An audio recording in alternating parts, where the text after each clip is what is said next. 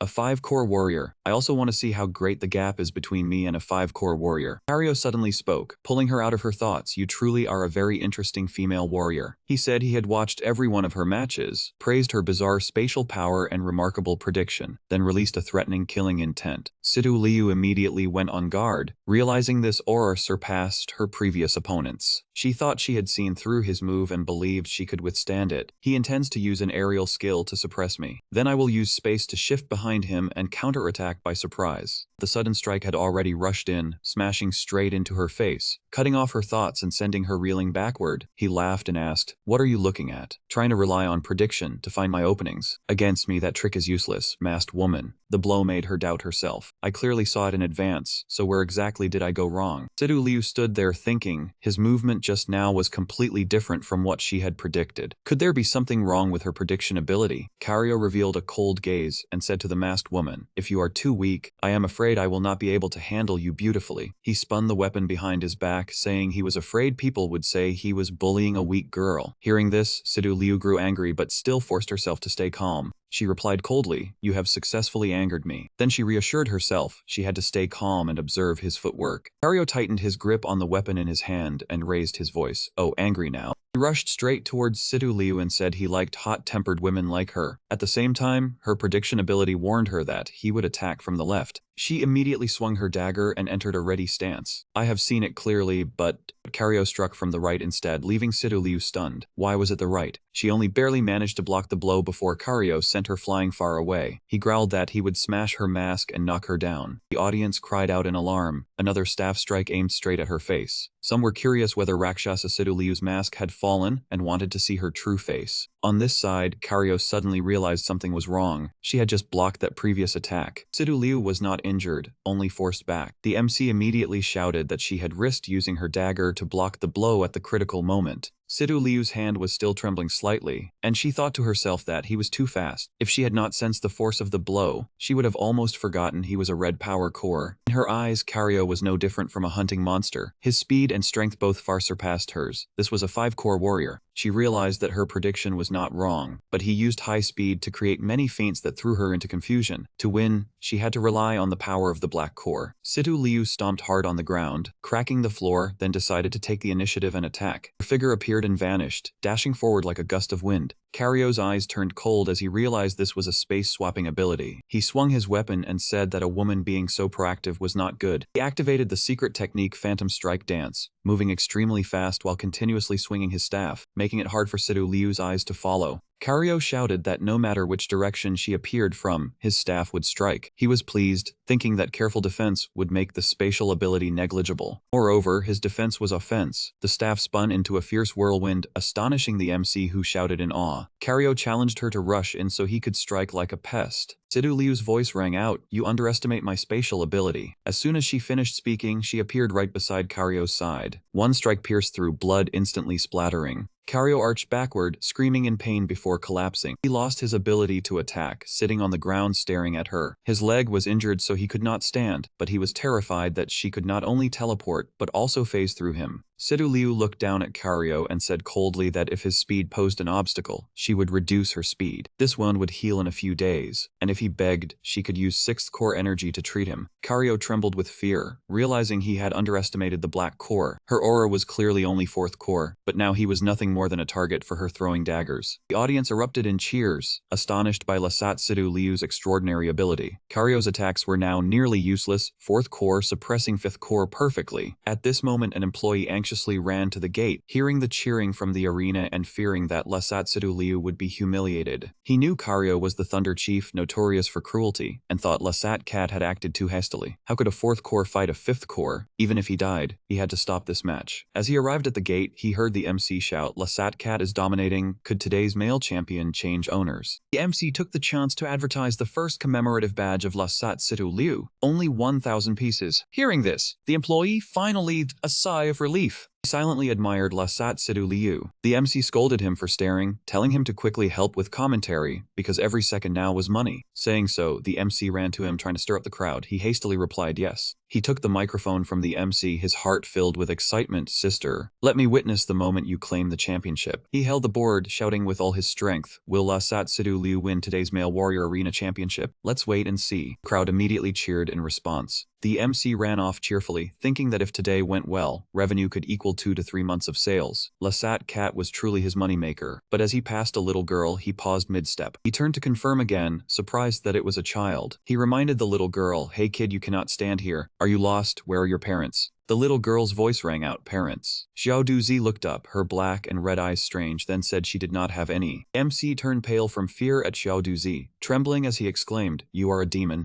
As soon as he spoke, Xiao Duzi struck, causing the MC to fall with no reaction. Xiao Duzi looked toward the cheering Lasat cat. Seeing the commotion there, she walked over, leaving the chilling scene behind. Below the arena, the MC was still announcing amid the roaring cheers. The atmosphere heated up, all eyes fixed on the female warrior about to become champion. She had proven that a warrior was not limited by gender, relying solely on her own strength. Kala focused on channeling energy. Suddenly, a mysterious frame appeared behind him, pushing him toward Lasatsudu Liu, causing him to lose balance. Kala tried to maintain his footing, while Lasatsudu Liu quickly readied her weapon and charged straight ahead. Surprised by the sudden turn of events, he gritted his teeth in frustration. The ring on his chest flashed red, as if containing a strange power. He immediately countered, swinging his mace toward her. Lasatsudu Liu prepared to strike back, but suddenly glimpsed a future scene. That vision caused her to momentarily lose focus and pause mid-action. What exactly was that feeling just now? A sudden unease surged. The fleeting scene was too vivid. Taking advantage of her distraction, Kala swung his mace to attack. He thought the opportunity had come, but a sharp whoosh cut through the air, missing the target entirely. On the contrary, he was kicked hard on the head, while she landed lightly. As soon as she touched the ground, she recalled the earlier vision. In that moment, she sensed an extremely strong demonic aura. But this was the inner city. How could that happen? How could a demon appear here? Despite her doubts, she found the aura strangely familiar. That sensation could not be wrong. It was indeed a demonic aura. The demonic power in her body seemed to recognize its kin. At the same time, Kala roared in anger over today's crushing defeat. In the stands, everyone laughed loudly, teasing him, saying champion Kala had been kicked in the head and humiliated. Amid the noisy ridicule, Lasatsudu Liu paid no mind, instead observing her surroundings intently. Her unusual behavior left everyone puzzled. The audience did not understand why Lasat Miao had stopped attacking and was looking around. That attitude drove him insane with rage, thinking she was mocking him, though inside he still ached from the previous strike. Suddenly, Lasat Miao spoke to negotiate, saying she had sensed the presence of a demon, even if only briefly. She told him to pause the match. After all, he was still a warrior. But Kala did not believe her and laughed mockingly. This was Salamanca B-level town. How could a demon appear in the inner city? He was about to call her foolish or accuse her of pretending. But before he could react, an unexpected hook attacked from behind. He panicked, exclaiming, what is this? Could this be another one of her abilities? Before he finished speaking, he was knocked down and everything around him immediately fell into chaos. Behind him, Xiao Duzi appeared with a mocking expression, smiling faintly at a fifth-core warrior. The girl taunted him for being too careless. Lasat Miao sensed danger, immediately stepped back, realizing it was not a child but a demon. The audience still had no idea what had happened. Only the MC had to speak up through the microphone. And she looked at the MC and saw him trembling pale with fear. The MC fell back in panic, shouting that it was a demon and everyone should leave immediately. In the stands, everyone was bewildered, unable to hear the shouts clearly, only vaguely realizing something about a demon. Hearing the murmurs, Xiao Duzi turned her head back, causing the crowd to choke in fear. Immediately after, the audience scrambled to escape, shouting that there was a demon in the inner city, pushing and jostling to find a way out. Seeing the crowd flee in chaos, Xiao Duzi smirked disdainfully, thinking humanity had already panicked at the slightest scare. Lasat Miao frowned and thought, how could a demon take the form of a little girl and be so convincingly real? Contrary to her doubts, Xiao Duzi found the task too easy and intended to quickly complete the rest. Hearing this, Lasat Miao was startled, realizing this was a fourth-core demon infiltrating the town. Only then did Xiao Duzi notice her and exclaim in surprise.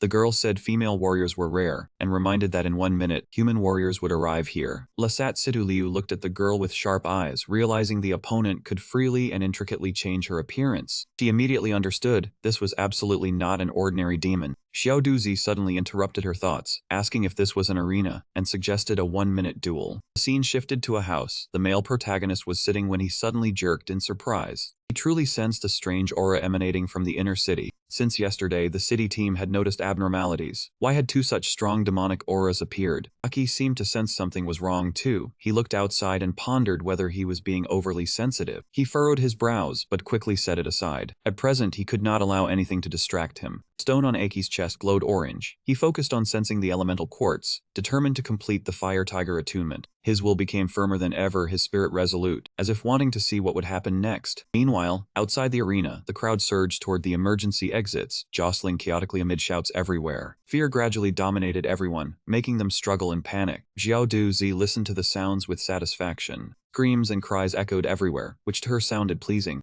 Xiao Duzi suddenly stopped, her red eyes widening, then giggled, recalling her master's words about human fear. She proudly said demons were not easily swayed by emotions like humans. Sidu Liu remained silent, reminding herself not to be deceived by her childlike appearance. Seeing the blue aura emanating, Sidu Liu was even more certain this was a high-level demon, unlike any she had encountered before. Sidu Liu tightened her weapon, ready to fight, and loudly asked who the mentioned person was, and how many had snuck into the town. Xiao Duzi had somehow appeared behind her, her eyes dark and full of malice, reminding Sidu Liu not to forget she only had 1 minute left. Michael reacted in time, immediately using his spatial teleportation skill to escape danger. Xiao Duzi was momentarily astonished at Sidu Liu's power space, indeed not ordinary. Xiao Duzi now looked seriously at the opponent. The aura around him was strong. Who had given him that power? Could it be that one? The green aura spread around, vaguely forming the figure of a powerful and terrifying demon. Sidu Liu was also shocked by the little demon's strength. Her body bent hard to stand, one hand covering her face, thinking this energy too pure. After thinking, Sidu Liu immediately pretended to probe. Yes, it was that one on our side. What was your purpose entering the town? Seeing Xiao Duzi's reaction, Sidu Liu cautiously stepped back. An evolution mission. Demons usually level up by consuming their kind. Xiao Duzi paused, showing a fleeting look of puzzlement, but immediately after, she smiled strangely, stepping closer to Sidu Liu. Devouring evolution is only the way of low-level demons. Somehow, Xiao Duzi now stood right in front of Sidu Liu. We do not only have a single path to evolve. Hearing the news, Sidu Liu was slightly flustered, replying slowly yes, but in her heart thinking she must extract more information from it. Xiao Duzi smirked. If on the same side, why did you not know this? It seems you deceived me. The sharp knife lunged straight at her. Dangerous, her rhythm disrupted so she could not open space. Fortunately, Sidu Liu reacted in time, narrowly escaping the fatal strike. Looking back at that power, she shuddered. Just regaining composure, Sidu Liu was grabbed by Xiao Duzi and hit with the flame light strike. This time she was faster, acting first and rushing behind Xiao Duzi. Luckily, after several arena battles, her skills had become more proficient. Just maintaining good condition was enough. Sidu Liu seized the moment to strike the back of her opponent's neck. The blade was close to the neck, but Xiao Duzi remained calm, standing still. Sidu Liu seemed to realize something, immediately distancing from Xiao Duzi and without hesitation stopping the strike to protect herself. In the smoke, Xiao Duzi's voice rang out, "Your spatial ability is impressive, forcing me to change form." Smoke faded, blue flames erupted around her. It's okay. I originally planned to use my original form for this mission. Xiao Duzi stepped out in her original form, the lamb flame form. Sidu Liu was extremely surprised. Original form, how many secrets does this high-level demon still hide? If there were no mission to complete, I would have made you pay right here. Outside the stands, the soldiers were dispersing to check the situation. Damn, whenever the captain and vice captain are absent, something happens. Another soldier also felt everything was strange. Recently, around the town, numerous fierce attacks occurred. Even some supply teams were ambushed mysteriously.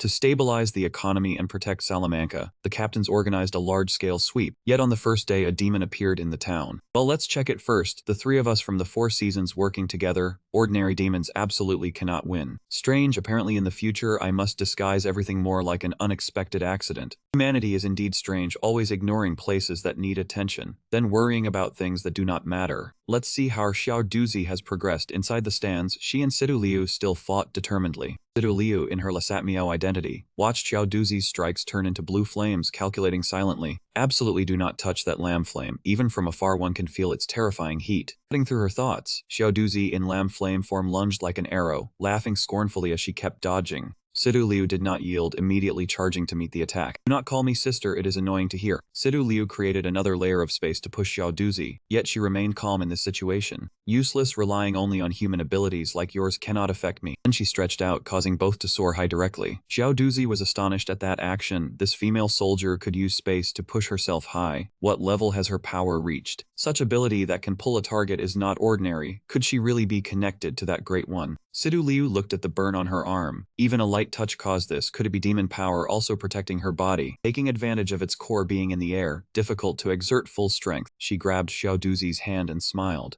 This move originally just used the body to rise and knock down the enemy, but now with spatial power, it became a fatal strike. Then she used her legs to clamp tightly around Xiaoduzi's neck in lamb flame form, causing the opponent not to escape, then both fell to the ground like an arrow. Xiaoduzi had no time to resist, forced to take the full hit. Sidu Liu's mask also fell. She asked coldly, how many demons like you have infiltrated here? Xiaoduzi gritted her teeth angrily, never expected to be suppressed by a human soldier so much. Was the one who gave you power He Wang? Hearing the name He Wang, Sidu Liu was shocked. The woman appearing in her mind was He Wang. Is there a king among demons? Highest rank of demons is the 7-core demon, so what level is He Wang? Xiaoduzi, pinned underfoot, angrily scolded, damn humans, clearly using our demon power yet acting superior. Immediately after, Sidu Liu was blown away by a surge of power. Unable to move, was this the mental attack of the purple core heart? How did it discover I am already 5th season? Xiaoduzi propped herself up and spoke. If Master Zhai Diao saw this state of mine, he would surely be disappointed again. She was fiercely perfecting her power. Never expected you to force me to go all out. Right now her form is a 5th stage demon with dual cores. The warriors immediately charged in when they sensed the demon's power. The demon is currently at the 5th stage. Do not lose focus, 5th stage or not. With the 3 of us together, we will not lose. All 3 warriors advanced toward the 5th stage demon. Sidu Liu said weakly, do not come closer. The 5th stage demon laughed scornfully, looked up and said, humans truly are not worthy of being my mission targets.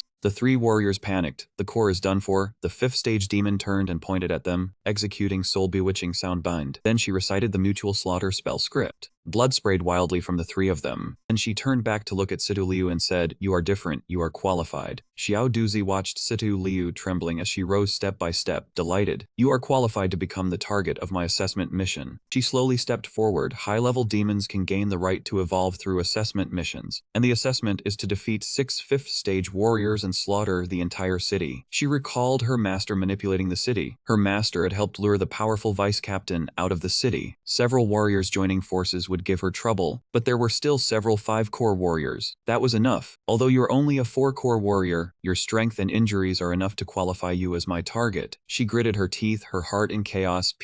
What should I do? 5th stage dual cores, such powerful abilities. Right now I am no match for it. What should I do? Aki, do not let your thoughts stop. She brushed her hair. Memories and hardships surfaced in her thoughts. How strange to remember Aki now. Before she could recover, she had already formed a black sphere in her hand. I have wasted too much time on you. The sphere grew larger, sucking in everything around it. Thank you for bringing me joy. She was also surprised the flames were being drawn in. She slammed it hard into the ground, splitting the earth open and unleashing terrifying speed. Then she attacked like lightning. Go die. She was so fast that Sidu Liu only had time to be shocked. Everything happened too quickly. There was no time to react. But her eyes suddenly widened. She was pulled into another space, and a voice rang out, I cannot intervene too much, little sister. We are beings who wish to protect, and I have given you power. She floated in the water, barefoot and completely unclothed. Suddenly she opened her eyes. You have grasped the spatial skill, but to what level can you use it? That depends on your resolve. He Wang appeared behind her, but she smiled mockingly, just a demon. Your power bursts forth, yet you still speak of resolve with me. She rushed forward, sensed something unusual, then erupted. Powerful aura knocked her flying. She was shocked. Such a tyrannical aura. It must have been granted by King H-Phase. Just who are you? You were originally a human warrior. He Wang betrayed the demons, but she still executed her move. I do not care. She slowly flew upward. I must accept this source of power. Protect him. She kept growing stronger. Green lightning gathered toward her. Evolution continued without pause. She said angrily, do not think receiving demon power makes you an ally. Foolish human warrior. As for what He Wang truly wants, it seems I must find the answer. After that, she formed the illusion of a wide-mouthed monster with sharp teeth. I must bring back your head. She did not waver, looking down at her position. Then go ahead and try. Even if I must sacrifice myself, I will kill you. She immediately aimed her move at the dual-core demon, and when the 2 techniques collided, they created a powerful energy wave that lit up the entire city. Elsewhere, a person in a loosely worn bathrobe casually looked up at the sky. Utterly hating the weather, thunder kept rumbling. Damn annoying. Yang was still absorbed in watching the sky when someone called out, hey you. A group of people ran over, led by Carmen, who questioned him while running, what are you doing? Why are you still strolling around here? Do you not know demons have appeared in the city? That man calmly held his bathrobe in place and walked toward the group. There are demons in the city. Do you want to bother them? His expression darkened as he looked straight at the group. Oh, no, sorry, do you want to deal with them cleanly? The leader angrily questioned him. Are you a resident of this city? Where is your home? Do you have papers? He grew wary. Have heard that humanoid demons had appeared in the city. That man smiled and raised his hand, his expression natural yet slightly provocative. I am only a passerby. Do not get worked up. That man reached into his robe. There is something, let me show you. That man rummaged for a long time, making everyone tense, then raised his hand, shot a finger heart, and wink. This action drove everyone mad, damn it. Still joking at a time like this. No matter what you are, I will tear you apart. That man curled his lips into a smile. No, immediately after, a purple aura and the illusion of a monster appeared. This is indeed my calling card. That man lightly moved toward the crowd. With a snap of his fingers, the aura rushed through the crowd. They had no time to defend and screamed. A drop of blood splashed onto his face. That man frowned in disgust and wiped it away. I am averse to blood. All you had to do was not bother me. Truly. That man wiped the blood away hard and flicked his robe, turning in another direction. Helpless humans. After walking for a while, he stopped before a large building, the training room, and seemed to realize something. So that is it. Came from here. That strange aura from earlier. Then he released his aura and stepped into the building. Alright, let us go in and see. Aki was still focused on training, the energy in his body constantly transforming. The water element could be purified. He calmed his mind and fused the elements into his consciousness, first stabilizing the earth element. The 5 great elements of metal, wood, water, fire, and earth had gathered, so he would try merging them. The energy released from his glabella reminded him, but drawing in the earth element was mentally draining. With one mistake, the elemental energy would be interrupted at once. This was not simple. He had to concentrate. Earth slowly merged into his body. He absolutely could not lose focus or all his effort would be wasted. On the first floor of the training room, someone outside the door shouted, "Boss, look at what that little brat wants with such a huge room all to himself." The owner sighed. "You do not understand the joy of being kept. See if there are any rich women who like my type." The TV kept broadcasting. Emergency broadcast. The host warned that signs of a demon had appeared in the city. All residents should stay inside. Do not go out. Suddenly the shop door opened, the TV still displaying the emergency alert, and someone had stepped inside. The shop owner was immediately stunned to see someone approaching. He stepped closer and asked loudly, "What are you doing here? You do not look like a warrior. Are you aware of the demon appearance? The shop is temporarily closed. Please leave." But he ignored the request and walked straight in, angering the owner. "This is a training room reserved for warriors. You cannot enter at will." But he said a single word that made everyone in the shop turn around. Hansen realized this was a private training room for warriors. Was that energy from a human warrior? He kept walking straight in. What kind of room was this after all? He apologized to the person asking. Someone shouted, "He kills, not you. Where did you come from? Get out. He kills, not humans. Every door he passes through is stained with blood." Which room is this? Aki was concentrating on training. He was sweating, telling himself to focus. Guards were gradually infiltrating his mind. Just a little more progress left. At this moment, another person stepped forward, in front of his room. Just one more room, so elegant. That man laughed, channeling power into his hand, a human warrior. He threw a strike at the door, asking, "May I enter?" A hand blocked the attack, his power dispersing. Seeing the door unharmed, he was baffled. Cannot break the door, strange sensation. He looked down to see a hand placed on his own. The hand gripped his. Chi Wang appeared on the other side of the door. That person was immediately stunned. I remember you as..." He raised his hand to his mouth. A strike made him wince in pain.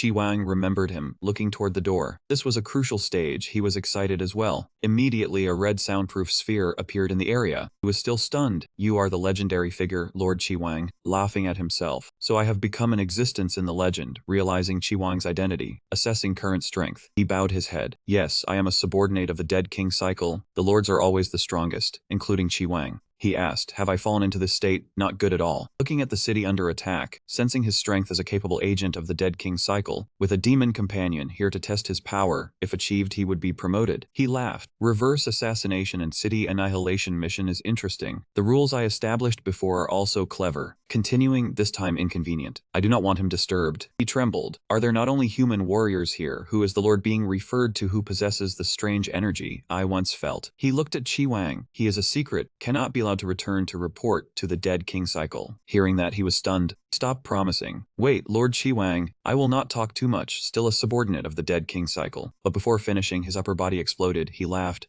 Now I feel at ease." Turning around, he spoke, "The secret I hide," then, stepping through the door without letting anyone know. Chi Wang beside Aki observed during training, progress astonishing, materializing elemental chi power, attempting to insert 5 attributes. He focused, overambitious. He lay on the central hill observing him, yet liked it. In great distress. Even in front of him he could not perceive. Forcing 5 incompatible attributes, fortunately not dead, he gritted his teeth focusing, entering the mind-sea consciousness. This temperament very good. Aki called the strongest warrior. He thought, initially chose the right vessel, stretching, returning to the body, avoiding troubling others, consuming much spirit, still smiling, everything worthwhile, physical strength improving, also good for me. Suddenly from the earth element a beam appeared, spreading to surrounding elements. Surprised Thunder, he still frowned, focusing. In the sky of the training room appeared a beam of substance. He just realized a massive beam struck the training building. It destroyed the entire building. Everything collapsed. Wang wrapped himself in the red sphere, silent, wondering why it was thunder. His elements kept linking, binding each other. He frowned, wanting to draw 5 attributes into his body, merging into one, feasible. 5 attributes vibrated together. He gritted teeth, sprout. He tilted his head to the sky and shouted loudly. Another beam appeared, striking the building directly.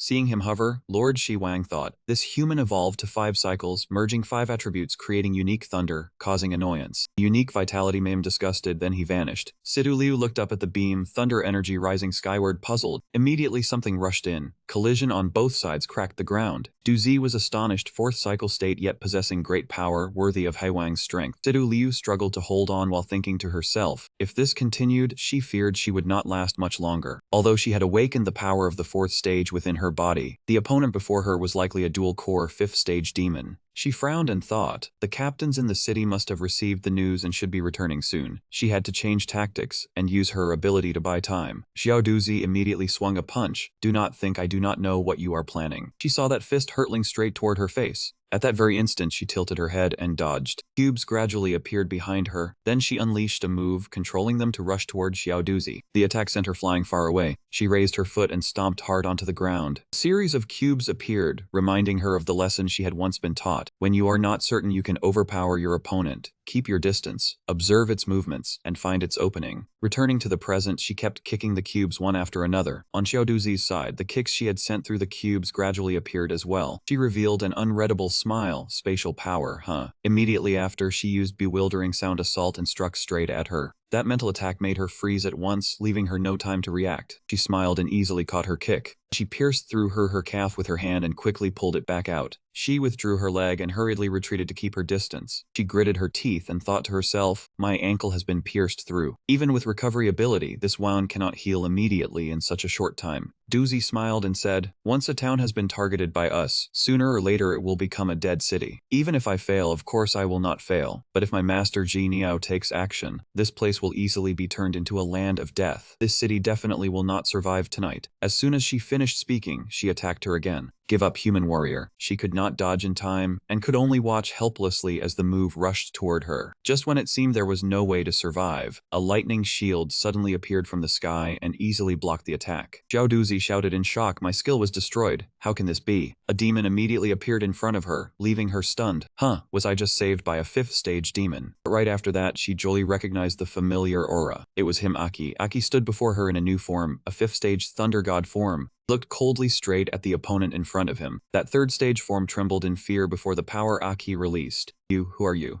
Liu realized in shock, Aki, are you Aki? Who are you? He replied, yes, it is me. This one is very strong, you have already done well. Aki looked at Liu's state and realized that she had probably also accepted demonic power. She quickly reminded him, Aki, be careful, it is a dual-core demon, not an ordinary one, but a high-level demon. Its ability is also very dangerous. Aki replied, I know, do not worry, a high-level demon, that is all. What I want to defeat is exactly a high-level demon. It said you are also a warrior. The aura on you is the same as that female warrior's, both carrying the breath of our race. Hearing that, Aki answered coldly, your aura. Do not speak as if we are the same kind as you. He erupted with power, we are the ones who specialize in exterminating monsters like you. Those words enraged it. His lightning is truly unpleasant, I have to deal with him quickly. After that, it unleashed a powerful move and roared, all of you die. Liu warned vigilantly, careful. But Aki had already touched the acupoint on her forehead to stop her. An injured person should not act rashly. He charged forward, leave the rest to me. Aki unleashed his power against the demon. Lightning serpent burst out, cutting the opponent's attack into 2 directions. The light from the collision of the 2 powers spread across the area where Aki was fighting. The air was filled with tense electric sparks. The demon was horrified. He split apart my ability. My move has gathered pure energy. How could it be separated? What exactly is his lightning? Aki's human power made even the demon wary. Around him, murderous aura radiated outward to protect Liu, and everything nearby was shaken by electric force. He said it seems that fusing 5 attributes this time created something quite useful. He thought to himself, this lightning seems especially effective against you demons. When the 5 elements fused inside his body, he had once thought he would be burned to ashes, his whole body aching as if electricity had pierced through it, nearly making him faint and die on the spot. At that time, he had thought it was rejection between the elements, never expecting that in the end it would create this mysterious lightning attribute. Looking at the power in his hand, he wondered what effect it would have if used against a demon. The demon realized Aki was ready and sneered, "You want to kill me? You have only blocked one move of mine. Are you overestimating yourself?" It prepared to unleash a move and said, "I have activated my core potential here. Haha, if master finds out, he will surely scold me harshly." Demon recalled its master's words, but Xiao Duzi still refused to listen, and wanted to use her greatest strength to crush those 2 humans. It transformed into an even more brutal form, its power erupting violently. Although Aki was very strong when he saw it suddenly unleash its move, he also became vigilant. The core it mentioned was probably like an ability that allowed warriors to raise their strength to the peak for a short time. It seemed this one had decided to risk everything. The demon spread its large wings, pressing down with such force that the ground trembled. Its claws gripped tightly, then kicked off hard, pulling its entire body upward. The force of its leap was so great that bluish-purple veins stood out clearly. Clearly the air was the core demon's advantage. With those wings it shot far away and gained an overwhelming advantage in speed. Aki seized that chance and immediately attacked the demon Hector. It shouted loudly, "Lock down for me. You plan to defend with bare hands. Damn it, these continuous attacks leave me able to do nothing but defend. My lightning power is still not refined enough, and its core is too flexible, making it very hard to hit. If I keep resisting an airborne opponent like this, I will definitely be at a disadvantage. Although I can also manifest wings, I can only maintain them for a short time." While defending and dodging, Aki asked Sidu Liu, "Right, what is your ability?" The core demon continued attacking relentlessly, then said, "I have to admit, the demonic power within you has made me see humanity differently." It sneered, "But lowly humans are still lowly humans. Even if you borrow the great power of our race in the end, you are still only humans." Not giving them any time to talk, the core demon used all its strength and unleashed a terrifying power, with a dark suction force that engulfed space. That was a mysterious cosmic vault, true demonic power. This move was originally meant to destroy an entire city. The multifaceted space gradually curled inward, shrinking into a fantastical blue-black vortex of demonic force, aimed straight at Sidu Liu. Suddenly Eki ordered Sidu Liu, "Now is the time." He held her and said, "Run." Seeing that, it laughed in delight, "Run. Ha ha ha, go ahead and run, you will not escape my vortex." Under its master's command, the vortex devoured every living creature around it.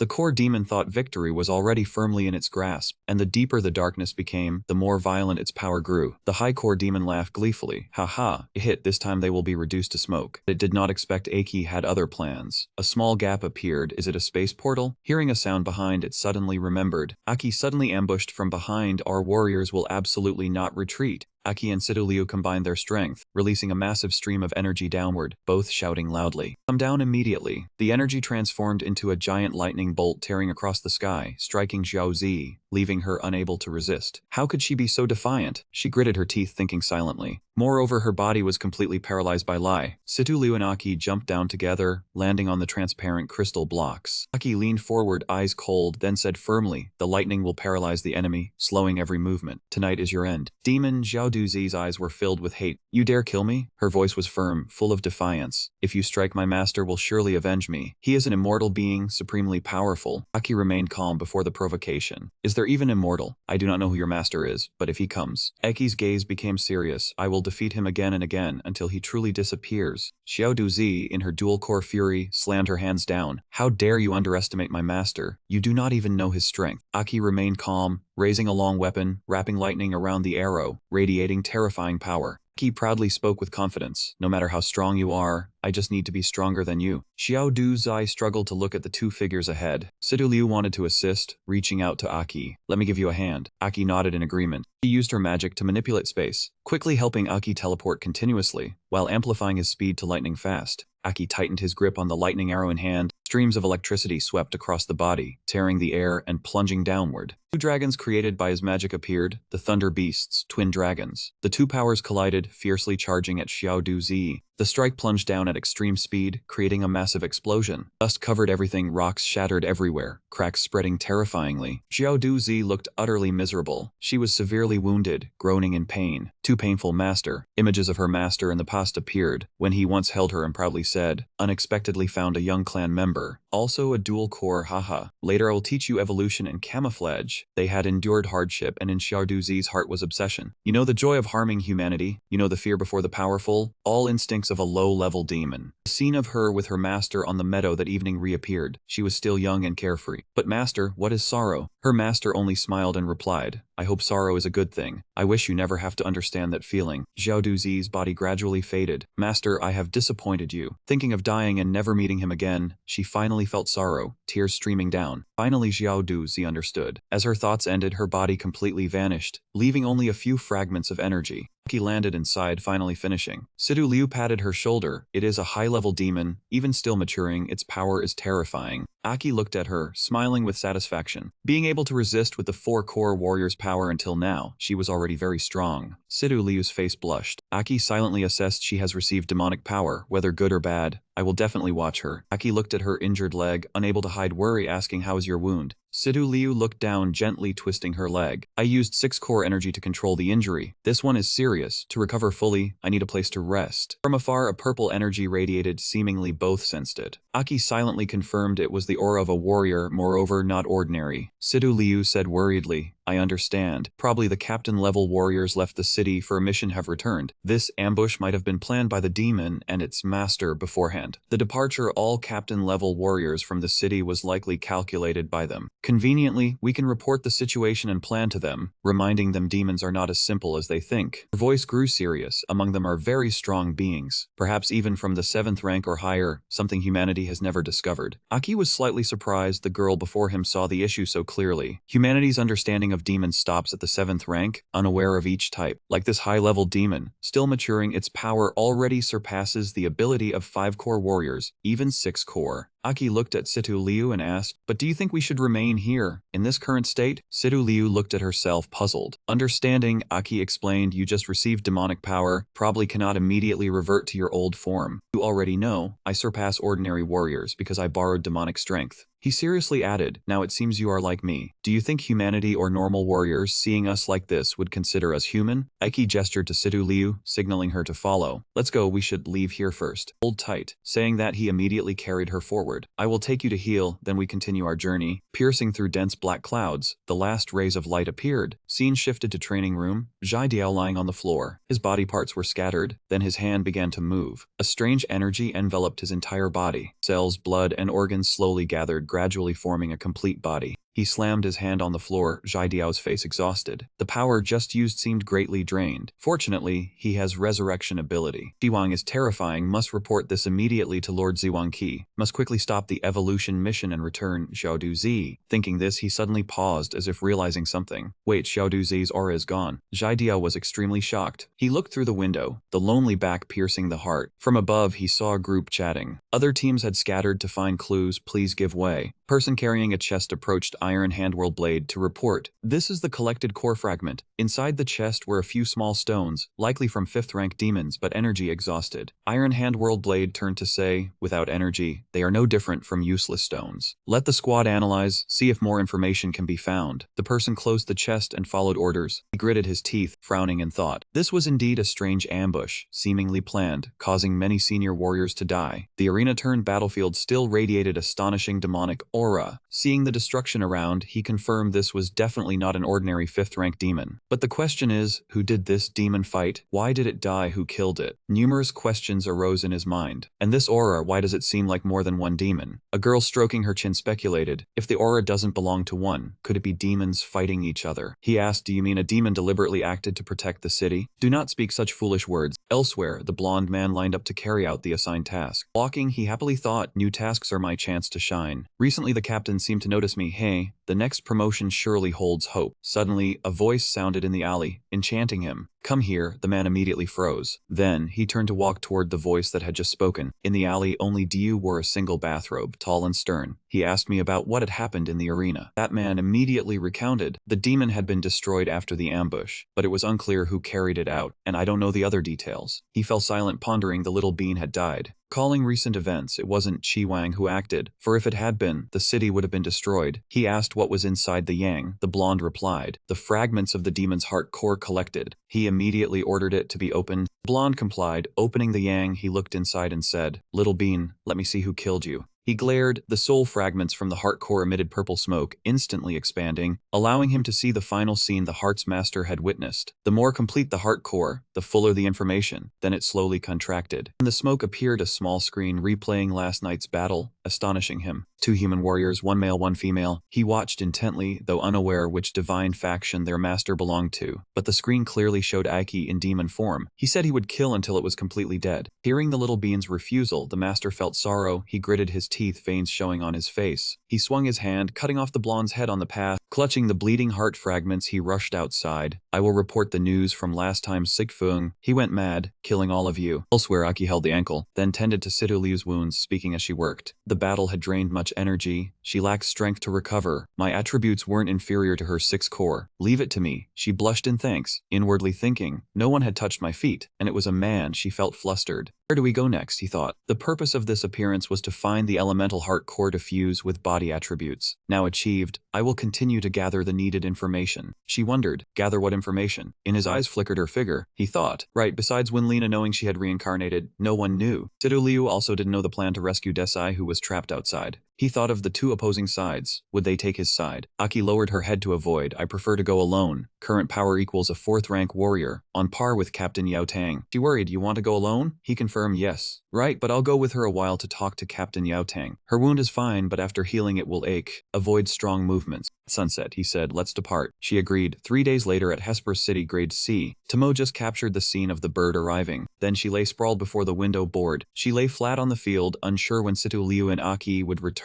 They were absent, bored. Shino nearby lifted her temporarily. Perhaps they were trying to level up. He glanced at her and smiled. We can't retreat. She rested her chin on her hand, looking at the camera. I know, just bored since they were gone. Want to go out to train at Hesperus, leveling slowly. She heard a familiar voice. Seems slow, my captain will lead me out to level up. She jumped up, looking out the door to see someone. Shouted in unison, Sidu Liu. He softly responded. Shino ran over asking, Sidu Liu, back already? Where's brother Aki? She informed. He went to find Captain Yao Tang, requesting cancellation of Hesperus warrior status. The 2 listened in shock. Captain's merge, truly unbelievable. Yao Tang gritted his teeth, slamming the table, asking about canceling warrior status. Sitting beside Joel and Olga, he loudly asked the one turning away. What happened? Aki? Joel propped himself. Went out to train, despising Hesperus. Aki waved a hand, laughing. Captain misunderstood. Why would I betray duty? He explained. It's just something I wanted to do. Don't want to involve everyone. Hesperus. Olga crossed her legs, asked. Involve Hesperus? Aki rubbed his hair. Honestly, I don't know how to explain. Nowadays saying it is sacrilegious, but I can't reveal I reincarnated. Still want to overthrow the king and new 6 nobles. He decided, hard to explain. I only hope everyone believes my suffering. Don't want to involve anyone. The 3 sat in silence. Joel crossed his legs, sighed. Obedient kid like I was. Olga lowered her voice, surprised. So obvious? He agreed. Yago turned to Yao Tang, urging, speak. What if he does something dangerous? Yao Tang frowned, thinking. He stood, leaning on the table, speaking to Aki. It's not that I don't trust, just uneasy. If you defeat the 3, I agree. Olga looked at Yao Tang, holding her head, said, just follow orders. Aki embarrassed. Now I'm strong, or change the approach. Yao Tang treated it as testing strength after time outside. He wanted to train with which of the 3? Joel and Olga both awaited the answer. Energy flared. Aki raised both hands behind. Let everyone be assured, everyone go ahead. Shino wondered. Aki not only wants to leave Hesperus, but also cancel current warrior status. Right. He bowed, so he drew clear boundaries with us. Tomo asked Tudolu, Aki suffering from what? Sidu Liu looked down. He didn't speak, remembering on the way back, driving on cracked roads. 2 talked while walking. Aki instructed. I want to do something forbidden now. He recalled the past, hands still on the wheel. Aki wanted to challenge higher forces, rescue old friends, avoid involving everyone. This time returning with her to Hesperus to cancel current warrior status. Sidu Liu listened closely. Wind blew Sidu Liu's hair. She asked Aki, why so sudden? Definitely cancel. Can we help? Aki resolutely, no, even if everyone knows, current strength won't help. Sidu Liu looked at Aki, flustered. Counting to Shiro and Tomo, Sidu Liu said. Yes, the rest I don't know. Shiro and Sidu Liu were silent. Tomo puzzled. Does Aki consider it a burden? Shiro closed his eyes, said. Aki always knows to care for teammates, save people. I learned much. If he's stubborn, surely there's suffering. Shiro Junjin clenched his hands, veins bulging on his arms, but Zero felt uneasy, feeling untrusted, really terrible. I cannot accept. Tomo looked at Sidu Liu in confusion. You have always hated admitting defeat the most. That is why I liked you. Are you really planning to give up this time? Sidu Liu looked at the 2 of them, a flicker of emotion rising in her heart, her voice catching everyone. Tomo smiled, raised the photo of all 4 of them on the device. and said, "Exactly, a 4-person squad cannot be missing anyone." In the photo, Sidu Liu stood coldly at the back, while Shiro had his arms around Aki and Tomo in front, all three of them smiling happily. Then she said firmly, "That is right, I never expected that guy Aki would actually want to leave the team by himself." Sidu Liu turned and walked away, saying calmly, "Let us go. We are going to find him." The three of them immediately left the room. While at the warrior arena, Aki was facing the 3 people he had just challenged. Joel looked straight at Aki, the corner of his mouth lifting. "Do not underestimate us. We are the guardians of Hesperus City." Yao Tang bent down to warm up. Joel leisurely placed a hand behind his neck, while Joga planted his hands on his hips and puffed out his chest with imposing force. Joga immediately objected to Joel's strange title. Yao Tang agreed as well, while Aki still stood upright, smiling as he asked how victory and defeat would be decided. Yao Tang stood confidently beside the other two, stating clearly that the simplest way was to go all out and defeat the opponent. Energy surrounded Yao Tang, his eyes shining brightly, and he warned Aki that challenging all 3 of them at once was far too arrogant. Aki winked, "Then I will remember the captain's instruction." The core on Joel's chest also began to glow. "Then we will teach you a lesson." As soon as the words fell, all 3 charged toward Aki at the same time.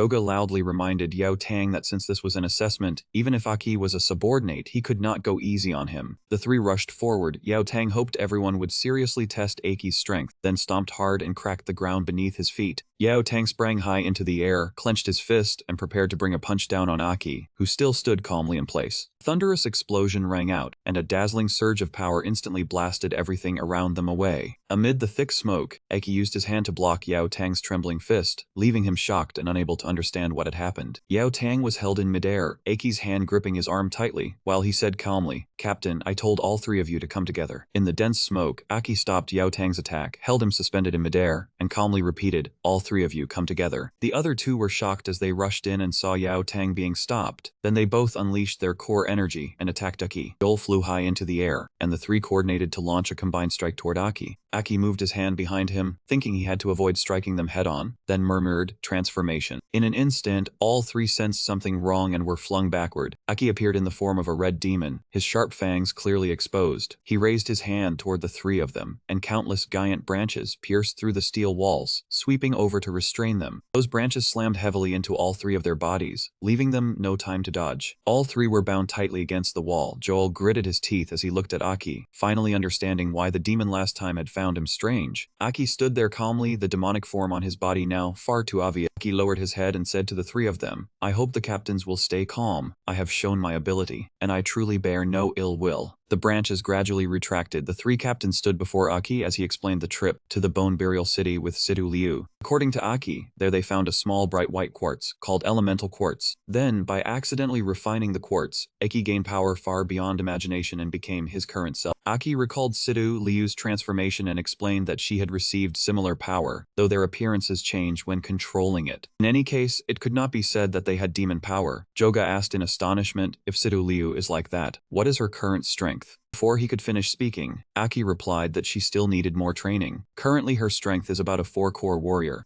Joga realized Aki's power was much greater, and Aki closed his eyes to control his power. The energy rose and he returned to human form. Aki spoke in human form. "I can be regarded as a 5-core warrior," leaving all 3 captains stunned. Aki's eyes still shone brightly, flashes of small lightning appearing. But using demon chi to control the lightning element would be a different matter. Joel said excitedly he had heard of elemental quartz, while Joga thought both had their own special encounters, bringing prestige to Hesperus. While the 2 were chatting animatedly, they turned to see Yao Tang silent, and asked why he said nothing. Yao Tang remained thoughtful. Aki lowered his head to look at him and quietly said, "Captain Yao Tang." Only then did Yao Tang speak. "It is fine." He was just proud of the 2 and suddenly remembered his younger brother many years ago. He recounted that Hesperus had once faced a small demon tide. His younger brother was taken, and when found, it was already too late. Red power appeared like blood. Yao Tang said from then on he swore to become strong enough to protect those around him. He seriously told Aki that the greater the strength, the heavier the responsibility, making Aki thoughtful and understanding why Yao Tang had worried so much about the squad. In Aki's mind appeared an image of Yao Tang anxiously searching for the squad everywhere, nearly going mad from worry. Yao Tang closed his eyes, saying though he did not know why Aki wanted to abandon his warrior status, he had managed the power and pressure well. He looked at Aki proudly, speaking as the captain of him and Sidu Liu. He was truly proud of both. Before Joga could finish asking, Yao Tang nodded in confirmation, agreeing to let Aki relinquish his warrior status. Yao Tang stood solemnly, believing Aki knew what he was doing. Aki bowed in salute, sincerely thanking Captain Yao Tang. The 3 stood outside the city watching Aki's vehicle speed away. Joga brushed his hair back, saying that boy really went off like that. Aki's past image suddenly appeared, a weak adolescent who had repeatedly fallen during physical tests. She recalled Aki's frail appearance during assessment, then wondered how far he could go this time. Joel laughed, saying he did not know, but clearly they could not hold Aki back, as he always reminded him of a truly great being.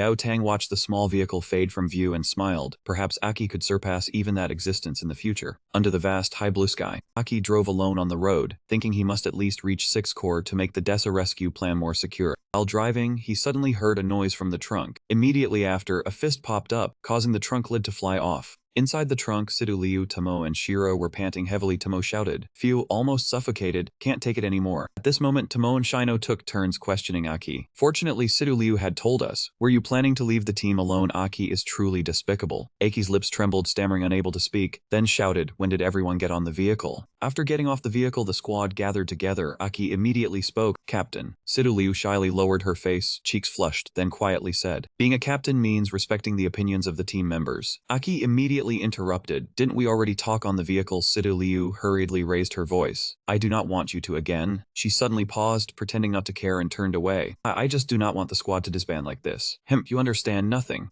Aki was so surprised that a series of question marks appeared in his mind. Two contrasting expressions appeared in Tomo's demeanor. She reproached, "Shino and I were bored to death in the city, while you and Sidu Liu went out and returned, already wanting to leave the team." Tomo placed hands on hips, eyes resolute. "I absolutely disagree." "Disagree." Shino raised a hand to explain, "Also correct, Aki. Being a squad, your matters are our matters." Tomo nodded in agreement. "Indeed, Yurui also wants to contribute." Shino continued, "If it is dangerous, you should not act alone." Aki ran his hands through his messy hair, truly at a loss with everyone. He thought privately, "They are right. Being a squad member means I should let them know. My resurrection cannot be revealed. Other matters they may accept or not. That is up to them." Aki regained composure, expression serious. "Alright, perhaps after hearing, everyone will make their own choice. My matters are not simple, involving others may endanger them." He continued recounting everything. After discussion, everyone asked in astonishment, "You want to rescue the person imprisoned by the new king, Huan Ying Diha?" Aki calmly replied, "Yes, this is my secret." He closed his eyes thoughtfully and explained, "Now, everyone knows this is forbidden." "Still planning?" Tomo excitedly cut in, "This is thrilling. Oppose the new king, rescue the hero of the past." Shino also enthusiastically added, "No wonder Aki, hiding such a great secret. Other matters aside, I trust Aki. I will join as well." Sidu Liu stepped forward from afar and spoke. Aki still hesitated, unsure how to proceed. Wait, the reactions of the three made him sense something off. Has everyone fully understood? This is opposing the new king. Shino seriously voiced her thoughts. "We, residents of Hilo City, have always been loyal followers of the previous king. One could even say, without the predecessor king, there would be no Hilos today." Sidu Liu's gaze darkened. She spoke solemnly. "My grandfather, Tudu Ji, was once a subordinate of the former 6 Hao." The image of a tall man appeared in her mind, clearly someone important. She continued, "Thanks to following the previous king and a few comrades, he helped build Hilos, so I think my grandfather would also agree." Aki suddenly realized something.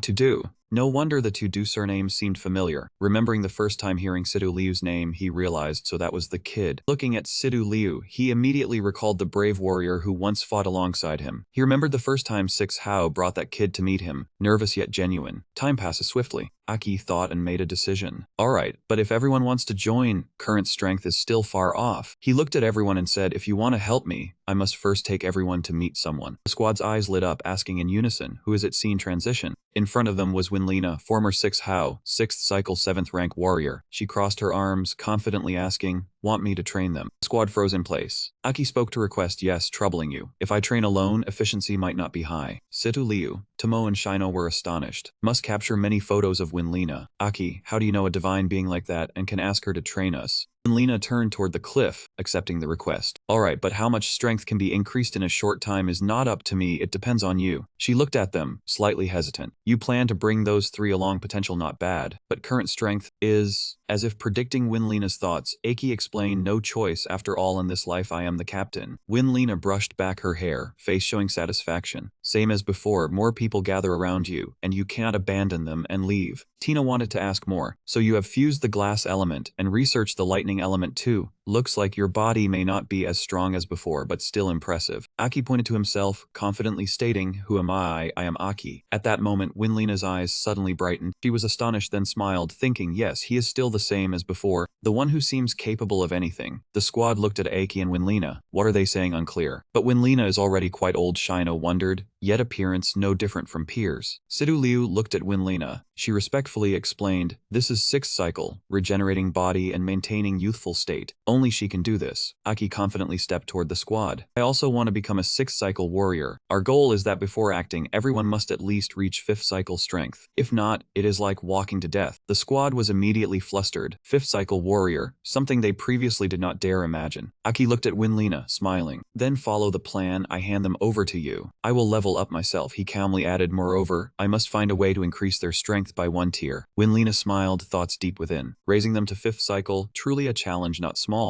Winlina tossed the round cloth, posture proud and arrogant. To grow strong in a short time, likely must use our previous training method. It will be hard, very tiring. Can everyone endure? The squad responded in unison, no problem. At this time, at the main gate of Shikwang City, a large jeep sped out from the gate. In the vehicle was a strange person, thinking of a glass orb. If more glass elements could be found, and dual cycle equipment applied, could produce unimaginable results. Chiwang appeared thanks to the fused quartz. Then help me a bit. He leaned back comfortably, legs crossed on the vehicle edge. The crystal you mentioned, I know a bit. Aki drove, sparks flashing around him. Also thanks to the fused quartz for giving me some strength. Chiwang leisurely lay on the hood. The quartz you spoke of, I know a little. The vehicle sped down the road. Wind could not drown Aki's voice. Why have you manifested? Didn't you want to sleep for a while? Chiwang glanced.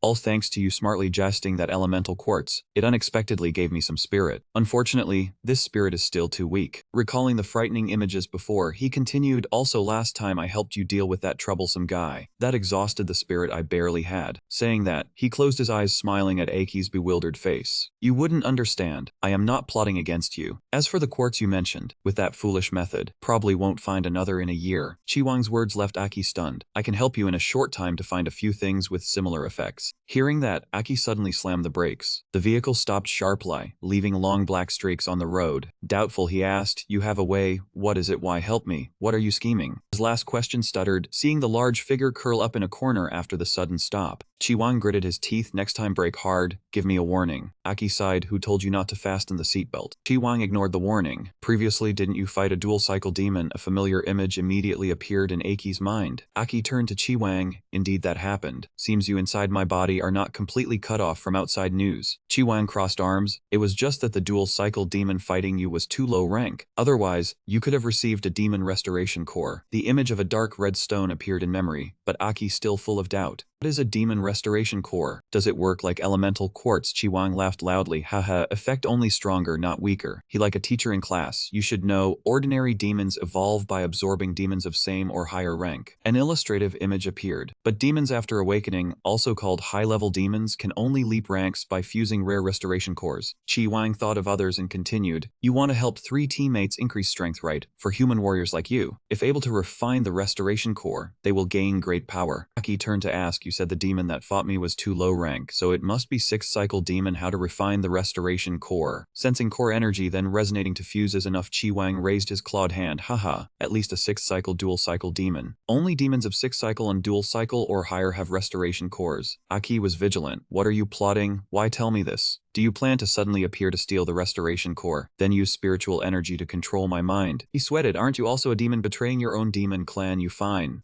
Wang suddenly laughed loudly. Haha, besides the 9 king cycles, including me, other demons are just chaotic products of ancient stone tablets. He pondered then said, you fundamentally do not understand our demon's situation. Talking is useless. Moreover, you underestimate me. Just a restoration core, I do not even glance. Wang mysteriously spoke, his large hand gripping the nearby chair. Wang leaped to the side. Didn't I already tell you? Aki froze as the thing before him suddenly lunged forward. What are you doing? Immediately after, a streak of light flashed by. Wang stretched out a hand, instantly holding both of Aki's hands firmly. Wang looked at the person below and said, I once told you that within your body there is me, and within my heart there is you. In this life you are me, and I am you. The two struggled in the vehicle. Wang said, if you want to evolve, I will help. You grow stronger, I grow stronger as well. His expression hardened, so do not doubt my goodwill. Just focus on leveling up. Understand? Aki gritted his teeth, sweat pouring down. Is this the power of Wang Qi? Even so weak, he can still immobilize me with one hand. Aki panted, showing his solid abs. Stay away from me a little, you bastard. Being this close is really uncomfortable. Wang snorted coldly. Aki repeated, let go. Wang sighed and sat on the hood, stubborn and sharp-tongued as ever. Aki asked seriously, so where should I go to find the dual-core 6th-stage demon? You know these high-level demons come and go very mysteriously, almost leaving no trace. Wang's eyes lit up. Tsk, are you humans always so impatient? I cannot directly help you search, lest I attract beings you are not yet able to face. Too troublesome. The wind blew fiercely, making Wang's hair fly. His voice deepened. I will show you the method to achieve your goal. Whether you succeed is up to you. Aki pondered. Dual-core 6th-stage demon, high-level demon rank. After thinking, he said, I understand. Right now, I do not like that place. Moreover, going there is very dangerous. But if what you say is true, a risk is worth taking. Under the blue sky and white clouds, the young man's voice rang out. Sit tight. Let's set off. Wang exclaimed, where? The vehicle sped off. Aki replied, to Thukwang City. Wang was silent for a moment, then asked, how should you fasten the seatbelt? Dusk approached. Vehicle lights flickered in the distance. Aki stopped the car and said, we're here, let's pause for now, conveniently in the town's blind spot. Shiki sat on the car, arms crossed, saying, before you acquire the demon subjugation core, I will not appear again. Every manifestation consumes much of my spirit. Aki stepped down coldly. Got it.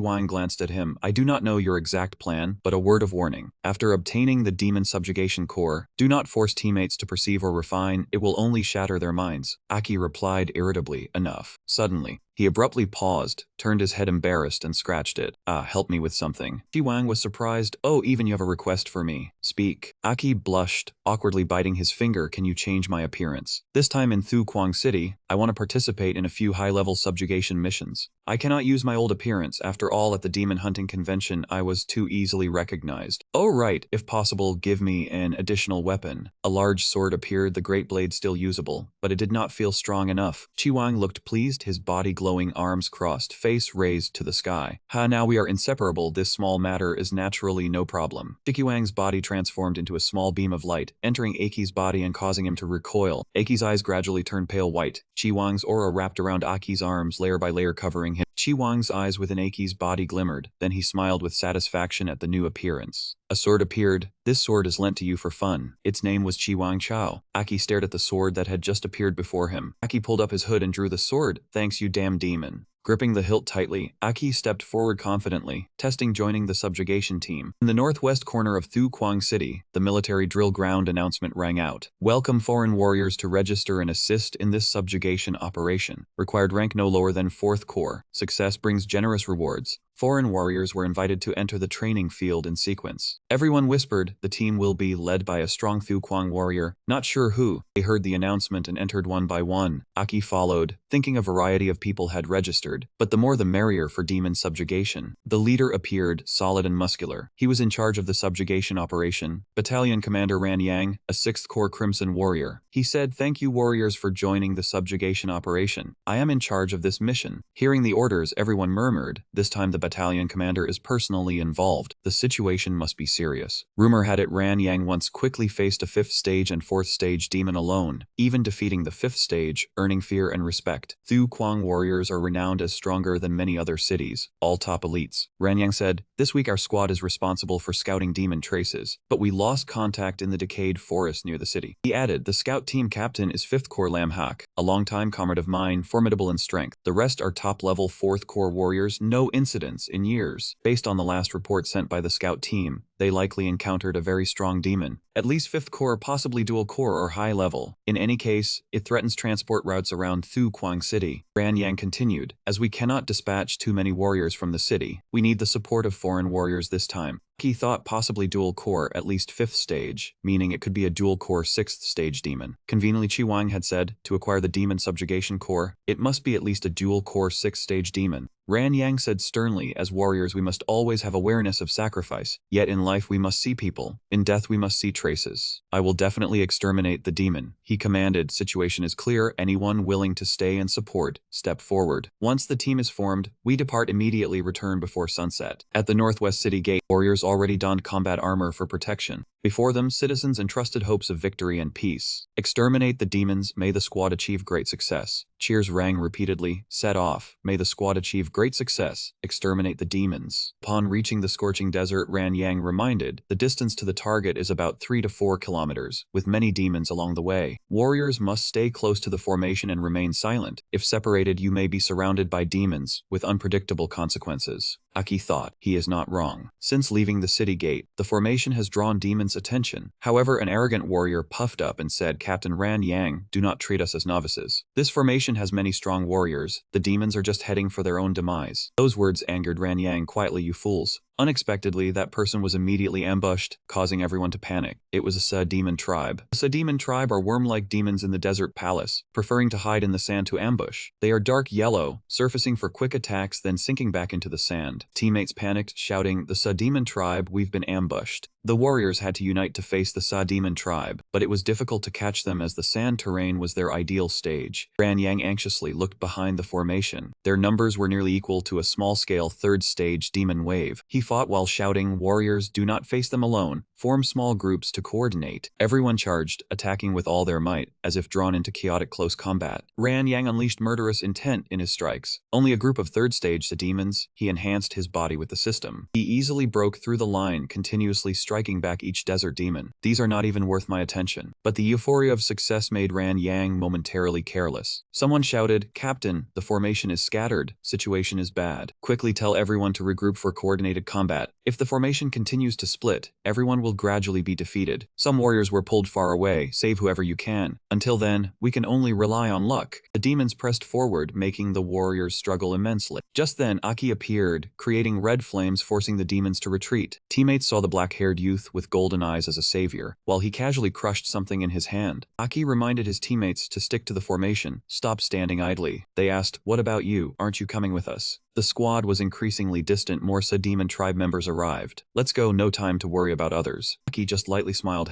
Then he activated the destroy everything in sight mode. Acting alone was far more convenient. At that moment, the entire team tried to resist, focusing their attacks on the demons closing in. Finally, they were timely rescued from danger by Ran Yang. He ordered them to stay close to the formation and not fall behind. The warriors reported in panic, Captain, the team is fully assembled. From behind came another report, Captain Ran Yang, a lost warrior has returned. Ran Yang stepped forward and asked, you are the group that got separated. Besides you, is there anyone else? They replied that a foreign warrior had saved them and stayed behind alone to hold off the demons at the rear. They said this ambush was on a large scale, and alone he would have to face more than 10 desert demons. Hai had advised him to retreat with the team, but that person only said one sentence and resolutely went straight ahead. Ran Yang asked what he said. The warrior replied, it seems easier if I go alone. Someone from behind laughed, truly arrogant. Just staying alive with your body intact is lucky enough. Even so, Ran Yang understood that without that person drawing the demons' attention, the team's losses would probably have been much worse. He ordered that whether alive or dead, they had to go observe, and reminded everyone to be wary of scattered demons and ready to fight. Visibility was blocked by wind and sand. Everyone had to pay attention. Earlier, the team had been split by desert demons and quickly fell into disadvantage. Before them was a dense sandstorm, difficult to penetrate, also the familiar territory of the desert demons. Teammates shouted that demons were coming. Ran Yang immediately prepared the team for battle, but amidst the sand appeared Aki's silhouette. Seeing him, Ran Yang could hardly believe his eyes. A teammate pointed ahead. Yes, he is the one who stayed behind to hold the rear. Aki saw everyone and asked, why is the whole team here? I thought you had moved on. Ran Yang observed Aki, thinking to himself what dangerous aura he carried. Could it be from contact with demon blood? Teammates hurriedly asked if he was all right. Hearing he stayed to cover the rear, where are those more than 10 desert demons? Aki calmly said, I handled the demons. All that remains are scattered skeletons on the sand. The team was shocked, unable to believe Aki alone had defeated more than 10 desert demons and began doubting his true rank. Aki replied that he was a 5th core, though he knew his current latent power far exceeded that. Told himself he was not lying, but everyone was still astonished, for even Ran Yang, after core inspection, would struggle against so many demons. Aki calmly explained he excelled in agile combat, continuously dodging encirclement and then taking down each target one by one. Hearing this, everyone was surprised, but found it reasonable. Isolating each demon before handling it was indeed excellent strategy. Ran Yang praised Aki for his performance, saying that because he held the rear, the team had time to regroup, then ordered them to advance. When they arrived, the expedition team had vanished. They found the map marked only 2 entrances, but in reality there were 3. Team began venturing deeper into the decayed forest, where 3 entrances appeared before them. A warrior reported that exploring each entrance in sequence would take too long. With the current numbers, they should split into 2 teams to conserve combat strength. Ran Yang hesitated too, understanding that splitting into 2 teams was safest, but one entrance still remained unchecked. What if the missing expedition team is in that remaining direction? While everyone was still puzzled, Aki spoke up, asking to scout the remaining entrance himself, his gaze resolute. Suddenly, from deep in the forest came a terrifying roar, causing those at the front to panic instantly. Ran Yang realized time was tight, and judging from beside him, there were likely not only 5th stage demons inside.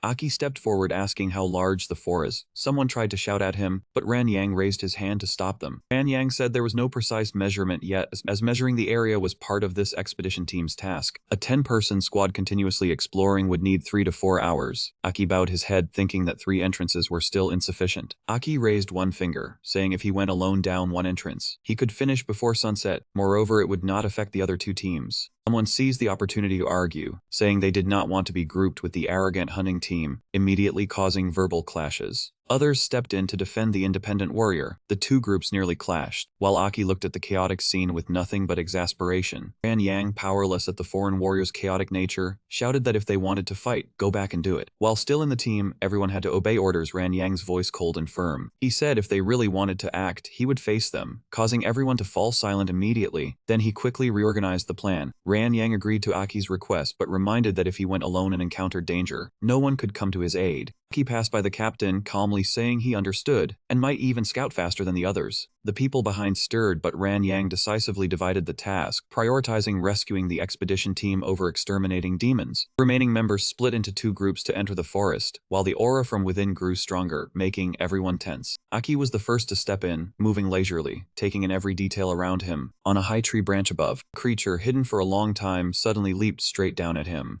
Aki remained calm as if he had anticipated everything from the start. He drew his long sword, decisively thrusting it into the oncoming monster. Green liquid splashed out. Aki's gaze remained calm, carrying the cold air of one accustomed to combat. From deep in the forest, countless red dots like thousands of eyes watched him, while the monster fell to the ground motionless. Aki observed his surroundings, thinking that with the area of this decayed forest, they would surely gather in swarms. He smirked. The reason I go alone is to use my power without restraint. Aki's eyes grew deep, 2 red horns sprouted on his forehead. His power surged as he stomped, cracking the ground. Aki advanced toward the low-level demon spilling from the forest, his cold voice declaring he would strike until the strongest appeared. Switching to the main team, even in daylight the forest remained pitch black. The guide holding a flashlight anxiously reminded everyone not to be careless. The leader shone his flashlight and saw a figure. Shh, do not make a sound, look over there. What is that? He quickly reached a conclusion. That is the uniform of our reconnaissance team. He was surprised and delighted. How convenient. The squad had just entered and already found someone, and the group behind him was also overjoyed. Haha, our effort was not wasted. Maybe there is a reward. He quickly ran to that person, eager and happy. Brother, are you from the reconnaissance team of Dawn City? We came to look for everyone, the other members of the team. Where is the reconnaissance team captain? Brother, are you still all right? Come with us. The figure in front remained motionless. It even made a creaking sound like teeth grinding. He still did not know what had happened. Shining the flashlight onto the corpse, brother, what are you doing? As if realizing the problem, his eyes filled with shock and fear. The demon was eating its lunch right beside the corpse before him. He jolted in fright, dropped the flashlight, and shouted loudly. The demon climbed from the corpse toward him, its voice terrifying and eerie. This one has been eaten clean. The entire squad behind him was terrified, their voices weak. 6-core and dual-core range. That demon drew closer, forming a death core, its eyes glowing. On its head were 2 differently colored cores, a 6th-rank dual-core demon.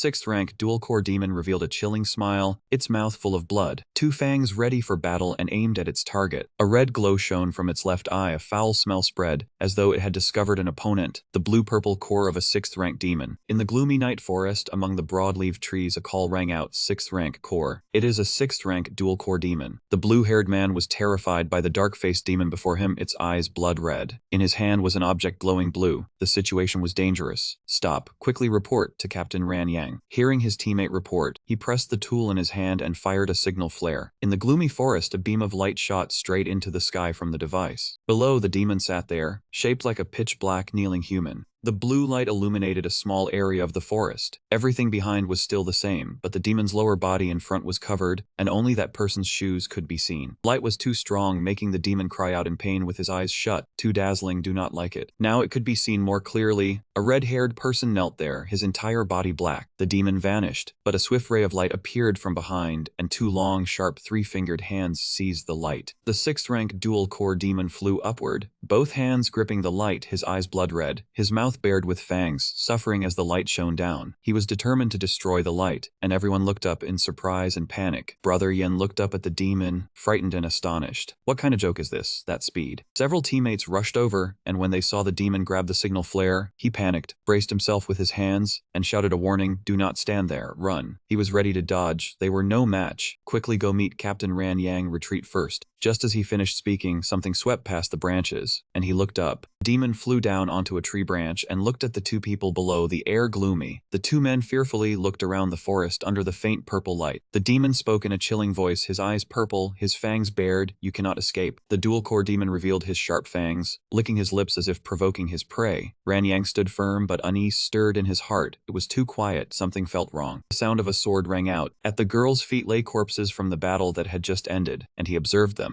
No, something is wrong. He turned around, the ground covered with many monster corpses that had just been slain. The girl's teammate was puzzled and turned warily. "The forest is not large, but since we entered, we have not heard a single sound, as if we were isolated." The girl had only focused on fighting the demons, so she had not noticed anything unusual. "Huh, is that so? It feels normal to me." Then she turned back and continued fighting. With him in command, the warriors from outside cooperated well. They carried out finishing blows efficiently, but no one knew how that stubborn guy who wanted to act alone was doing. An old gaze, Aki appeared like a warrior. Behind him came a flash and a loud noise, startling him. Turning back, the ground was full of demon corpses, but the red-haired and blonde men had collapsed. Suddenly, the girl behind spoke, slowly revealing herself. "You are the leader of HG." He was startled and grew vigilant. The girl slowly transformed half her face into a demon's, looking amused as she smiled wickedly. The demon's eyes blazed red, and he swung his sword to attack. "Die for me." As he fought the demon, from behind him, a man in black with a red sword charged over swiftly. The sound of two swords clashing rang out loudly, half the forest red, half the forest blue. He opened his eyes. It was Aki, his gaze sharp, the red sword beautiful and imposing. He was furious, rebuking him as he pointed his sword at the demon. "Why are you protecting a demon?" Aki answered directly, "Calm down, Captain Ran Yang. The light is making the fog disperse a little." At that moment, Aki blocked his sword. The girl returned to normal, holding her sword defensively. "Look closely. Is the one you want to cut down really a demon?" He looked around in panic, each of his teammates clutching themselves in pain and screaming. Everyone had fallen under the demon's illusion. He regained his senses and said, "There is a mind core demon here, affecting human minds." Aki pondered, "Men, it is stronger than ordinary mind core demon." He looked at the blonde man clutching his shoulder, his face twisted in pain. "If not for him, you would have cut your teammate in two." He shouted, "Captain, just now I saw everyone dead, and a demon was holding your weapon while slashing at me. Everyone in the night forest. The illusion is disturbing their minds and driving them to slaughter one another." He reminded them to gather everyone and follow orders. He was about to leave but turned back, seeing him standing still and staring at one spot, then asked, "How did you discover it? Did you not have another route? Luckily you appeared in time, otherwise I would have died." He turned his back, holding the red sword that radiated power. "I have an ability that illusions cannot affect. Flames, red energy, and lightning help protect me. I was attacked just now." He held his sword, wary of the demon above, preparing to jump down and fight. The red sword swept through the demons, but did not kill them all, and he realized one thing: no matter how many he killed, they would not end. The opening was caused by the fog. This kind of fog creates illusions for people and can make them lose their way. He looked at him in black clothes with the red sword. "Just what ability do you have to resist illusions? Are you truly a 5th-rank warrior?" His face darkened and he said, "I am willing to help, but do not ask about anything of mine." "Captain Ran Yang, I am not your warrior. This demon is the 6th-rank dual-core demon I need." His face darkened with blazing redness. "Fine."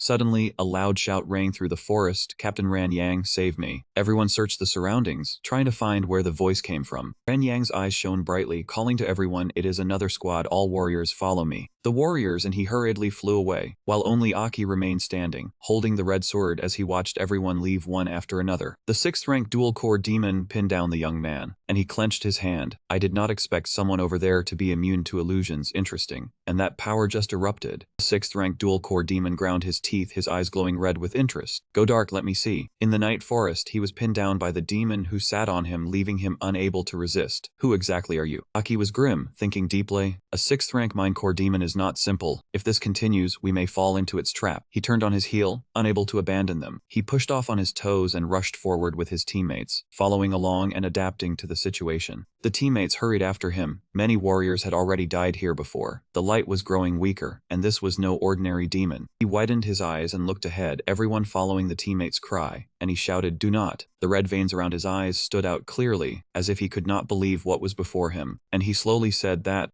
is. Looking up, he saw the people from the other team unconscious, hanging from the branches. He pointed and shouted, "Ah, Captain, they are members of another team, they are all dead." Aki stood watching him with cold eyes. Ran Yang remained calm, remembering what Aki had just said, then turned back and said, "Do not panic. Has everyone forgotten the purple core demon? It must be an illusion disturbing our minds. Stay calm. If it has not attacked yet, and we lose on our own, it will seize the chance to act." Aki calmly stepped up beside him and said, "This is real, move forward. This is another squad." He looked at him in astonishment. Suddenly a demon appeared, its eyes rolled back, tongue out, saliva dripping down. Everyone cautiously drew their swords in defense. The demon had come close. In the silence came the voice of a man who had just struggled, mouth bloody, weakly calling for help. "Captain, save me." He looked up at the boy making the cries, panic on his face. "Help, save me." Ran Yang rejoiced, quickly rescuing them. They were still alive. Teammates hurried over, yes. As the teammates approached, Aki drew his sword in front of them and then placed it on the ground. He was stunned by this action. The teammates were shocked, falling back. Ran Yang was angry. "What are you doing?" He scowled, his eyes gleaming. "Look closely, Captain." The boy who had weakly called for help was now pinned by a 6th rank dual-core demon from behind, one hand holding his body, the other pulling his head back. The demon hid behind and grinned cunningly. Demon slowly revealed its face. "Oh, curious, you discovered me immediately. Strange, my enchantment has no effect on you. This corpse is worthless." A beam of light appeared at its feet, everyone alert and fearful. He was furious. "You damn creature." Suddenly, a red light split from the tree trunk, and he swung his sword, ready to fight. He was terrified, raising the sword overhead, striking the demon forcefully. "Die for me." A mountain-splitting strike, echoing through the forest, red light spreading. A portion of the small forest burned, smoke slowly rising. Large tree split in two, leaving only charred remains, smoke drifting everywhere. In the silence, a boy exclaimed, "Was it successful?" After a brief silence, a voice came from another branch. "Oh heavens, humans are brutal," startling him. Both turned. Unexpectedly, the demon was still not down. The 6th rank dual-core demon sat on the branch smugly, still weaker than the small 6th rank core warrior. He was angry because no matter what he tried, he could not subdue the demon, determined to fight until it was injured. Many beams of blue, red, yellow, and green light shone down to the ground, illuminating the area. "Wait." He was a bit embarrassed by his words, knowing the demon was very strong, thinking silently, "Damn. Too many people, cannot stop them in time." Their anger caused loss of reason. Everyone attacked the demon sitting calmly on the branch simultaneously. The demon's eyes glowed purple, grinning mischievously, challenging them. "Then let's play." The red sword pierced through its body. "Damn it." He was shocked, his eyes glowing red, slashing through the smoke. He landed, shielding his eyes from the purple smoke. The demon disappeared. Someone shouted, "That demon turned into smoke. Quickly find the 6th rank mind core demon." The smoke obscured vision, unclear sight. A brilliant white light appeared from behind, and he turned to see. Looking at the scene, he saw Aki and the white shadow of the demon, half Aki. Damn. Aki's body gradually turned into a 6th rank dual-core demon, dark-faced, wearing a terrifying grin. He pointed at Aki and shouted. Everyone looked. Aki realized now he was no longer himself. The demon made everyone unable to recognize him. In everyone's eyes, Aki was just a demon. The enchantment had disrupted their minds from the start, observing from above to gain advantage. The demon sat on the purple smoke, legs crossed, watching him from above with delight, a large purple eye on its back. Below, the teammates were psychologically manipulated, swinging swords ready to attack him. He stood still holding the red sword, while the demon above observed the game. Haha, interesting. Ran Yang and Aki fought decisively. The demon was defeated. Aki's eyes bright, angry. Captain Ran Yang did not expect to face him. From above, the scene below was bathed in red by the demon. The demon rejoiced, truly a gruesome massacre rarely seen. Aki was extremely furious, seeing them as a mere amusement. Testing the thunder attribute, a red energy stream shot at the demon, but it dodged the two others, unexpectedly blocking Captain Ran Yang's red core strike. Aki transformed into Chi Wang. If the thunder attribute counters the demon's power, then Chi Wang used the power from the glowing sword. Ran Yang shouted furiously, rushing to strike to protect other warriors. Chi Wang lunged swiftly. Captain paused momentarily. The sword's energy spread everywhere, sending the soldier flying. Ran Yang was surprised. Another thunder strike. This kid, what exactly is this thunder attribute? Not only does he have enormous demonic power, but also causes unease. Chi Wang stood among those on the ground, adjusting the thunder intensity specially, clearing negative states, including the demon's enchantment. Chi Wang looked up at the purple eye, the demon still in the sky. The demon was astonished. The thunder strike broke the enchantment. What will he do now? Shiki Wang on the ground shouted. The sound Aki made carried a thunder attribute. The demon on the purple eye wavered, its voice carrying destructive thunder power. Cracks appeared in the giant purple eye. Finally, the demon above collapsed. The demon attacked Chi-Wang from behind. Die, human warrior.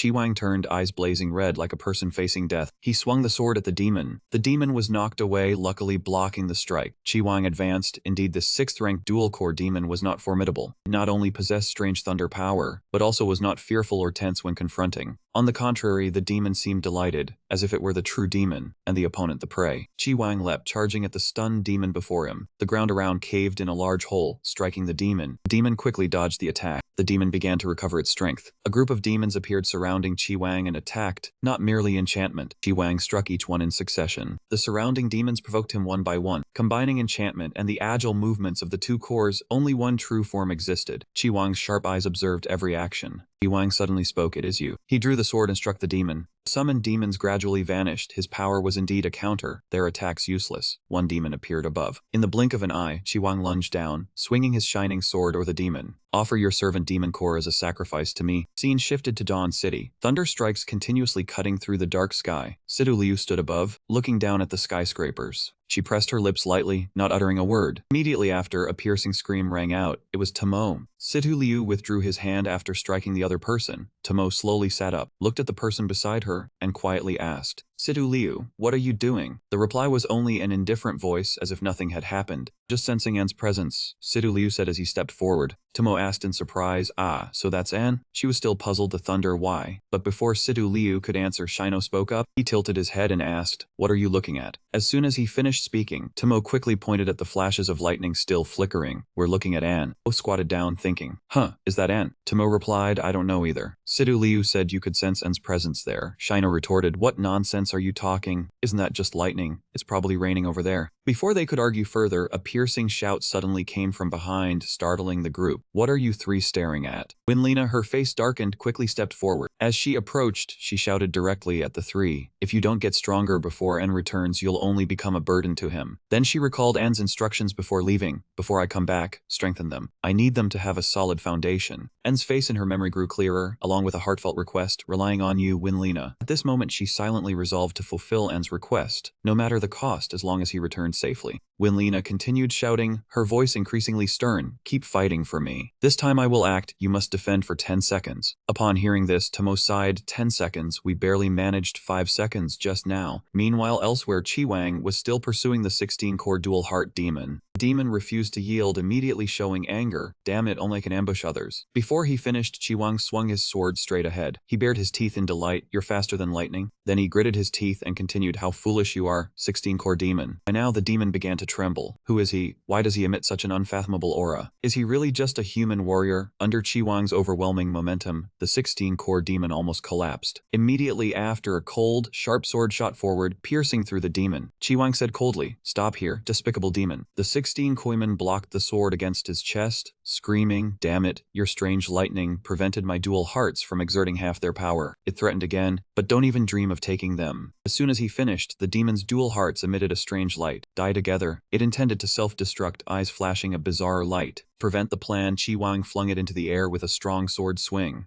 Chi-Wang smirked, "Want to self-destruct." Then he immediately called lightning. "Let me give you a hand," he said. In an instant, countless bolts of lightning appeared in the sky, continuously striking the 16-core demon. It screamed in pain, Are you human or demon?" Chi-Wang said nothing. He calmly said, "A warrior." The demon's body exploded, black smoke rising endlessly. Finally, the dual hearts appeared. They slowly fell into Chi-Wang's palms. He clenched and slowly released them, thinking, "Is this the demon suppression core?" The sky gradually darkened, the moon tonight full and bright. In the forest, an unconscious figure leaned against a tree trunk. Ran Yang slowly opened his eyes, groaning softly. He held his head, wondering, "Have I been unconscious? Since when?" Looking around, he noticed others were also unconscious like him, thinking, "Everyone is here, all unconscious?" Cutting through Ran Yang's chaotic thoughts was a familiar voice. Aki quietly asked, "Captain, you're awake?" He exclaimed in surprise, "It's you." Aki seemed tired, one hand supporting himself on the ground, back leaning against a tree. Ran Yang intended to draw his sword and rush forward, asking while acting, "Is it already dark? So where is the 16-core dual heart demon?"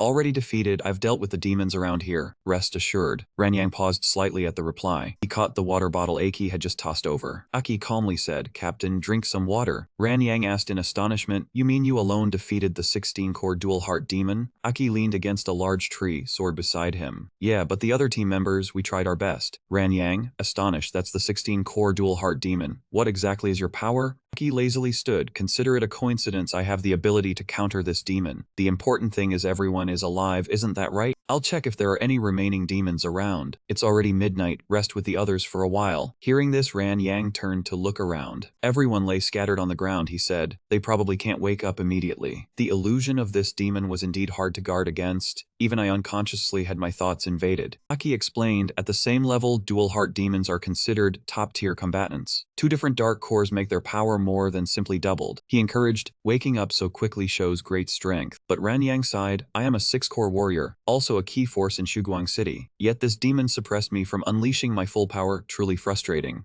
Frowned, as the one responsible for Shuguang City's purge actions. Also as captain, since you saved us, I won't investigate your true identity. But as a warrior, I cannot ignore this. Ran Yang clenched his fist. I'm really curious. Between me, a 6-core warrior, and you, a foreign warrior who can alone defeat a 16-core dual heart demon, who is stronger? He proposed, let's spar so I can see your strength. Aki immediately refused. No need, Captain, I believe your true strength is certainly not inferior. This situation is special because of lack of information about the demon. You were... Before he finished, Ran Yang interrupted, don't refuse me. Consider me overly curious about your power. His sword pointed at Aki, please spar with me. Aki silently assessed, aggressive and unwilling to lose. Makes sense. If a warrior lacks these, how can they be strong? Thinking so, he changed his words, I have no problem. There's a vacant area nearby. The bright moon illuminated every corner of the forest. The 2 quickly moved to the vacant area nearby. Ran Yang began shifting his stance, assuming a combat-ready position, and please don't hold back. If you are truly strong, let me witness it. Aki replied, I was once aggressive like you, so I will take this spar seriously. He reached behind his back, drawing his sword to attack. Ran Yang felt excited very well. Like a gust of wind, he rushed straight at Aki, unleashing wild slash. Consecutive red sword trails appeared layering before him. But immediately after, Rang froze. Where did he go? He looked around, seeing no one, only the traces of the previous strike. Ran Yang looked up. A shadow lunged down, wanting to slash him. He reacted extremely fast, but the attacker was already behind. Ran Yang raised his sword to block Aki's strike. He played unexpectedly, stepping on his hand, causing a tremendous explosion. Dust and smoke spread across the ground. Aki shattered Ran Yang's weapon. He suddenly spoke, you lost. No matter how many times you stand, I always find an opening to counter and seize your weapon the moment you act. His cold, indifferent gaze, do you want to try again? Ran Yang trembled slightly. He was right. Prepared or not, his weapon was always taken. His strength and pressure reminded me of only Xin Liu Hao. Aki extended a hand to help him up. His expression softened. Come here. Ran Yang remained stiff, the sensation completely different from before from Xin Liu Hao. Sometimes cold, sometimes warm like a senior. He smiled, silently concluding, truly a mysterious warrior. Ran Yang held Aki's hand, happily admitting defeat. He rubbed his arm and asked, with your strength, why join this temporary team? You're surely not an ordinary 5-core warrior, almost the strongest I've seen, second only to Xin Liu Hao. Aki frowned, muttering, Xin Liu Hao ranks above. Ran Yang said, 7-core warriors are the peak. The gap between 6-core and 1-core is greater than between 1-core and 6-core. Xin Liu Hao's strength cannot match a 6-core warrior like me. They once entered the ancient king's trials alone and emerged safely. This exceeds imagination.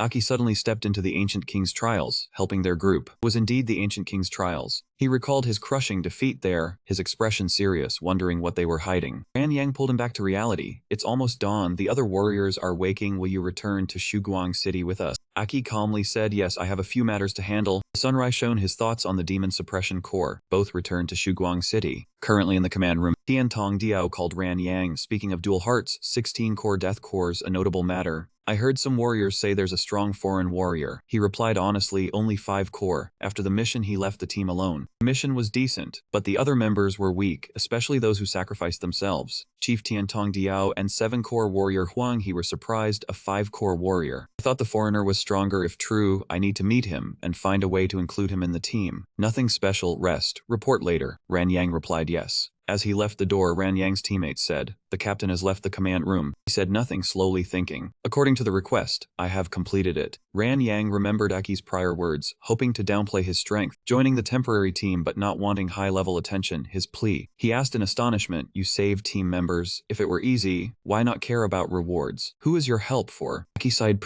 He looked up at the sky, calmly said, I'm not sure. At this moment in Shuguang City, a hotel, Aki finished bathing, stepped out to dry, saying, finally washed off the demon blood from my body. He went to the bed, looking at the demon suppression core. Sitting down, he muttered to himself while holding the demon suppression core. Next comes this. A second later, Aki realized the demon suppression core was completely different from ordinary demon cores, especially the demon energy inside, if absorbed by normal warriors, would have unpredictable consequences. Chiwang appeared. The consequences would be unimaginable. Good quickly acquired the first demon suppression core. Aki asked in panic, how did you appear? Han said frankly, if you've obtained the demon suppression core, could you use it? Only you can wield it. Hearing this, Aki asked in surprise why. Chi Wang replied, because you are special. Saying this, he transformed Aki into a form resembling him. Aki angrily shouted, hey, what are you doing? Chi Wang said, I like this form of yours. He still asked, what do you intend? Don't be too familiar. He laughed, hee, this form has great effect. Demon suppression core is unique within advanced demons. The internal power usually unbearable to a human body. Too violent, causing the warrior's mind to falter, even self-damage. The human body has two means to suppress this power. Aki asked, two means? Chi Wang replied, one is the demon body, immune to demon energy. The second is the lightning attribute that the person self-levels. Aki didn't understand, saying, you mean creating a lightning stream in front of him.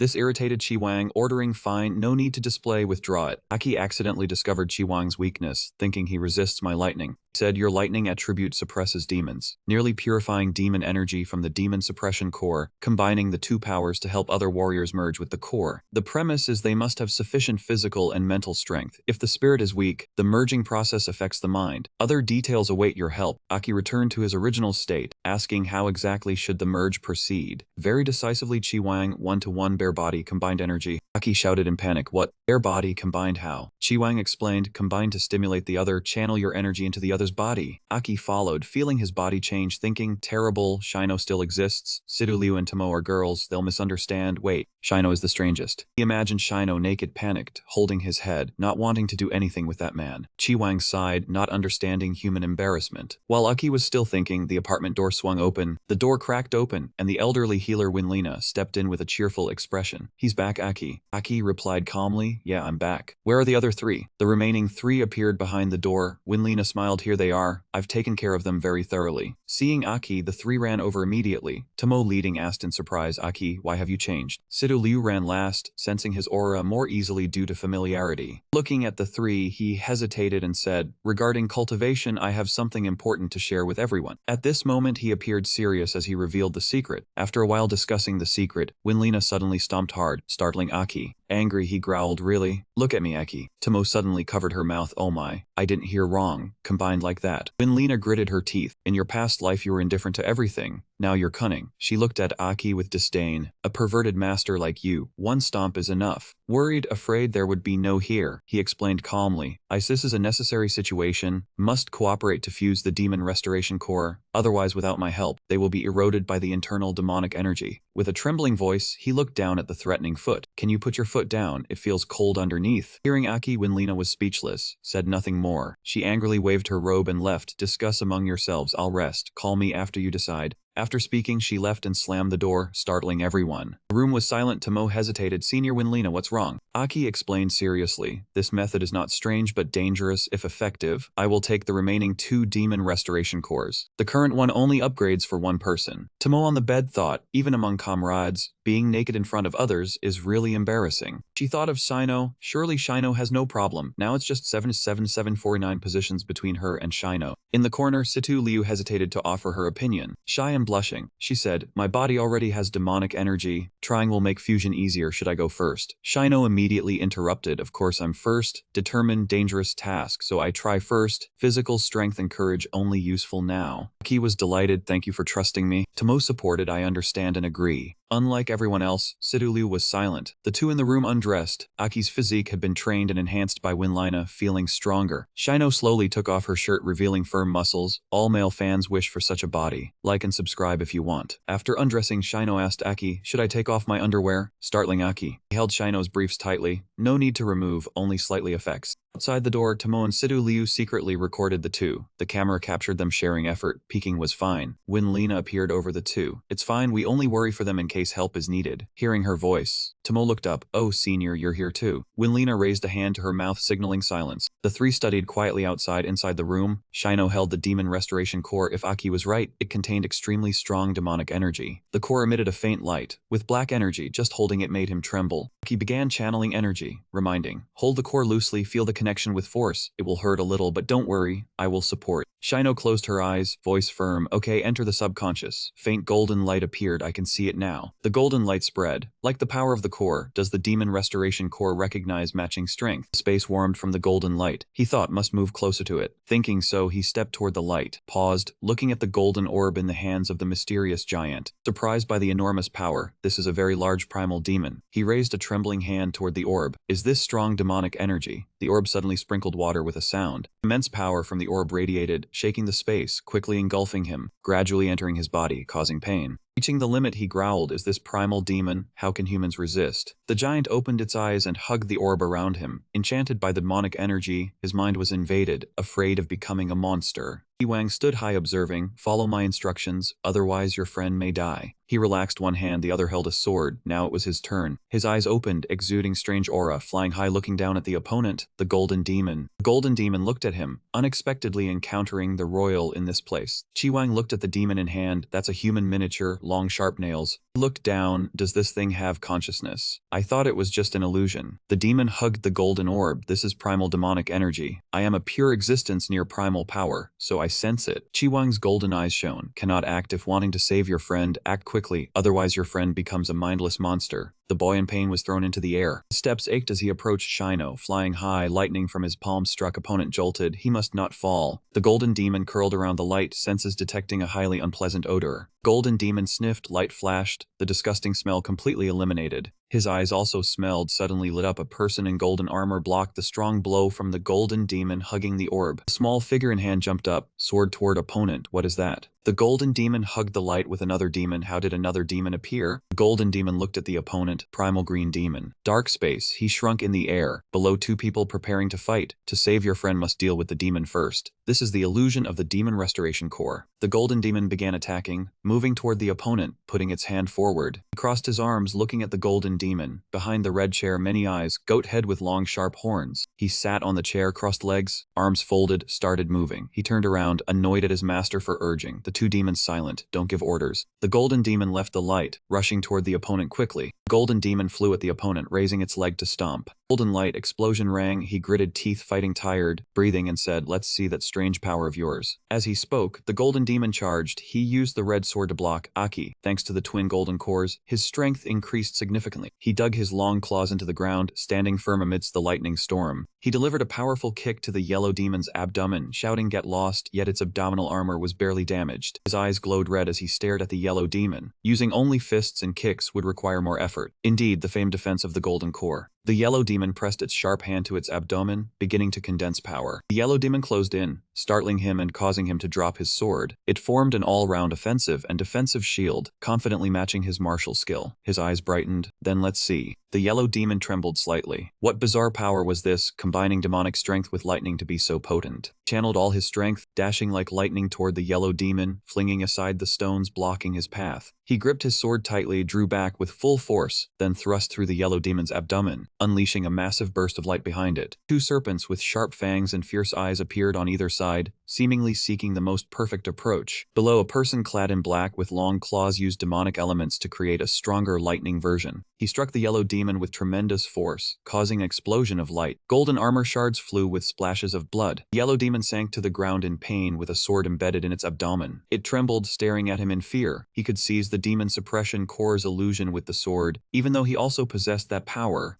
Wang looked back. Even the demon's primal strength terrified him. What kind of bizarre power have you evolved into? Perhaps this power can truly be exploited. He licked his lips, thinking of the possibilities. Maybe his plan would proceed more smoothly. Then continue evolving human. A powerful white light shot straight into the sky, urging him to keep evolving. A gigantic white creature with sharp teeth lunged at him from somewhere, then was called back. He stretched his arms within the blinding white light, gritting his teeth to endure evolving into the five-core form. He lowered his hands to his feet, smoke swirling around before spreading outward. He opened his mouth, revealing sharp fangs, exhaling smoky streams. His eyes blazed yellow with anger. Anything else, bring it out. The six-core evolution completed. The yellow demon silently watched him. Then he looked at the other boy, as the sword and the yellow demon's outer armor were drawn into the giant light and vanished. He flew over, praising impressive. Devouring most of the demon suppression core's power not only helped him evolve. Both watched as everything was absorbed into the golden light. The remaining energy was just enough to awaken his friend's demonic power. One pair of eyes slowly opened, shining brightly. His friend was about to awaken. Inside a spacious room, the group sat around the bed. Aki was there with Shino. He placed his hand on his friend's back, causing Shino's body to radiate golden light. Sidu Liu rested his head on the bed frame. Tomo excitedly adjusted the camera to capture the two, and Unlena dozed on a chair, holding a book and yawning, asking, "Not finished yet?" Tomo tilted the camera, then was startled by something unusual. She widened her eyes, saying, "Wait, Shino seems to have noticed us." Sidu Liu Lin D also paused, exhaling lightly. Everyone watched the golden light surrounding Shino, faces showing astonishment. Shino's eyes widened, gradually changing, the golden hue more vivid than ever. Lin A looked at him, thinking Shino's eyes are the demon's eyes. Suddenly, a loud explosion rang out, shaking the building as if an earthquake struck. The golden light flared violently. Three girls screamed in terror. Shino's body began to transform. That stream of light spiraled into a blazing golden ring, then exploded across the sky. His body rose amid the radiance, leaving everyone staring in shock. Suddenly, something slowly protruded from his back. There was not just one of those things. They trembled, then slowly pushed outward. He gradually turned into arms with clear flesh, bone and sinew. The three girls were startled, thinking that he had turned into a four-armed figure. The smoke around Shino turned black, clinging tightly to his body. Four arms grew from his body, and four golden horns appeared on his head. His face darkened, then he let out a long breath. Shino had successfully evolved into the fourth phase demon form. Winlina widened her eyes, unable to believe it. Without going through the core, demonic power had truly fused with a human. Aki, draped in a black cloak, waved his hand decisively and said, "Now is not the time to be shocked. Shino's advancement released power far too violently. The warriors of Dawnlight City will definitely notice it. We have to leave here at once." Before everyone could recover, they all looked toward him. Sidu Liu quickly turned and ran, saying, "Then think of a way. I'll go guard the door." But before she could finish speaking, Shino's large hand held her back. His four large arms grabbed each person in turn. He said in a deep voice, "Everyone, forgive my rudeness." Aki smiled and took his hand, replying, "You already have a way. Then I'll leave it all to you, Shino." Suddenly, a pair of golden wings spread open behind him. Immediately afterward, a loud explosion rang out. He held one person in each hand and flew out of the building. Tomo smiled brightly, secretly admiring how truly incredible Shino was. A dazzling streak of light flashed across the sky. The group flew away and left a huge hole in the hotel roof. The next morning, a crowd gathered in front of the hotel, looking at the fallen signboard and discussing it. Someone spoke up to maintain order, saying this was only an accident. Everyone should stop gathering to watch. A warrior reported loudly, "Captain, aside from the hole in the roof and the damaged signboard, no other traces were found." After hearing this, the captain of the Dawnlight Guard frowned, thought, "That was definitely a demonic aura just now. It only took me a few minutes to get here." Suddenly, a warrior looked up and shouted, "Captain, quickly look over there." Then both of them bent their knees and knelt down together. A fantastical blue light appeared, and the blurry figure within it slowly descended. The young man said in shock, "Why have you come here personally, Lord D. Lun?" The other person lowered his eyes and looked down, his expression unreadable. He was the newly appointed No. 6, the strongest dual-core recovery-type warrior D. Lun. On the group's side, Shino landed on a mountain where a warm waterfall poured down, then slowly touched down on the ground. Tomo asked admiringly, "Wow, Shino, how do you feel?" Shino frowned, raised his hand, and looked at it thoughtfully, then answered vaguely, "I feel my body is filled with demonic power." As soon as he touched the ground, the power dispersed, and he returned to his original form. Tomo immediately praised him. "You can freely switch back to human form." Lena was still puzzled. "Was your ability to advance directly to the fourth phase thanks to Anne's support?" Shino recalled everything and replied, "When my consciousness was unclear, and seemed to have been helping me regulate the power of the demon-subduing core." He added with regret, "Unfortunately, the demonic power was too strong, and I need time to adapt, so I could only reach the fourth phase. Otherwise, I might have been able to advance straight to the fifth phase." After hearing this, Lena remarked, "And really is hiding quite a few secrets." Aki fell silent for a moment, then said, "Looks like we can no longer return to Dawnlight City. We will definitely draw attention." "Lena, I'm sorry." When Lena sighed and replied, "What are you apologizing for? That place is no longer the Dawnlight City it used to be. If we cannot go back, then so be it." Sidu Liu looked at Aki and said with a smile, "In that case, let's press the advantage and help Tomo and me advance too." After hearing this, Tomo happily agreed, Tomo agrees with Sidu Liu too. I also want to become stronger. Winlina crossed her arms and asked in confusion, next, we need to act together, and what are you planning? Aki turned to Shino and asked, you said you need time to adapt to your power, right? Shino nodded, I feel there is still a stream of power inside me that I cannot sense yet. After hearing this, Aki smiled and said, very good, I also want to see just how far your current strength has reached. He came up with an idea, let's go hunt the dual-core 6-tier demon together. Shino reluctantly transformed, creating various poses for Tomo to photograph. Tomo, excited, said exactly like that. Winlina sat beside the warm waterfall, suddenly hearing footsteps and turned to observe. Aki approached and asked, what are you looking at? He continued, why so shy today? Normally straightforward. He bent down to sit beside Winlina, pointing at Shino, asking about him. Winlina also looked, hesitant but replied, her face troubled. Seeing the combination of human warriors and demons gave her a strange feeling. If this had happened before, it probably wouldn't have been accepted. Within Anne's body there is also demonic power. What will become of humans and demons? The more I think, the less I understand.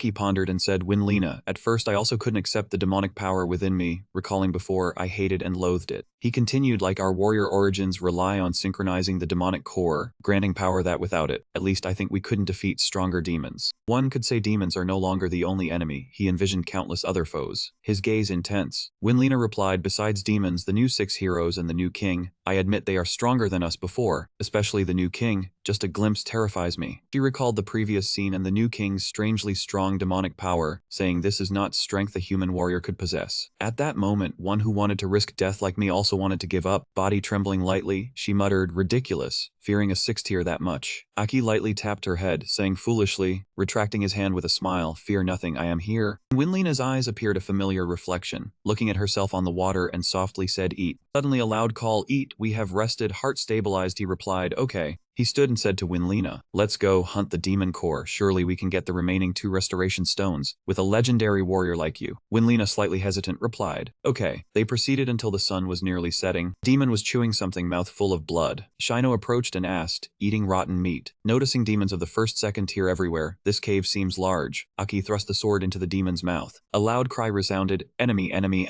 Aki held his sword and stepped forward aggressively, saying, searched from morning till evening, finally discovered a rare large cave. Hoping for a dual-core demon, do not disappoint me. Red aura radiated from him. The demon whispered, human and demonic presence. A tall figure stood behind them. Shino grabbed the demon by both ends, smashing them together, causing massive damage. Their heads fell, he said, done. Tomo was surprised and admiring. Aki sensed something within and expressed it. He felt the great power deep within the cave, capable of finding restoration stones. Sidu Liu suggested, I also want to fight, but Aki interrupted, not yet. Fighting consumes both physical and spiritual strength. She and Tomo could not fight before merging the restoration stones. Merging with Sidu Liu consumed much spiritual and physical strength due to the subsequent process. Must ensure Sidu Liu is in absolute state. Finally, he advanced deeper, instructing Winlina. She agreed, okay. Suddenly 3 demons attacked from within. They roared, surprised by humans arriving, give up your lives. Shino raised his hand saying, let me try. Aki rushed to slash with one strike. Shino faced the demon. Yang threw a powerful punch to its head. The remaining 2 demons panicked, wondering if they were demons or humans. Finally, they shouted, whatever it is must die. They charged more fiercely, fighting Shino. Tomo saw this and asked Aki, after demonic transformation, is it like this too, imagining having 4 arms? Aki frowned, replied vaguely, then pondered. Shino becomes fierce when demonized, unsure about Sidu Liu and Tomo. Shino grabbed both demon heads, executing the bone blossom technique. Said previously I was very weak, carrying the core for defense, but against the 1st, 2nd tier demons led by the 1st tier, only stood aside watching the captain protect. Facing fire-type 2nd tier, only escaped under the captain's protection. Now I am different, having power, making demons fearful in the future. Aki advanced spiritedly, the demons quickly drawn. Aki recalled, when anger converged here it truly was a demon cave.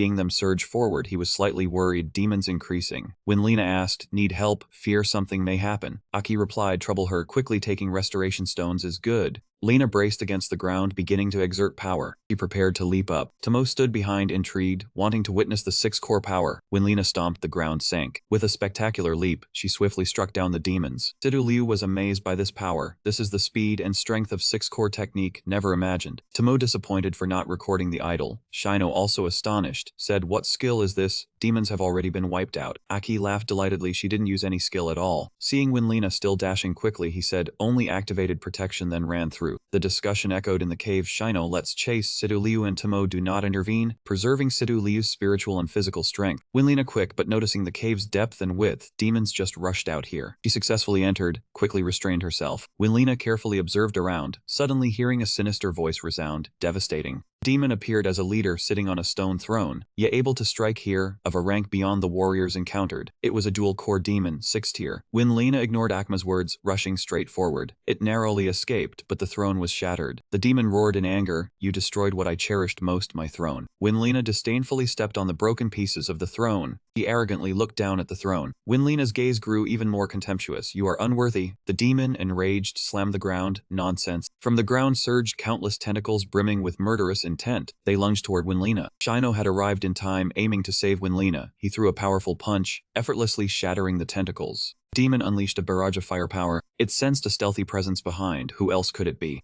He also appeared, drawing his sword to threaten and extract the core, then charged at him. Blood rained down like a storm. Aki looked at it beneath his feet, satisfied. "Got it, the demon core, only one more batch to go." He turned to Han and asked, "Are you okay, Winlena?" She, exhausted from the battle, held her injured shoulder and replied, "Nothing, just drained. Can't fight side by side every time." Lena glanced at the core before her chest, energy nearly depleted. The core was rare, especially after the new king took office. The old 6 elements could no longer use cores. Aki silently looked at her. Winlena quickly spoke to ease the tension. "I'm getting old too, won't force myself to use the 6 elements anymore." She looked at him with eyes full of hope. "Must create a miracle for us to witness." Hearing this, Aki clenched his hands, trembling. He looked up, resolute. "All right, I agree, I will reclaim all that was lost." Meanwhile, the hotel looked quite modern. Aki stood in the corridor, holding a vial, saying, "Finally 2 of them, now to begin assisting them in merging demon power." He didn't forget to ask Winlena and Shino to watch over. Winlena confidently replied, "Don't worry," Shino agreed. "This is a minor sea-level formation, should be fine." She asked suddenly, "And you?" Winlena's cheeks flushed, handling 2 women at once. Could he manage? Aki, furious, asked, "What nonsense are you saying?" The 2 girls inside heard, seemingly talking in the corridor. Mo hesitantly asked Sidu Liu, "Are you feeling tense?" Door opened, Aki entered, turned on the light, asking if they were ready. "Who goes first?"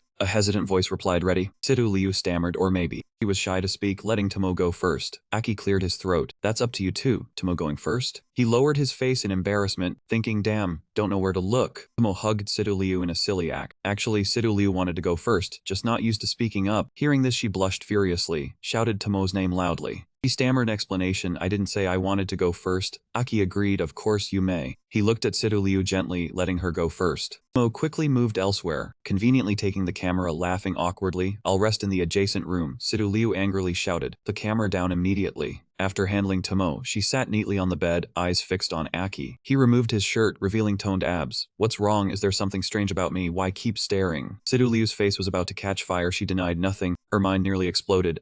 Saving me right in front while smiling at me. Sidu Liu lowered her face, stammering, "You girl that," reaching with reddened hands, "even underwear makes you smile." "No need, I can't focus, no need to smile." Tomo and the others next door were also rosy. The room was brightly lit. Aki and Sidu Liu sat properly on the bed, opened the box containing the demon core. Aki generously handed it to Sidu Liu. She took it, sank into thought. "Eat. Does the demon power inside correspond with the body? I also don't know where the power in the body comes from." Sidu Liu's eyes fell, a mix of desire and fear. He recalled the demon's form. Recounting the dream, "I dreamed of being enveloped by a familiar yet strange figure. The power was immensely strong, evil, dark, unpredictable." Hearing her, Aki gently agreed, "I understand. This time we might find the answer." He carefully guided Sidu Liu. This time she could grasp the demon core, entering the spirit. Aki placed both hands on her trembling shoulders, signaling, "I begin." Sidu Liu closed her eyes, remembered Aki's words, entered the spirit, forgetting everything. Quickly she sank into a mental state, merging with the demon core. Sidu Liu opened her eyes, entering a different space. Before her, a demon held a glowing orb, primordial demon power. Sidu Liu approached. She slowly considered the absolute power representing the restoration element. Indeed, both strong and evil. The demon sensed her presence, opened its eyes, radiating great power, startling her. Sidu Liu froze for a moment. Her eyes gradually brightened. Although evil, possessing this power would make her stronger. Drawn by a force, she reached out to touch the glowing orb, protecting many, becoming a great servant. Her hand trembling. Just a bit away from the orb, received the primordial power. At that moment, a hand grabbed her wrist. Another demon appeared, no adorable female warrior. Sidu Liu awoke, panicked, shouting, "You are the demon from my dream." The demon looked at her, smiling with satisfaction, wrapping arms around Sidu Liu's waist. Primordial power. She was Wang, one of the 6 great kings controlling time and space. "Sorry, this girl is mine. I've claimed her." The demon seemed to answer the question. "One of the 6 great kings, Wang. Why does this human body have familiar power? It turns out you already gave her part of the primordial power." Wang Qi gripped Sidu Liu's hand tightly, affirming that she would still help care for another human, while saying he had his own plans and cared deeply about the child, so they should stop making things difficult for her. Only then did Sidu Liu hesitate and say, "I, the demon inside my body, that form is human." She looked straight at that woman and asked clearly, "You are one of the 6 Earth King banners, you really are He Wang Qi." Sidu Liu's face turned pale. The presence of the 7-banner demon truly left her stunned. Wang Qi explained slowly, "This is our first meeting, and I deeply miss your rosy, full lips." "It really is you, you truly give people a headache," a familiar voice rang out. The demon witnessing this scene exclaimed, "Truly rare." Aki and Qi Wang appeared with imposing presence and that demon cried out. 2 kings gathered. Qi Wang said sternly, "Did I not tell you not to interfere in this matter, He Wang?" Aki also wondered, does the power inside Sidu Liu's body come from He Wang Qi? Both Wang Qi and Sidu Liu covered their faces. Qi Wang ee. The two looked exactly alike and spoke in unison, "You, my lord, you have arrived." Qi Wang and Aki landed on the ground. He Wang ran over and I smiled as I called out, "Dick." "You blushed like a young maiden and acted spoiled.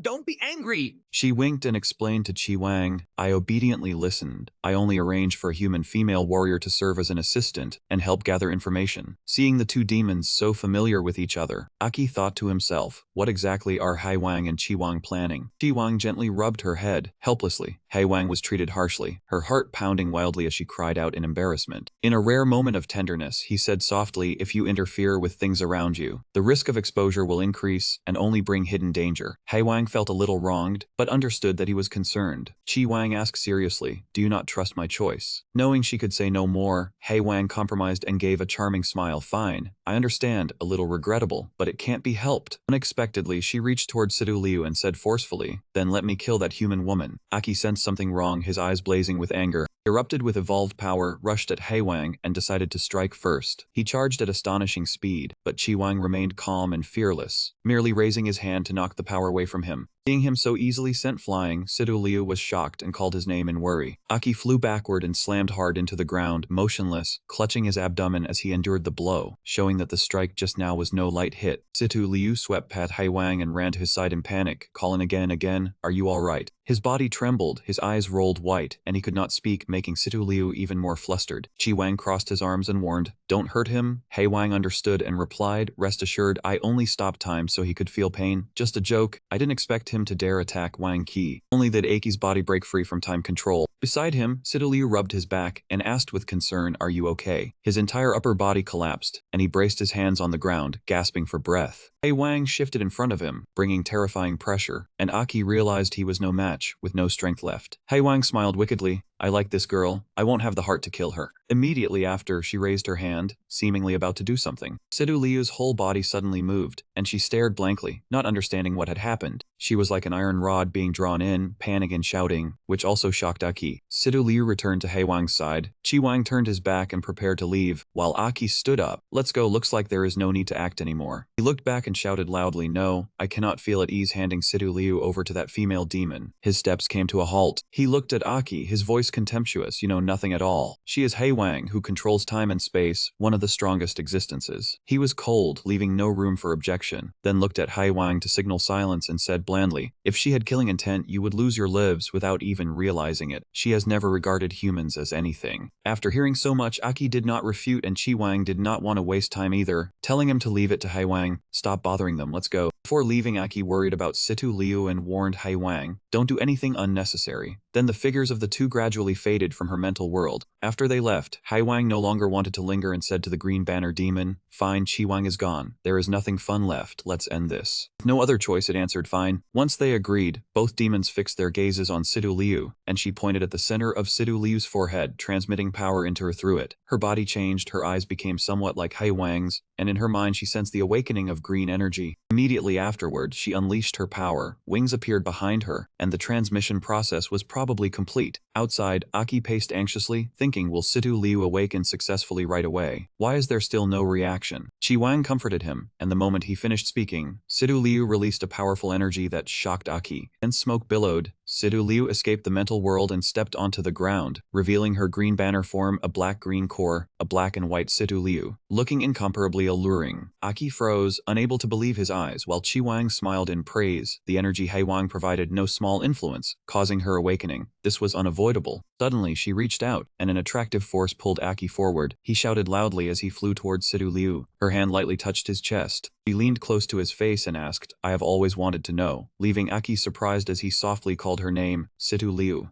She looked straight at him, unashamed, and asked, "Do you like me?" Answer, don't stammer. Aki was bewildered, thinking to himself that Sidu Liu was truly bold. Standing beside them, Chi Wang also sighed warily. What the hell is this? Chi Wang continued sighing. After gaining great power, she still cares about this. Humans are truly hard to understand. Suddenly, a clattering knock came from outside the door. The door opened abruptly, and Tomo and Shino fell to the floor by inertia, while Chi Wang hurriedly vanished. She turned to Shino, "It's all because you were too heavy and pressed down on me. Such a good chance too." Tomo looked up, her eyes widening in shock at the sight of Sidu Liu sitting on the table, her hand tightly gripping Aki's collar. Tomo asked curiously, "Sidu Liu, what are you doing?" Sidu Liu's face flushed red with embarrassment. She covered her reddened face and explained, "Don't misunderstand. I was probably affected by demonization." Tomo did not believe her, while Aki secretly rejoiced. Luckily, he did not have to answer. He coughed. Then it's Tomo's turn. Tomo lifted the glowing demon restoration core. Only after holding it did she realize it was light and warm, her bare body full of restless energy. Aki wondered, so warm. He reminded her sternly, "Tomo, be serious, this is no joke. If you don't focus, the demon restoration core will react." Tomo raised her hand, obeying seriously. Aki sighed helplessly, she really could not make anyone worry less. He placed his hand on Tomo's back and instructed carefully, "Calm your mind to sense the demon restoration core. After entering its space, you will meet the primal demon of intellectual power." He said seriously, "You will have to endure both physical and mental attacks, but rest assured, I will go with you and support you with all I have." Aki channeled energy into Tomo's body, repeatedly reminding her of the key point, "You must focus your mind, you are the one in control." She closed her eyes, his reminder still echoing by her ear. What matters is whether you can sense the power of the Fukma core, only then can you enter the space. He also did not forget to remind him that Shino and Sidu Liu would need quite a long time to achieve it. Seeing Tomo motionless, Aki was startled. When had she entered the space and successfully sensed it? He shut his eyes tightly and focused his mind. He had to enter the space at once. When Aki opened his eyes, her appearance had already changed. Chi Wang looked at Tomo and praised this friend as truly strange. She had not been attacked at all. She had not only entered the space, but also stood upright before the demon, absorbing spiritual energy, and Chi Wang was surprised that she encountered no obstacle at all. The demon looked at her, and Tomo also raised her head to observe it. The way it looked at her was not fierce at all. Tomo successfully absorbed all the energy from the high-level demon. Aki was astonished and smiled when he saw that even the primordial demon was drawn in, while Tomo slowly absorbed the energy already present within the core. Her body radiated a mysterious blue light. Light grew brighter and brighter, spreading through the surrounding space. 2 small horns grew from Tomo's head, and she was also equipped with new accessories. Most striking of all were the beautiful wings growing from her back. The light contracted into a sphere and Tomo vanished inside it. Chi Wang was shocked. No help needed at all, how strange. Powerful energy burst from the sphere, and Tomo seemed to break out of a cocoon as she stepped forth. She now possessed a new title, 6-phase blue-white lion demonization. Tomo felt proud of the miracle and thought, "It is already done. I thought it would be more troublesome." She kept calling her own name, "Eat." Wings on her back flapped, and Tomo realized she could increase her speed, so she rose onto her toes and flew swiftly, no slower than the idol Winlina. Tomo rushed right up to Aki, catching him off guard so fast. She praised herself, "Oh, so powerful already." Aki nodded, "Yes, you are far stronger than before." He secretly thought Tomo might be a hidden super genius. A voice rang out, "All right, let us go."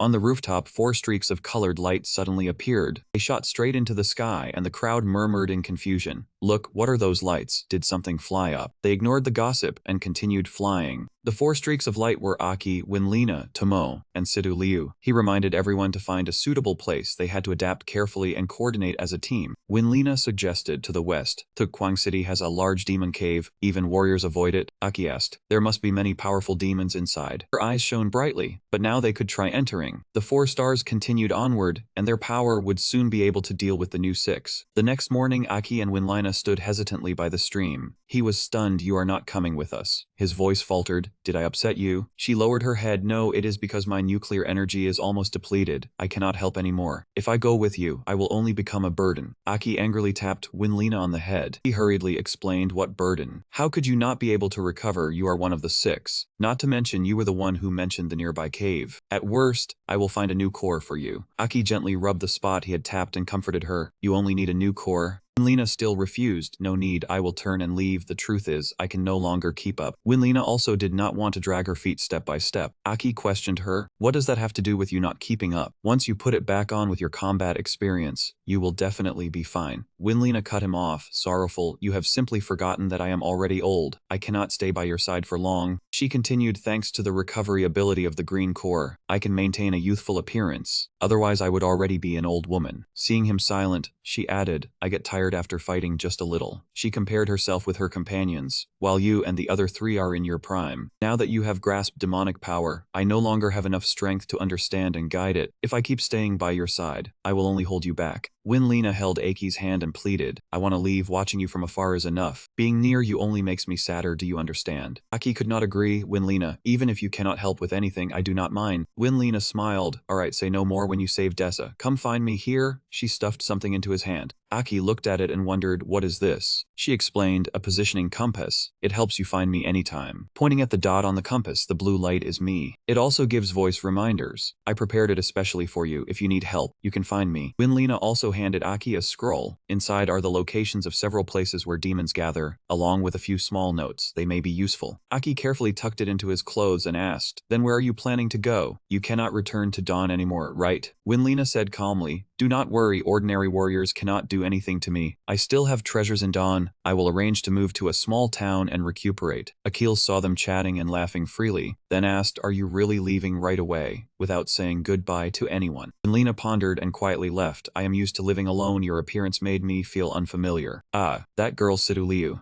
Aki was startled and turned his head to look. Sidu Liu. Standing far away, Sidu Liu also sensed that they were talking about her, and her face flushed red. She tilted her head, her gaze carrying the air of someone who had stepped out of a novel. Then she turned and smiled as she spoke with the two companions beside her. Winlina reminded Aki, if you see Sidu Liu caring about you, do not ignore it. Aki silently thought about it, always clumsy in matters like this. Her words carried a hidden meaning, as the exercising light shone down on the river. It was time to part. Winlina turned away. All right, I am leaving. I will go to the nearby small town to catch a carriage back to Dawn. Watching her retreating figure, Aki said, if I find a new 7th phase green core, you are not allowed to refuse it. Winlina smiled faintly. You really are an idiot. What girl would want to feel out of place before the person she likes? Dry leaves fell as if comforting her mood. There are already better girls beside you. Sidu Liu, Tomo, and Shino rushed over breathlessly. Winlina has already left. Yes, she'd not ask anything at all. Aki looked back at Winlina's figure fading into the distance. She is only going back to handle her own affairs. Sidu Liu said regretfully, I did not even get to thank her. Shino asked, then are we going to the demon cave now? Aki nodded, yes, the cave is vast with many powerful demons, just right for testing the 4 of your strength. Aki turned and walked away, while also looking for something. Shino wondered, what are you looking for? Aki was full of momentum, a new 7th phase green core. Next time I see Winlina, I will give it to her. The 4 had now switched to combat mode, each wearing a fierce expression. Shino shouted, return to Pingning City, where the skyscrapers glitter in the night lights. 2 noticed a suspicious shadow alert.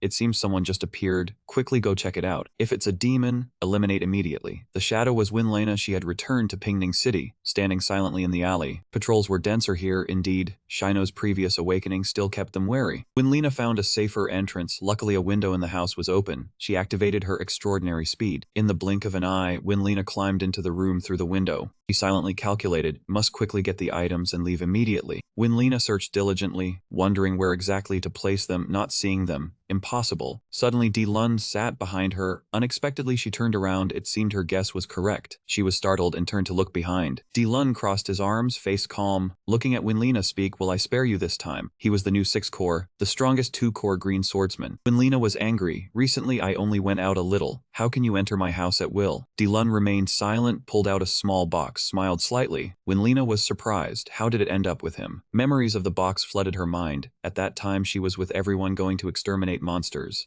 Winlina ran while scolding, how come your house came here lazily? Many people are waiting for arrangements. Aki turned and replied, Winlina, good, I have this to show you, then presented the item before her. It turned out to be a sparkling necklace. I just made it, giving it to you. Winlina received the necklace, exclaiming in admiration, so beautiful. Back to reality, Di Lund mocked. You are usually careless about everything. Only this is kept carefully, thinking it's a treasure, just an ugly old stone necklace. Winlina trembled, clenched her hands. He continued mocking. Don't tell me it was gifted by someone. As Di Lund spoke, Winlina lunged forward, return it to me. She clenched the necklace tightly. Di Lund kicked her hard in the stomach. Winlina couldn't restrain, spitting a bit of blood. Kick made her slam straight into the floor. Winlina escaped outside, but Lun, persistent as a leech, kept chasing. His force was so strong it made her collide with the balcony wall. She used her leg to slow down. Finally, she successfully stopped, truly annoying. Winlina frowned, thinking her body energy too weak, arm broken from the kick, unable to treat. Lun approached, jeering, "Your energy now is almost that of a normal warrior." He smiled lightly. "In that case, you would die. Your aunt is fake." Winlina gritted her teeth, biting the bracelet in her mouth. She screamed in rage, "I was once the first 6 core." The new king also agreed. "If I give up, won't disturb life. Why don't you obey his order?" Lun doubted. The previous shock wave indicated she had some connection with that suspicious character. He drew his saber. Winlina turned to look at the fluffy cat behind. He raised the saber, shouted, "Go die." The saber flew swiftly. In a perilous situation, Winlina turned to shield the cat. She pulled the cat but inadvertently startled it. Lun's saber caused huge explosion.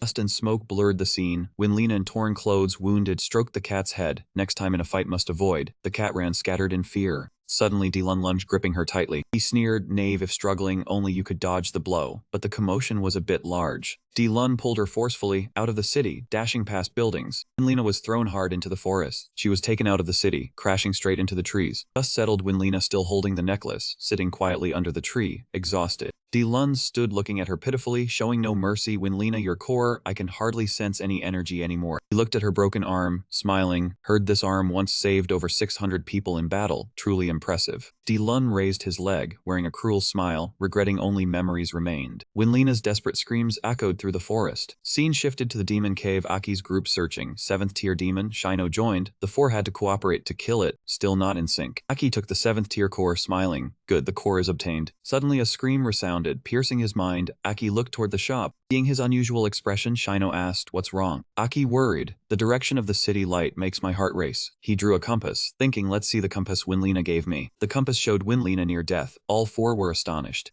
Liu summoned her wings. She suggested depart immediately. Back in the forest where Winlina was tormented, Lun still unleashed his power continuously. Aki's group sped like lightning. Aki shouted, "The compass shows nearby." Ahead, the 4 immediately found Winlina. Aki was furious. "Damn it, Winlina's so weak." They dashed toward her. Seeing Winlina's condition, the 4 paused about 2 seconds. Before them, Winlina weakly leaned against the tree, both hands destroyed. Both hands severed and scattered. Winlina sat with eyes closed, still clutching the necklace. Seeing her state, the 4 were horrified. Tomo covered her mouth. "How? Winlina, her?" Tears streamed down her face. Shino trembled as he looked at her arm lying on the ground. Liu shouted, "Winlina's arms are badly injured. She has lost too much blood. Save her first." After saying that, she immediately used her power to heal her. Mo wiped her tears and turned to Shino, "Then we'll scout the surroundings." Awakening Liu's exhausted core is not something an ordinary enemy could do. Liu and Tomo spread out to protect them. He shouted, "Defend the perimeter." Aki watched Liu treating her in silence. His gaze stopped on the necklace Winlina was holding in her mouth. Aki remembered her expression when she received the necklace. "Thank you, I like it very much." At that time, Winlina promised she would treasure this gift. Aki knelt before her and whispered, "Fool, did you come back just to get this bracelet?" He gritted his teeth, thinking this was only an ordinary bracelet he had once made. Suddenly, Liu turned back, her expression grave. "The situation is extremely bad. Not only her hands, Winlina's organs are also damaged." Liu continued, "Winlina's green core energy is depleted. She cannot heal herself with her own ability." Winlina stirred and said with difficulty, "Aging." Liu widened her eyes. The power maintaining her youth had also vanished. She burst into tears, her breathing and pulse both unstable. Tears streamed down Liu's face as she said shakily, "Winlina, Winlina, she is about to die." Everyone stared intently at Winlina as she was treated. A thought flashed through Aki's mind. She needs a 7th-stage core. He hurriedly asked, Liu, "Is there any way to save Winlina?" Liu answered, "With my current ability, I can only delay Winlina's death. I have the power of recovery, using the time and space power granted by Hei Wang." An idea came to her, seal Winlina inside the space I create, slowing the flow of time in her life. She continued, "But I will not be able to move. I must devote all my strength to maintaining the space. Even then I cannot hold out for long." She warned anxiously, "Before the sun rises. If there is no other way, Winlina will." Tomo asked, "How could there be a demon near Eclipse City capable of defeating Winlina? Even if her strength is not what it used to be, it should not be this bad." Suddenly, Aki ordered Liu, "Do as I say, keep Winlina alive." She replied, He went to Tomo and instructed her, "You stay here and protect Liu and Winlina. Do not let low-level demons harass them and affect her skill." Then he went to Shino. Shino, come with me. Shino asked, what do you mean? He knew who did it, but stayed silent. Delun's image surfaced in Eki's mind. Suddenly, he shouted a name that left everyone stunned. Vandylan, the new 6 elements. He said confidently, I am familiar with the dense remnants of his aura. I fought him before and know his style and aura well. It is enough to leave Winlina with a faint breath. Sidu Liu worried, we have become stronger after demonizing, but we still cannot match Delun. What if there are other new 6 elements in the city? Aki reassured her, the 5th element still has a mission and is not in the city. Trust me, there is no time left. Sidu Liu widened her eyes, thinking to herself Mang's expression could never appear. He turned away in anger, damn it, turning Winlina into minced bait. Sidu Liu looked at his back and asked softly, then what do you plan to do? He clenched his fist. Delun. Aki took a deep breath and roared, kill Delun, dig out his core. The scene shifted to the city, where light rushed in with a fierce assault. Shano looked there and disagreed, charging in to find Delun right now is too risky. If we fight inside the city, many innocent people will be in danger. Dawn City is humanity's strongest S-level town. Aki continued, an energy defense shield powered by a demon core, with extremely strong defense. He explained, it can block a full-powered strike from a 7th stage demon, and it is safe from the inside out. Earlier, we flew out without obstruction because of the system default. Shino asked in surprise, how do you know Dawn City so well? Aki rushed toward the city, lure him outside. Shino replied, understood.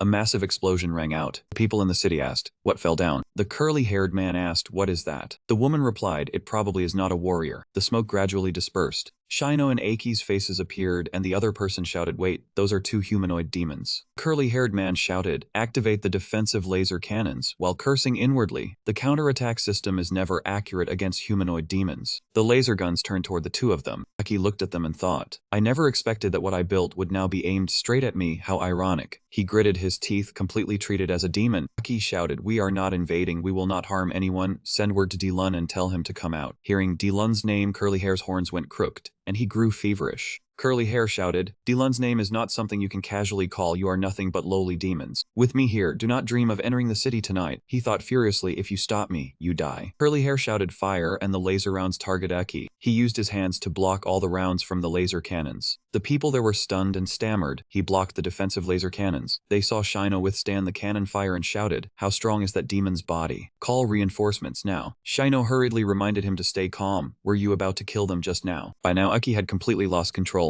In his mind a laughing voice rang out, a swarm of ants, just tear them all apart and be done with it. Aki thought to himself, they are only ordinary guards, I do not want to hurt innocent people. A group of people rushed over in a panic, shouting, assemble, demons are attacking, warriors near the wall, hurry and support. Suddenly, a blue streak of light shot upward, and Shino asked in surprise, something is flying up there. Delun's figure appeared beneath the moonlight. The blue blade charged straight at Shino. He braced himself and raised the shield to its maximum. Delun rushed forward and kicked the shield apart. A thunderous crash rang out. Shino was kicked flying, and Aki caught him with his hand. Nuo's eyes filled with panic when he saw the person before him. That is Delun. Delun stood there with one leg raised. He curled his lips in a cold smile, surprised the opponent had blocked the previous strike. The person on the wall immediately shouted, it's Lu Hao. It's Lord Delun. The city is safe. The crowd shouted loudly, immediately activating all laser cannons, preparing to support. Delun looked at Aki and the person beside him, his voice cold. 2 humanoid demons appearing together. I did not expect that imposter to be involved with your demons. Are you her subordinates? Saying that, he stomped hard on the ground, cracking it, grinning maliciously, his tone full of sarcasm. Could it be she tried to rejuvenate to please your demons? Truly the disgrace of human warriors. Luckily I have disposed of her. Hearing those words, Aki's anger peaked, his eyes cold and sharp, cursing silently, damn it. He could not endure any longer, immediately erupting his power in front of everyone. Delun was secretly astonished. Thunder and lightning, the energy was too strong. Moreover, the sensation was oddly familiar. What relation do these 2 demons have to Winlina? The city gate gradually opened. He requested Shino, I only need your help with one thing. Shino replied, speak. He continued, hold back all reinforcements. The warriors poured out from the city, shouting together, reinforcing Lord Delun. Attack, eliminate the demons. Shino asked in surprise, what about you? He pointed to himself and replied calmly. He drew his sword, stepping forward toward Delun. Delun, I will end you with my own hands. His steps were still heavy and imposing as ever. He dashed straight to attack Delun, who quickly raised a shield to block. The shield seemed too weak, unable to withstand Aki's sword at all. It shattered immediately into pieces. Delun was forced back a few steps. His subordinates shouted in panic, Lord Delun. He frowned, thinking, this momentum feels very familiar. While he was still thinking, Aki gathered momentum and swung his sword. Delun's whole body glowed, his demeanor composed, one hand behind his back as if unshaken. Aki swung his sword relentlessly, but the aura around Dilun effortlessly blocked all attacks. He stood calmly, then curled his lips in a triumphant smile. Aki continued attacking with his sword, suddenly pausing and shouting. He was struck by a counter-attack, the force causing him to go numb for a few seconds. Regaining his composure, he grasped the attacking aura tightly. He gritted his teeth, enduring the pain, pulling it back so that Dilun was gradually drawn toward him. As the opponent approached, he delivered a straight kick to Dilun's abdomen, causing him to grimace, blood trickling at the corner of his mouth. Dilun had to gasp for a moment, then suddenly laughed dangerously. He immediately unleashed a surprise move, catching Eki off guard. The aura bound him tightly and lifted him high under Dilun's control. Dilun laughed loudly with pride. "Worthless demon, you dare to fight like this?" A thunderous explosion cut off his words, the ground shattered under the beam of light. Dilun was flung high, his sentence unfinished. The red sword spun in midair, then slammed into the ground, cracking the surrounding terrain. The sword stood upright alone, solid and unmoving. The group from afar rushed forward but could not get through. Someone shouted, "At least deal with this demon. It's disrupting the formation. Quickly encircle it." The golden light poured down from above, blasting the whole group far away amid panicked screams. One person stared at his legs in shock. I am not injured." Another looked at his hand and breathed in relief. "How strange, we were only pushed back." Shino pondered, wondering why this demon did not deliver a finishing blow. His eyes lit up. There were too many of them, yet it could not injure them. Aki had to hurry. Shino was ambushed from behind and fell forward, only managing to cry out. He gritted his teeth, eyes blazing, forcing out each word. "Damn it, behind us." Shino turned back and saw two unfamiliar figures appear, thinking they came from the city wall. The two were tall and short, each holding a gleaming weapon, and a voice rang out. "What is that?" Two black shadows revealed themselves, one man and one woman. Someone explained, "Those are the captains of the assault team." The girl holding the huge hammer said, "It blocked my strike from that far away. This demon is at least 5th phase." The bearded man, a 7th phase warrior, sneered. How bold, it even dared make the Great Six appear. The two 7th phase warriors had just shouted, but when they turned back, only light remained. The person had vanished. Beneath the city wall, a man with a grave expression shouted, "Fire support, protect the city." Aki's golden pupils trembled slightly as he cursed inwardly. "Damn it, two 7th phase warriors." A golden protective ring appeared on the ground, and he muttered, "I still have to help Shino hold out." He stood alone within the protective ring, enduring wave after wave of enemy attacks as dense as rain. In the blink of an eye, his whole body was sprawled on the ground, looking nearly exhausted. Aki was weary, his gaze dark, thinking, even with two 7th phase cores, I still cannot win. Seeing him at a disadvantage, Dilun immediately flew up and launched a barrage of spikes at him. Aki still lay motionless, his cold eyes fixed on the enemy, giving only a slight glance. At last, the protective ring was shattered by a giant golden mass, and the people around were also heavily affected. Shino was in agony, blue blood leaking from the corner of his mouth as he roared. Light suddenly flashed across the golden mass, and a voice rang out, "Dawn is almost here." The people around were all badly injured, and some covered their mouths in fear as if about to cry. But Aki showed no fear. Instead, he roared with fierce resolve, "Chiwang, lend me your power." Dilun attacked with all his strength, roaring, "Die, demon." The ground beneath exploded. Then he laughed loudly. "You still dared come to Dawn City? Truly overestimating yourself." The moment his mockery ended, one of his arms was knocked away, blood spraying out at once. Dilun looked at the ruins he had caused, bewildered inside. What is going on? That strike should have been enough to take it down. How can there be such a huge source of energy? Chiwang rose from the rubble, pointed, and said, "I wondered how long you would stubbornly wait before asking me. Boring pride only wastes time." Dilun gritted his teeth. His power is far greater than before. No, his aura has increased more than tenfold. Chiwang's figure appeared with majestic force, radiating a crushing pressure that stole the breath. Amid the chaotic space, he stood proudly, while the red sword remained firmly planted in the ground. In an instant, he reached out and recalled the sword from afar. Chiwang held the sword, his expression gradually darkening. A greeting tinged with provocation rang out, "Long time no see, Chiwang Zhao." Chiwang held the sword, gave a friendly smile, and said, "Let me teach that brat how to use you. What do you think?" The soldier glared in terror and stammered, "The demon core in my chest is trembling." The sword bearer in midair radiated a terrifying energy. Everyone backed away in fear. That was a demon's aura. Ignoring everyone behind him, the soldier fled forward in panic, not looking back, only shouting, "Retreat to the city at once." Seeing him run, that woman turned her head, her face vicious as she roared, "Whoever dares run, I will smash them right now." Someone stood looking around, sensing the strange surroundings. He advanced with energy radiating alongside unusual thoughts. Aki's face was cold sharp. In the air, Dilun looked down, sneered, "Never expected you to hide your true strength. Well done, 7th tier demon. After all, still a 7th tier demon." Dilun clasped his hands, channeling endless energy. Green energy surged, steel wires sprang out, spinning around. Holding the Chiwang wire, his face smiling provocatively, "Don't forget, I have two 7th tier cores." As soon as he finished, both sides charged, ready to fight. Suddenly, Dilun slipped back. Eki's strike was too fast for him to react. A powerful impact sent Dilun flying backward,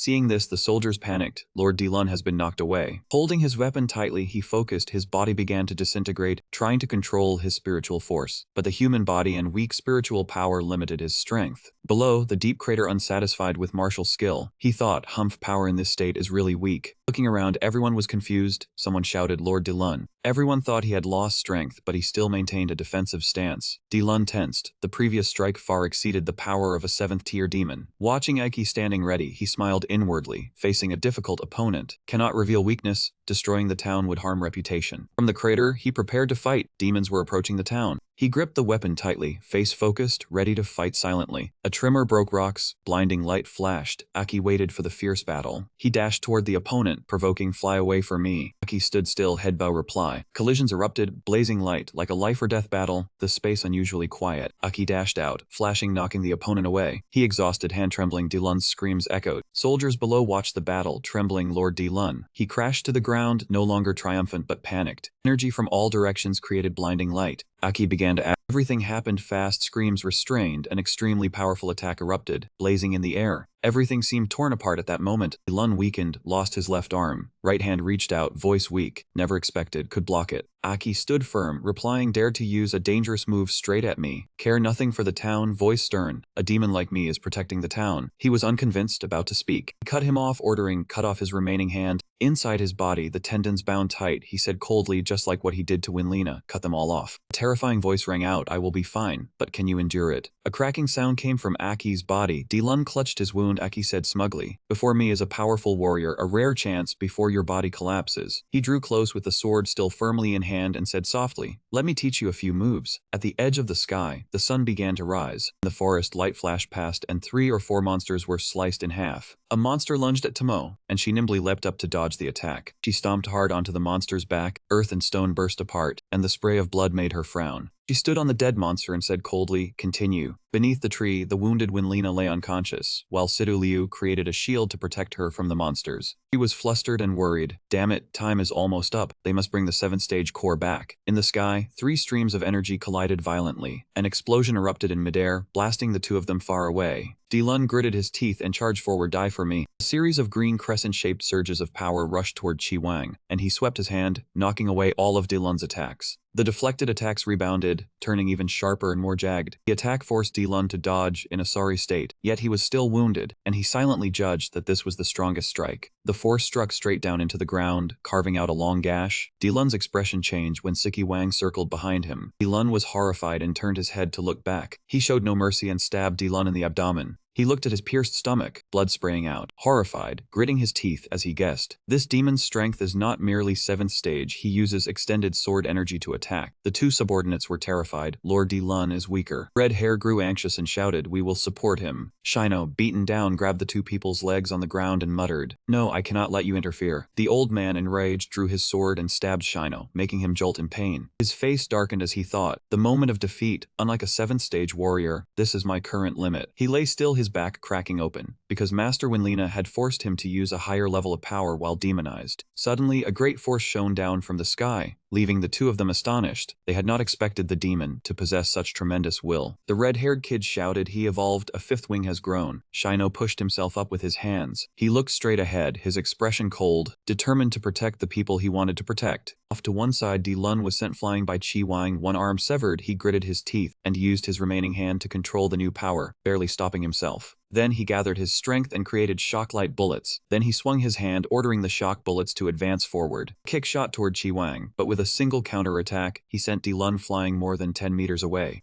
A dull explosion rang out, and the ground instantly caved into a deep pit. In the middle of the pit, Dilun was bleeding all over, both arms gone, only breathing heavily as he unconsciously asked, you severed my arms. He forced a smile, guessing that the other man was mocking what he had once done to that old woman. While inside him, Aki also felt awful, blood pouring from his nose and mouth as he struggled to remind him, there is no time left, kill him and take the core. Qi Wang's golden eyes still looked down coldly. Dilun lay on the ground, watching him raise his hand and gather crimson power into his sword, then said confidently, wanting to kill me? Are you not underestimating me too much? A surge of blue power suddenly enveloped Dilun. 2 arms grew back from his shoulders, and he slammed them hard against the ground. His other wounds also gradually healed, and Dilun slowly pushed himself up. He gave a strange smile, murmuring that he had once promised Wang he would absolutely never use this form. Before Dilun could even stand firm, a pair of green wings sprouted from his back, and he said coldly, "It seems I have no choice but to kill you now." Wang and Aki were both shocked. Demonization. Dilun, in his demonic form, lifted his head and revealed a dangerous smile.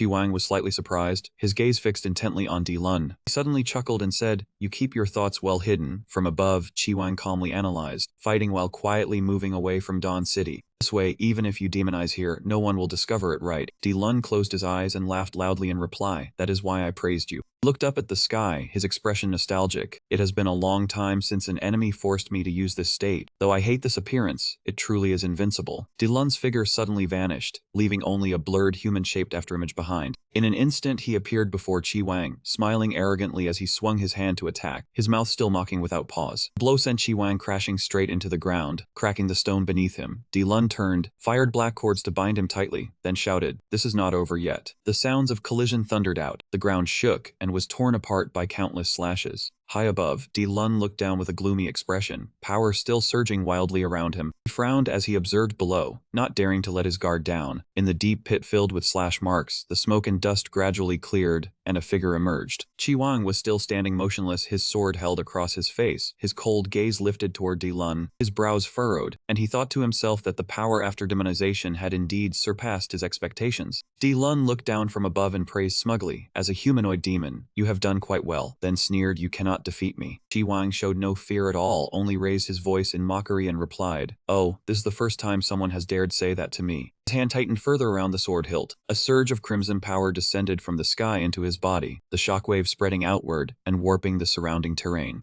A stream of energy poured down endlessly before Dilun's eyes, leaving him stunned. "Impossible, what realm is this?" Wang's gaze suddenly turned icy sharp, and he looked at Dilun in anger as he said, "I will let you see what lies above lie." He suddenly faltered, closing his eyes tightly to suppress the pain. Blood began to seep endlessly from his body. He thought, "This kid's body has borne my power for too long." Drops of blood fell to the ground, signaling the body was nearing its limit. Wang's body was covered in cracks. He pressed his lips together, thinking if he did not withdraw in time, the boy would die and his spirit might dissipate. Looking at Dilun above, he sighed silently. It was absurd to find himself interested in that person. Then he exhaled sharply, perhaps having slept too long made me too bored. Though his eyes were still filled with regret, he smiled wryly and accepted the compromise. "Fine then." Suddenly Wang's eyes widened and Dilun also realized his aura had returned to its original state. Wang planted the sword into the ground. His face furious, he struggled to question himself. Why Wang? Why pause at such a critical moment? Why not kill him outright? He quickly regained clarity, exhaling and reminding himself not to be foolish. Wang's voice rang in Aki's mind as the red cords on his slowly fell. "If I had not withdrawn, this body would have exploded. If you died, I would also vanish." He was still concerned, but the opponent had demonized. "My current power could not prevail. My teammates are still waiting to retrieve the core." His whole body trembled continuously, his expression grim, thinking that Wang still contained my power. "You just haven't tapped it. Transmit your consciousness into the weapon."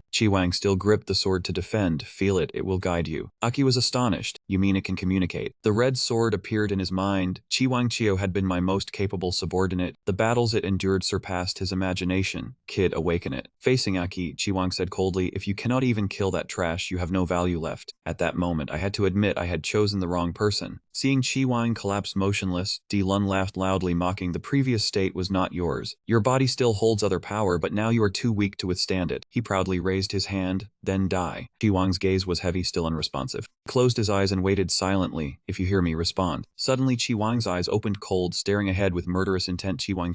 In the forest, Tomo's power swept across. She moved too fast, her figure nearly invisible. The wave of power swept everywhere and felled many monsters. After clearing the fierce monsters, Tomo braced herself, trying to stop. She frowned, biting her lip, thinking that, though they were low-level demons, the sheer number was overwhelming. Loud noises echoed in the dark forest. A dense pack of monsters appeared. Suddenly, a monster's foot stepped forward, causing the smaller ones around to panic and automatically give way. 2 6-banner demons and 1 5-banner demon advanced arrogantly, speaking gleefully as they walked. Humans, your blood smells so good here. Seeing these 3 demons, Tomo was horrified. Behind her, Situ Liu, seeing no reaction, asked, Tomo, what's wrong? Sweat ran down Tomo's face. She forced a smile and replied, Situ Liu, focus on protecting Winlina. Don't worry about me. This battle will be fiercer than before. The 6-banner demon licked its hand, grinning maliciously. Not like humans, also a humanoid demon. Maybe keep one for research. Facing the large group of monsters, Tomo did not retreat, her voice cold. No one will survive. She took a combat stance, thinking she could not let them seize the initiative. Tomo immediately dashed forward, knocking a 6-banner demon away, while simultaneously using her weapon to strike decisively at the creature. Her expression was cold, her intent clear. She must deal with one at a time. Her expression suddenly changed. The 2 remaining demons from behind suddenly lunged, excitedly saying, You're quick too, then struck hard, leaving her unable to defend. She lightly bent her knees, gently springing into the air. Tomo gathered her strength, spinning her body, her gaze turning icy. Her whole body twisted in the air like a whirlwind, unleashing Dance 1, cutting through the wind to push back the 2 demons. They braced themselves on the ground, astonished to be forced back. Red 16-core demon became even more excited, already gathering a sphere of energy in hand, responding, If you've cornered us, I'll come too. But Tomo gave it no chance to react, immediately dashing before it, leaping high and thrusting downward with force.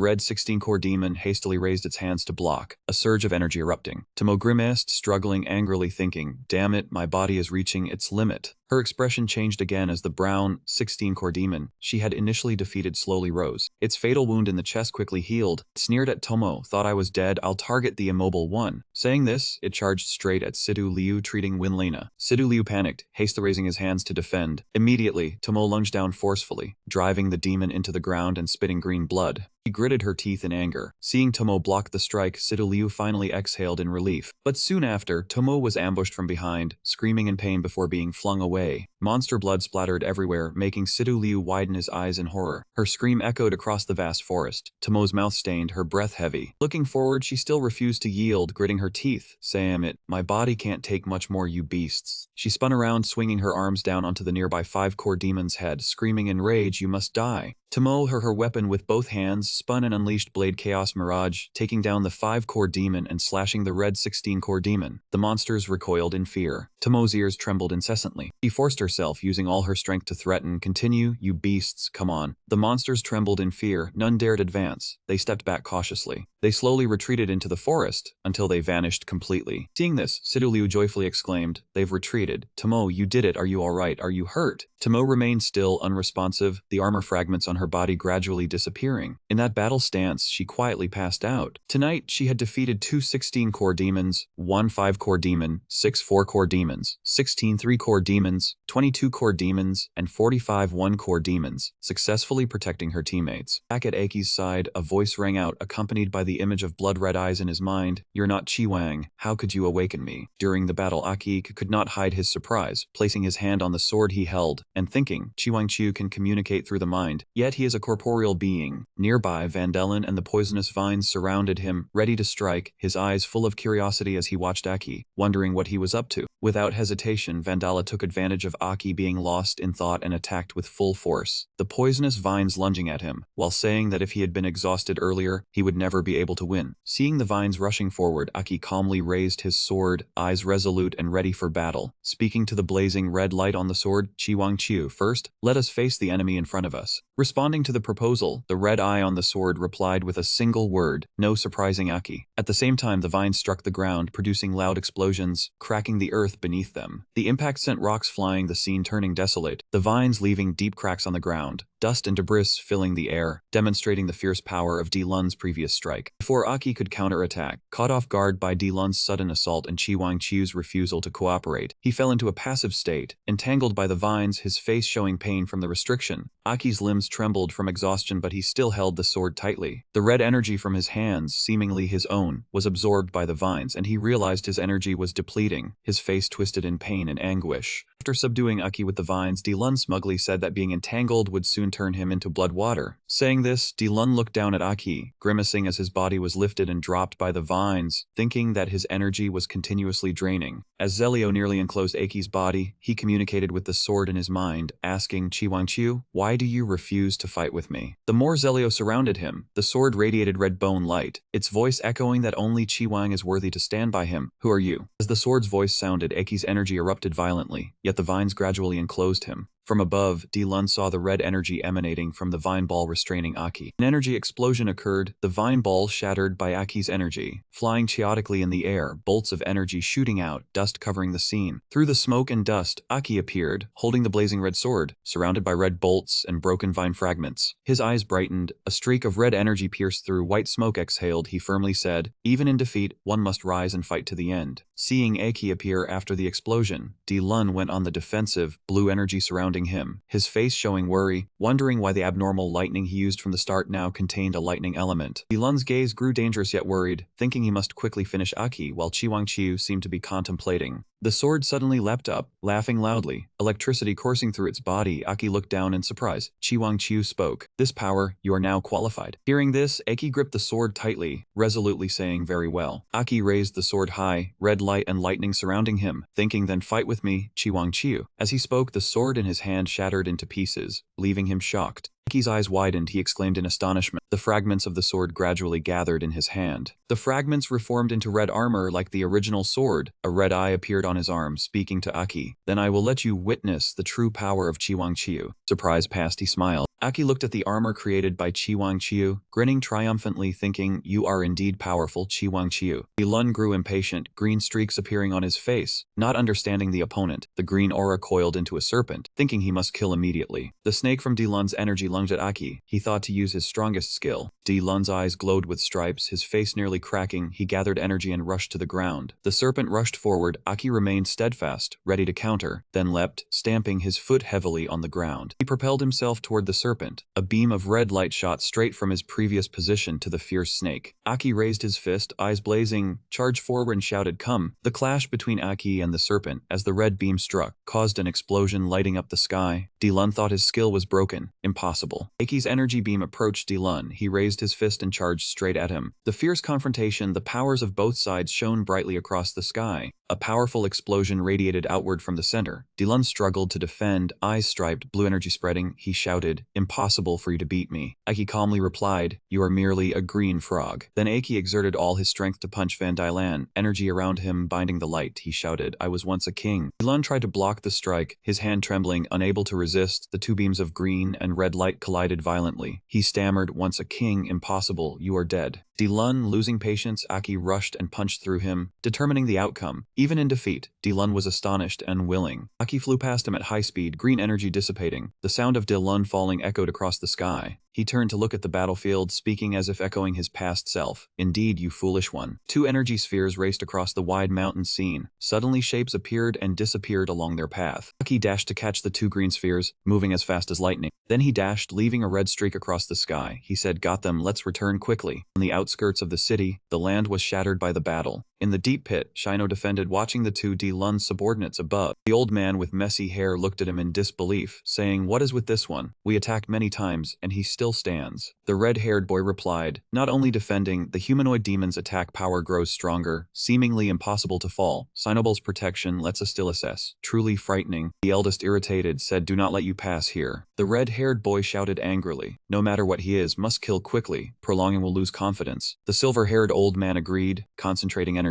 The ground beneath them had shattered. They said in unison, "The final strike kills him." The two streams of energy shot straight up. The two streams of energy merged, forming an all-out attack toward Shino. He had no time to react, standing dumbfounded, briefly thinking, "This strike I also..." He closed his eyes, giving up. Aki, hoping to buy enough time, suddenly a strike from above descended to intercept the two. Aki, in Chiwang's body, rushed forward. His lightning twin strike sent the two flying. Both unable to resist, immediately fainted. Seeing Aki before them, Shino called Aki with relief. He lightly turned, smiling, saying, "Rest assured, they only fainted, the core taken, let's go." Aki and Shino laughed. The humanoid demon ran to find teammates. His face worried, thinking, why the blood smells strong, surely near their location. Suddenly, they saw a group of monsters lying ahead. Suddenly, Tomo dashed ahead of Aki and Shino. He struck hard toward Aki, making him struggle to defend. Gio suddenly widened his eyes, almost unable to believe it. Before him was Tomo, who had lost consciousness. Aki hesitantly asked, "Are you Tomo?" Seeing her expressionless face and empty eyes, he immediately guessed that she had fainted. He still held her hand tightly, his face filled with disbelief as he asked, "Did you do all of this?" His lips trembled, his voice pained yet gentle as he comforted her. "We have come back, Tomo, it is all right now." Hearing this, she paused slightly, then she collapsed forward in relief. Seeing this, Aki panicked and hurriedly reached out to pull her into his arms. In the distance, Sidu Liu was still treating Win Lina, calling out worriedly, "Tomo lost consciousness, but she still protected us." She breathed a sigh of relief, her expression more at ease, and smiled faintly. "In the end, we held on until you two returned." Looking at the two 7th Wonder Cores Aki handed over, Sidu Liu asked in shock, "7th Wonder Cores? I never thought you really defeated a new 6 elite." And she gently brought the cores close to the chest of the unconscious Winlina. The cores were quickly absorbed by Winlina. From her body, a powerful surge of energy immediately spread outward. That power was so fierce that it shook a vast stretch of forest. Winlina's pale face began to recover rapidly, so clearly that it could be seen with the naked eye. Her mouth still bit tightly on the necklace, while color gradually returned to her face. Green energy surrounded her body, and both arms slowly regenerated. Aki cried out in joy. It worked. Winlina's body is recovering. To both of their surprise, Sidu Liu suddenly fell to the ground. They cried out in panic, "Sidu Liu." Aki helped her up and placed her in Shino's arms. He examined her carefully, then breathed a sigh of relief. Thank goodness, Sidu Liu only fainted from overexertion. Shino looked at Sidu Liu and Tomo, then suddenly smiled tenderly. They must have used up the last of their energy and willpower. Aki also looked at them, praising them with relief. These two truly are wonderful warriors, wonderful girls. He still wore a smile as he said, "Shino, could it be that the two of them were only temporarily?"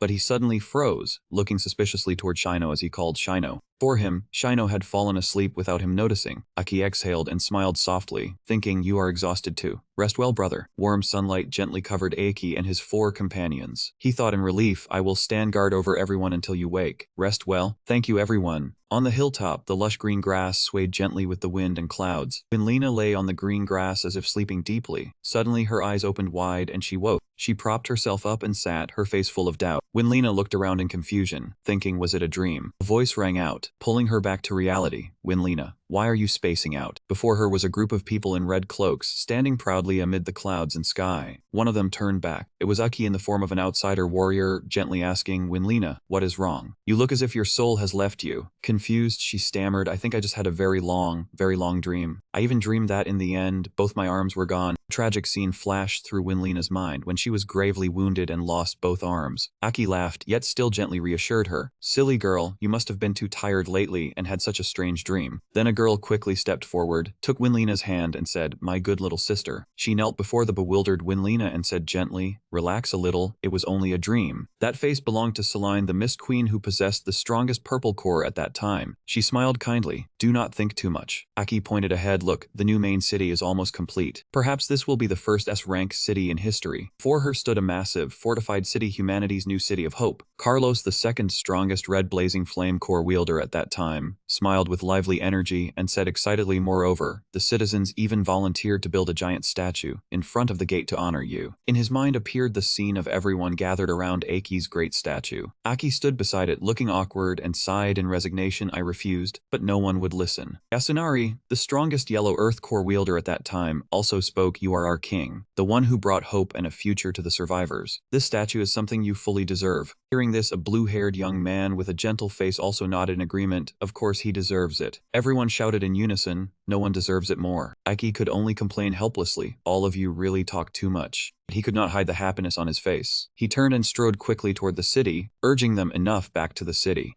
Xavier, who possessed the strongest void core at that time, said seriously, "Recently the ancient ace cards have often undergone strange changes. I am considering whether to send a patrol team to investigate." Hearing Xavier, Aki also analyzed seriously. "There are still many important projects in the city that must be advanced. I plan to dig tunnels connecting the towns to make sharing resources easier." And also, the image of a sword emblem appeared with his words. Then Aki continued, "I heard a religious force is rising." Winlina still sat quietly listening to everyone talk, her mind net free from the dream. Suddenly, a voice called out, "Winlina, hurry and keep up." Hearing this, she immediately answered happily, Yes, I am coming. The moment she braced her hands against the ground, she sensed something strange. Her face twisted in pain, her body collapsed, both arms vanished, and only blood kept flowing. She knelt on the ground, helplessly watching everyone's figures blur before her eyes, then cried out in agony, "My arms! Everyone wait for me! Wait, Aki!" Suddenly, everything returned to reality. Before Winlina were Aki, Tomo, Situ Liu, and Shino sitting there. Aki's eyes widened in shock. He gently helped Situ Liu lie down on the ground. Then he hurriedly ran before Winlina and asked urgently, "Winlina, are you awake?" She looked over her entire body, thinking, "My body is full of energy. Could the two seventh wonder cores have fused and attached themselves to me?" Winlina trembled as she stared at her hands, choking out, "My arms have grown back." Aki suddenly rushed over and embraced her, saying with emotion, "Wonderful, Winlina." Winlina stared blankly at the battlefield behind Aki, where monster corpses lay scattered everywhere. Winlina's eyes filled with tears, her voice trembling and choked. "Did all of you do this? I am sorry, this is all my fault. I caused all of you too much trouble and nearly harmed everyone." Aki held her tighter and gently reassured her, "Do not apologize, Winlina. All of us chose to do this for you willingly. At any time, companions are still companions. Even if we must risk our lives, we will not regret it." The past events appeared one after another with Aki's words. Winlina shouted in shock, "Dilun is dead. This time, the trouble is huge. Once the new king and the 5 others among the new 6 elites learn of this, they will surely act at once." She clenched her fists and said worriedly, "We must leave here immediately. The priority now is to recover as quickly as possible." Aki agreed, "That is right. Everyone is exhausted now." Yasunari's image appeared in his mind as he recalled, though 3 of the old 6 elites died in battle and Dawaza's imprisoned, Yasunari of the Earth, who carries the yellow core, is still alive. After being gravely wounded, he voluntarily gave up his identity and lived in seclusion in a secret town. A hazy memory showed his lonely back walking through a sandstorm. Aki said thoughtfully, "We can go there to find him. That place should be safe." Then Aki's face suddenly brightened, his voice excited as he affirmed, "Yasunari, my old comrade." He immediately said, "Good, we leave at once." Winlina also quickly agreed, "All right, I will treat them first." She gathered her strength and created a protective layer around the 3 fallen companions to heal them. While healing them, she said seriously, "Dilun's core energy is truly terrifying. It is so powerful that it made my arms regrow on their own, and even healing them costs no effort."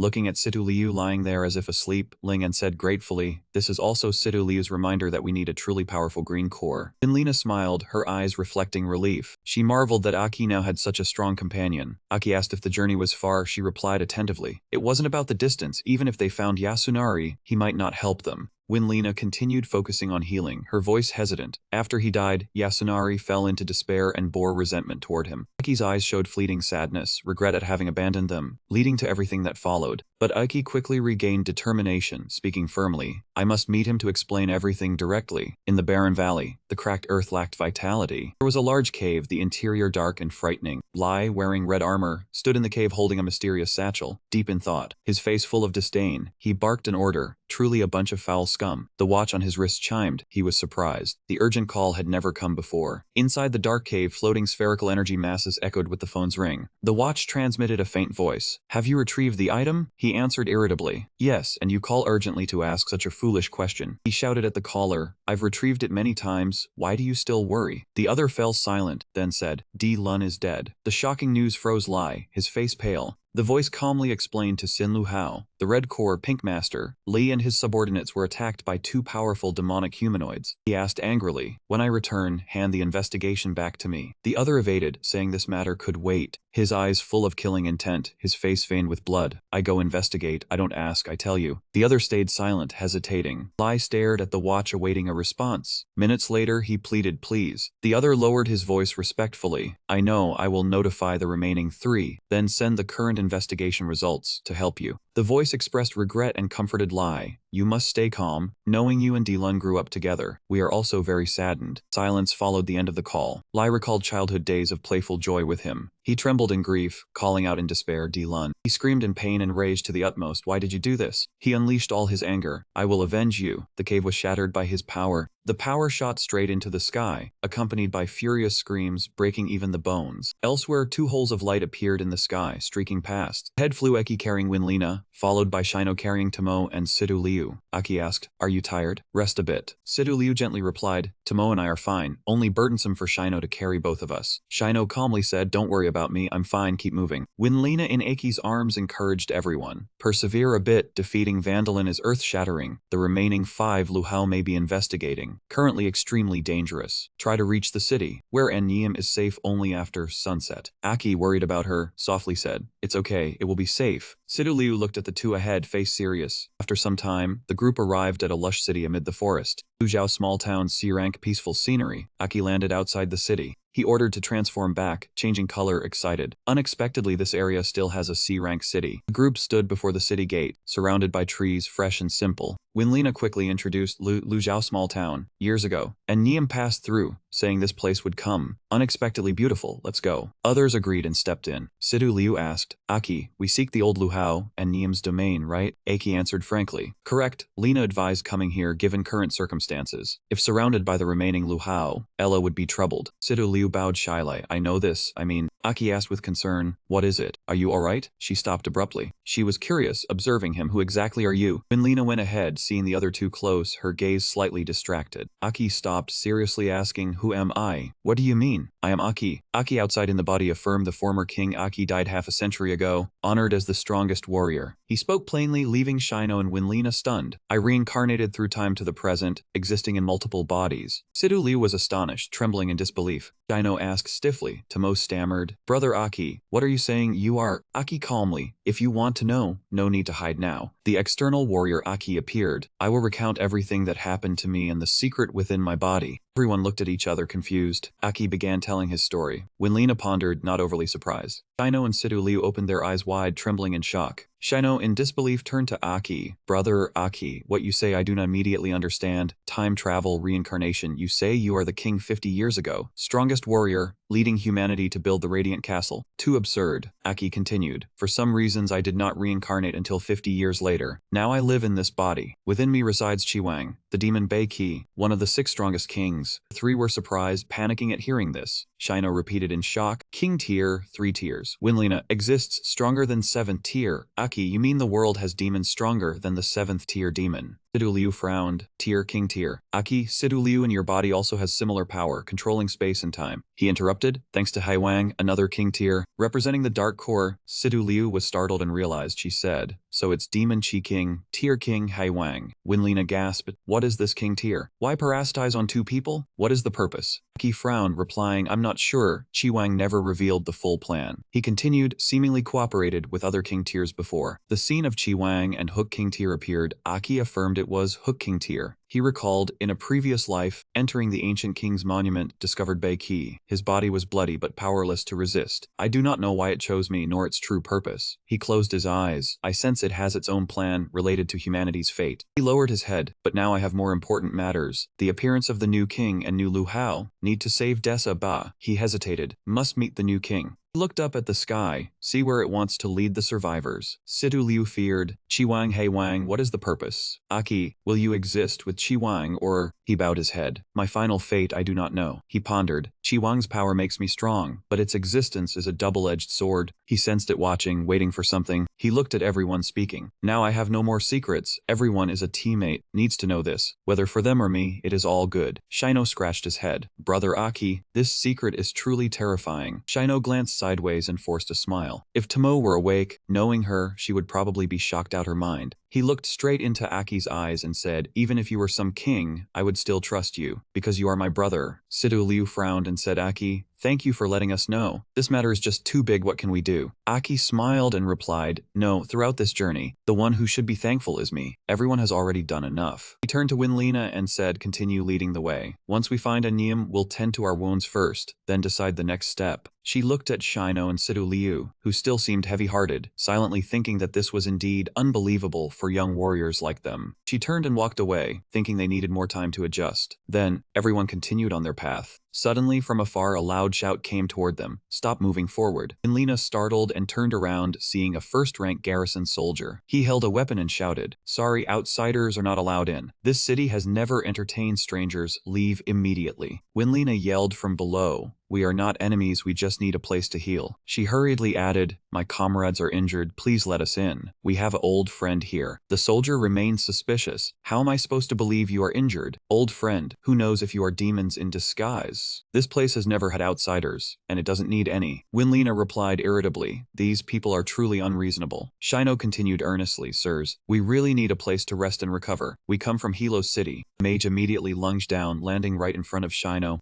The soldier swung his bow and shouted, enough, if you don't leave, don't blame me. Red magic began to swirl around Aki. He stepped forward and coldly repeated, are you trying to attack me? He reached out and grabbed the arrow that had just been shot. He snapped it in half, his expression turning terrifying. He spoke, do you believe I could level your entire city? Veins bulged in his eyes, cold light flaring. The soldier shouted in panic, what is with your gaze? He gritted his teeth, indeed you are demons. Then he gave the order, prepare to fight. Those below hurried to calm Aki. Shino said, brother Aki, calm down a bit. Winlina also gasped, Aki, what are you doing? The opponent is a first-rank soldier. Sido Liu thought, this murderous aura, Chi Wang is corroding Aki's inner self. Suddenly, a figure jumped forcefully to the ground, creating a violent tremor. The murderous aura around Aki vanished immediately when he saw the person. He stammered, An-Neem. The figure appeared with a strong build, wearing a yellow cloak, amidst the swirling dust. An-Neem of the Great Land spoke, such murderous aura, let's see who dares cause chaos in our city. The soldiers gasped, it is Lord An-Neem. The previous soldier hurriedly said, Lord An-Neem, these people insist on entering and even threaten us. Everyone rejoiced, great Lord An-Neem has arrived. An-Neem stared intently at Aki. The two locked eyes. Winlina quickly ran forward, calling out, wait. She removed her hood and smiled, An-Neem, it's me, Winlina. An-Neem's eyes immediately lit up. He smiled and removed his hat. Below was a face no longer young, covered in deep scars. The old man said in surprise, Winlina, why are you here? Winlina hurriedly explained, An-Neem, we need to rest and heal. My comrades are seriously injured. She pointed to Mo and continued, we mean no harm, just seeking a safe place. The old man thought for a moment, then closed his eyes and ordered, open the gates. The soldier said in fear, but Lord An-Neem, the aura just now. Magic swirled around the old man. He calmly replied, rest assured, I am here. He had no choice but to obey, replying respectfully, yes.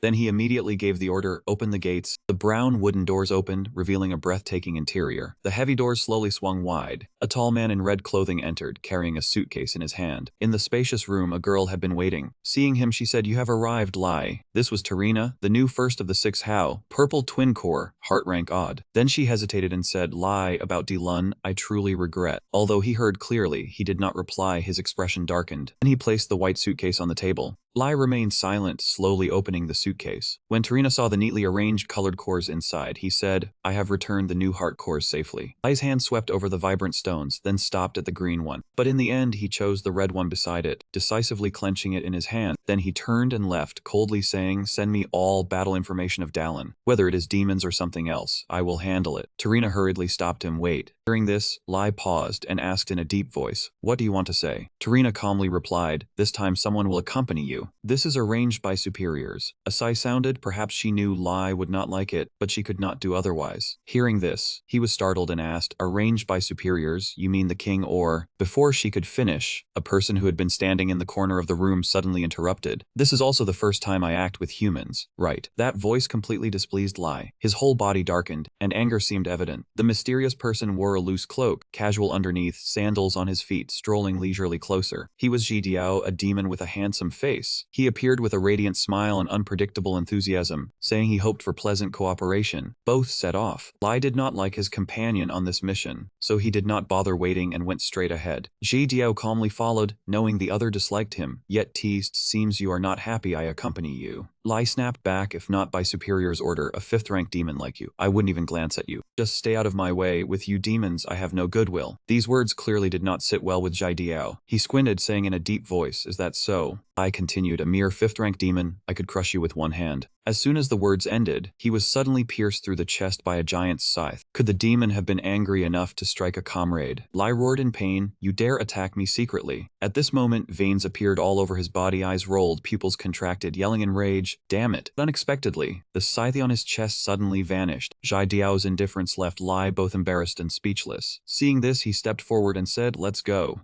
Lai looked down at his chest, realizing it was completely intact. His face darkened to speechlessness. Then he thought to himself, it was an illusion and not an ordinary one. Even I could not detect it immediately. His doubtful gaze fixed on JDO, firmly concluding this one was definitely not 5th rank. At this moment JDO smiled and spoke, "You called me 5th rank, that was just what I wanted you to see." He turned his gaze full of resentment, said, "Let's go Mr. Lai, I also have an enemy I cannot ignore." The scene shifted to a small wooden house. Inside a loud exclamation shook the entire house. Xiu Hui, with her mouth full, asked curiously, "Is that level comparable to ours? Wow, amazing." Seeing the boy's excitement, Situ Liu laughed. I knew Xiu Hui would react like that. Shino sitting beside was also speechless seeing the boy eat like a machine. Xiu Hui, agile hardcores are not for that, but the boy paid no mind, only focused on stuffing food into his mouth and moaning, "So delicious." All the three of them were chatting animatedly inside the house. Outside in the garden, another group of 3 was also talking energetically. The atmosphere was tense, indicating the importance of the matter. After recounting everything, Aki gently said, "That's right, and Niam." When Lena said excitedly, "The current goal is to rescue Dessa from the Ningang team. Their 3 abilities are excellent. If coordinated well, we have a chance to succeed." Suddenly, Niam stepped closer to where Aki was standing. He said nothing and struck directly at his face. When Lena was shocked, not understanding why.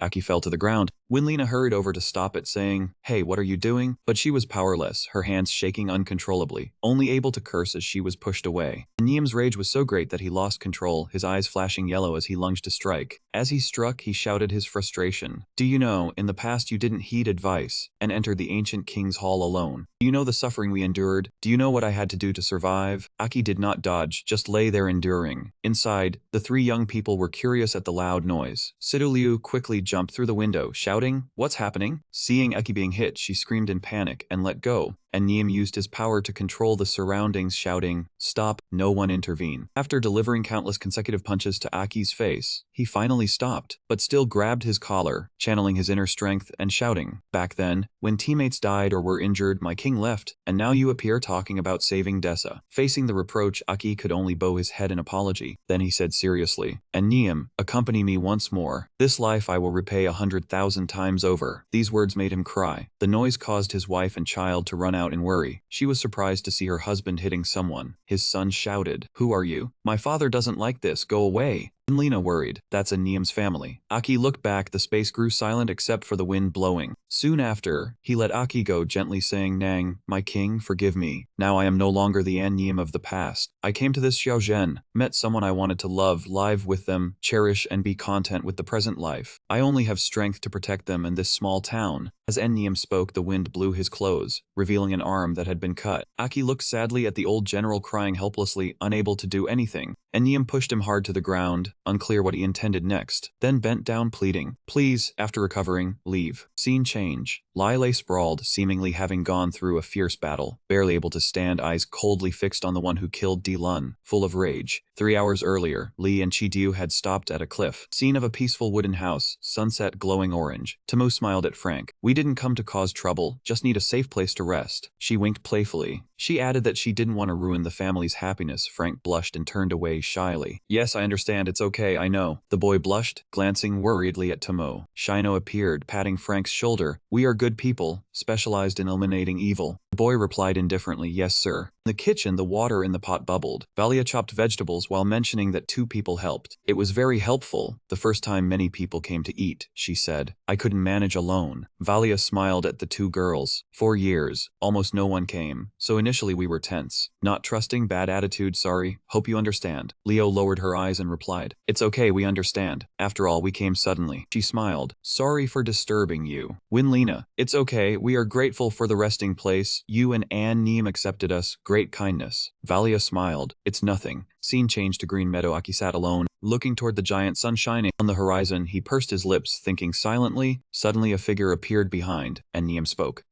He pursed his lips, looking sadly at him, stepping slowly forward. Looking up at Niam, he unconsciously looked upward, remembering someone else, and Niam widened his eyes when seeing the person in front, exclaiming, "Even with Winlena witnessing, reincarnation across worlds is hard to believe. At first I couldn't accept it." He recalled the past. Emotions rose slightly, striking. He threw a few punches, then reconsidered. Is it real? Truly disrespectful. He walked on the green grass, slowly approaching, kneeling respectfully. Demon King and Niam pays respects. Later recounted, "That year I was disrespectful. Seriously injured, hiding in town, nearly thinking I wouldn't survive." He recalled the past with her by chance. Current wife treated him, took him in, and Niam said sadly. She didn't ask about the past, quietly by my side, then feelings arose. Deciding to let go of the past, forget the former 6 heroes, and Niam only wanted to be her husband, protect her and the town, with a child more to protect. This place is peaceful, simple, the most precious treasure. Aki smiled happily, and Niam was happy to find a place belonging to him. His eyes slid sadly. Never dared to dream of such a life. And everyone called him the strongest warrior, called him king. I knew it was not about expectations, but creating life for others, so never stopped. Aki recalled the past. I disregarded advice, entered the ancient king's hall seeking truth, bringing disaster. Hiding what secret? If I don't go, who will? He said seriously. Temporary safety only deceives oneself. The ancient king's hall exists another day. Then countless deaths, tragedies will occur. No choice left, and Niam spoke. King, that year fighting demons brought temporary victory. The temporary victory bewitched those who feared, even me. He looked at him and continued. Also for that, you are king. Aki looked up at the sky. There is a new king. I want to know where he will lead humanity. But dueling Lin, discovered the new 6 heroes turned demonic. This made me worried. Stop, Lin? Curiously asked. What secret does the new king hide? And Niam panicked. Do not confront the new king. I witnessed his strength, absolute power, causing fear. Aki's face veins bulged. No matter what, I must meet him once more. He smiled, asking, how do you know I don't have the strength to win? And Niam opened his eyes in surprise at Aki's figure. Scene changed to small room. Everyone gathered around the large table. She shouted, let's eat, moving to the large table. Niam smiled brightly. It had been a long time since he had such a conversation, and it felt really good. At that moment, Aki's sword suddenly hovered in midair, radiating a dark power. He stared blankly at the crimson red king in his hand. The sword suddenly erupted with strange power, making Aki realize the danger approaching. The entire space began to shift. The surroundings seemed cloaked in a gloomy gray. Shino Jinghai asked in surprise what was happening, though the sky had not yet reached summer. A bird with terrifying energy appeared on the house. Aki shouted for everyone to be careful as it swooped down to attack. A violent explosion immediately rang out, and the house was quickly destroyed completely. The house was reduced to rubble. Fortunately, everyone had managed to escape safely through the dust and smoke. Dust and smoke rose thickly from the ruins, and nearby birds circled above. Chi Diao calmly stepped out and said, indeed, you were hiding here. The bird that had attacked the house now shrank, perching on his finger. Chi Diao smirked mischievously, saying, just give me some time. I can trace you through the memories of the main flock. Suddenly, a deep voice asked, is that you? Lai bowed his head and slowly stepped out. From the rubble, Lai looked up with cold eyes. He was the one who had defeated Lin. Lai, puzzled by Chi Diao's request, asked why he needed to be brought to where Lin had fallen. Chi Diao calmly replied that place might help find Lin's killer. Lai still had many doubts, asking why previously he had said their goals might be similar. Hearing that question, Chi Diao seemed to repeat his own answer, a past full of pain behind him. But Chi Diao did not explain in detail to Lai. He simply replied briefly that it was also a personal grudge. Lai slowly added that the person he was searching for was no simple matter. Along the way, he had traced several clues, all leading to this place. Looking at the desolate rocky land before him, Lai realized a great battle had once erupted here, an incredible coincidence. Lai pointed to the sky and explained further, his tone seemingly unwilling. Cooperating with you is an order from above. Lai paid little attention to Chi Diao's words. He just wanted to find the one who defeated Lin, coldly reminding that he was wasting time. Before Lai could finish, Chi Diao interrupted, seemingly requiring absolute silence. He caught a bird and told him not to scare them. Then Chi Diao began communicating with the bird. He appeared mysterious, speaking softly, asking, tell me, little friend, what have you seen? The bird recounted a long story, but in a language Lai could not understand at all. Chi Diao understood the language and translated it for Lai. According to it, there were 4 opponents, including human warriors and a demon energy bearer, all injured and fleeing. Lai immediately pressed, asking in which direction they went. The bird continued conversing with Chi Diao, who translated that they had gone that way. After hearing it, he quietly said, I see, very well. Then Chi Diao let the bird fly back into the sky. He and Lai immediately advanced in the indicated direction. Soon after, Chi Diao and Li found Aki's group. Li's anger made the veins on his face bulge, unable to believe a human warrior could kill Lin. Lai stared directly at Aki, asking as if to confirm, is it you? Chi Diao sensed Aki's power and quickly judged. He found it interesting that Aki possessed demon power, though it was unclear how. Aki, unaware of the 2 opponents, asked Qi Wangchao on his right. Qi Wangchao took a few seconds to assess the difficult situation before him, and Qi Wangchao judged based on Aki's experience that these 2 were stronger than the previous Lu He. Qi Wangchao especially emphasized that Chi Diao was difficult to deal with, especially the one with closed eyes. Observing the aura around Chi Diao, Qi Wangchao commented that he was extremely sinister. Lai could wait no longer and immediately rushed to attack first. Lai shot toward Aki like an arrow, his eyes full of killing intent, growling that he was the one who killed Lin. Lai's power was incredibly terrifying, violent like a raging lion. Aki's teammates struggled under the pressure, some defending, some thrown back. Sidu Liu called out Aki's name worriedly to see if he was okay. Lai's strike was powerful, but Aki used Qi Wangchao to evade in time. Seeing the move blocked, Lai was shocked that Aki could withstand the Lion King fist. Immediately after, Aki continued using Qi Wangchao, forcefully deflecting Li's attack. Witnessing Aki's endurance, Lai trembled with anger. Looking at that power, he narrowed his eyes and concluded, "This stance, you are the one who killed Di Lun." Lai launched a direct strike at Aki, making the confrontation more tense and dangerous. Seeing Aki injured, teammates immediately rushed to check, continuously calling his name. Lai unleashed a massive power, his momentum increasingly overwhelming. He threatened to crush Aki, and Aki realized his aura was similar to Van Dylen, meaning he could also demonize. Sidu Liu had no idea who these two were. She turned to her teammates, asking, "Who exactly are they?" Wenlina replied briefly. Upon hearing the name Hongxi Lai, the group immediately froze as if pinned in place. Wenlina added in a serious tone, her eyes full of resentment at the one before them. He was one of the new 6 heroes, while Aniam was protecting his family amid Frank and Valia's fear. Aniam did not want to be useless, so he tried to think of ways to help. He was confused as everything happened too fast, while his current strength was limited. All members of Aki's group seemed ready. Tomo immediately activated a skill. Kino quickly summoned immense power. Sidu Liu was ready to assist Aki against the 2 enemies ahead. As everyone assumed combat positions, Sidu Liu led the team, decisively giving orders without hesitation. "Let's go." Wenlina did not want to stand aside. She resolved and chose, "I will join too." Aki understood Wenlina's determination but still ordered her to escort Niam's family away. Wenlin objected because the opponent was Hongxi Lai, the strongest among the new 6 heroes. Aki reminded Wenlina of the danger of the other, an advanced demon, asking if she had forgotten they never appear alone.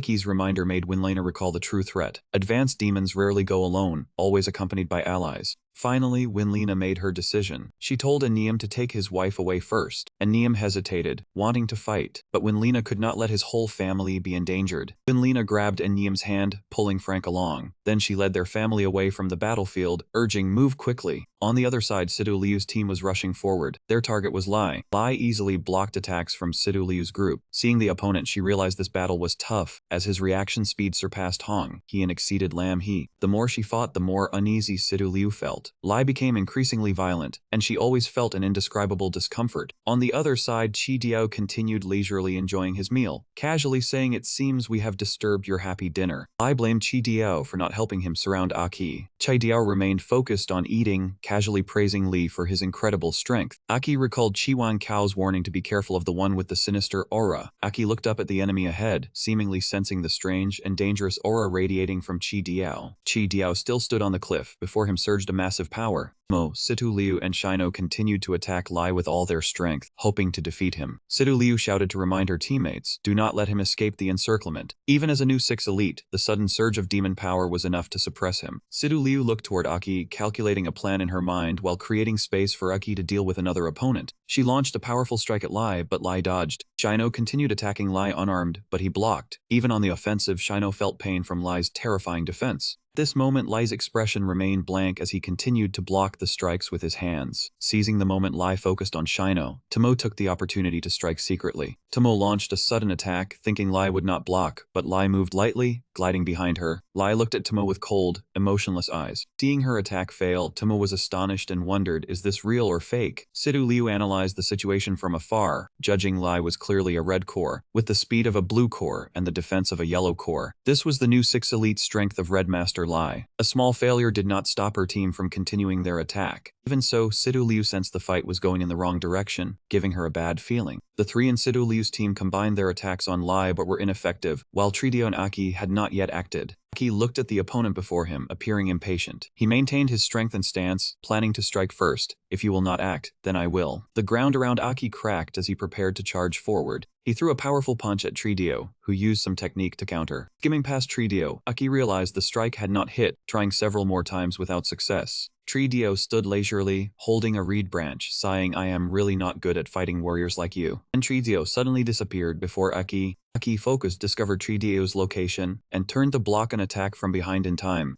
After the exchange was insufficient, it seemed Tridio was still not satisfied. Fast but not enough. Aki realized Tridio's intent. He wanted to compare speed with his strength. Aki utilized the power of Chiwangqiu, moving like a god, causing Tridio to freeze for a moment. In no time, Aki appeared before Tridio, leaving him astonished. Tridio was struck by Aki's attack before he fully reacted and was sent flying. Aki continued to chase Tridio, confronting him directly, striking straight at his chest. This time Tridio could not resist. Tridio was hit, his hands trembling in pain. Surprised Aki, holding Chiwangqiu tightly, exclaiming, "Impressive." Suddenly, Tridio behind Aki advanced to attack. He mistakenly struck toward Situ Liu, as if in a daze. Situ Liu was speaking a few final words, her voice slightly blaming Aki. "Aki, why did you?" Aki did not understand why he mistakenly attacked Situ Liu, stammering, "Why Situ Liu?" Chiwangqiu seemed to see through it, reminding Aki, "Boy, look carefully, it is an illusion." Aki awakened at the warning. Before Aki, there was no Tridio, nor Situ Liu, no one remained. On the other side, Lai continued to resist the attacks of Situ Liu's 3 teammates. Lai was too strong, making the battle a difficult challenge for the 3. As they fought, Situ Liu noticed something unusual. Together with her teammates, she decided to pause the long fight, as Lai could no longer be seen. Tridio stood on the rock, showing a contemptuous smile. His aura was terrifying as he said, "You are too careless." Situ Liu silently thought of the overwhelming power, the sense of danger from Lai, and realized it was his illusion. Timo realized the hard truth, unwilling to accept it. The opponent who fought them had never really existed. Shino also admired his strength, manipulated by the illusion for so long yet feeling real. Witnessing the recent events, Aki recognized his own carelessness. The illusion was so realistic, a high-level demon illusion, and he had underestimated it. Aki shouted,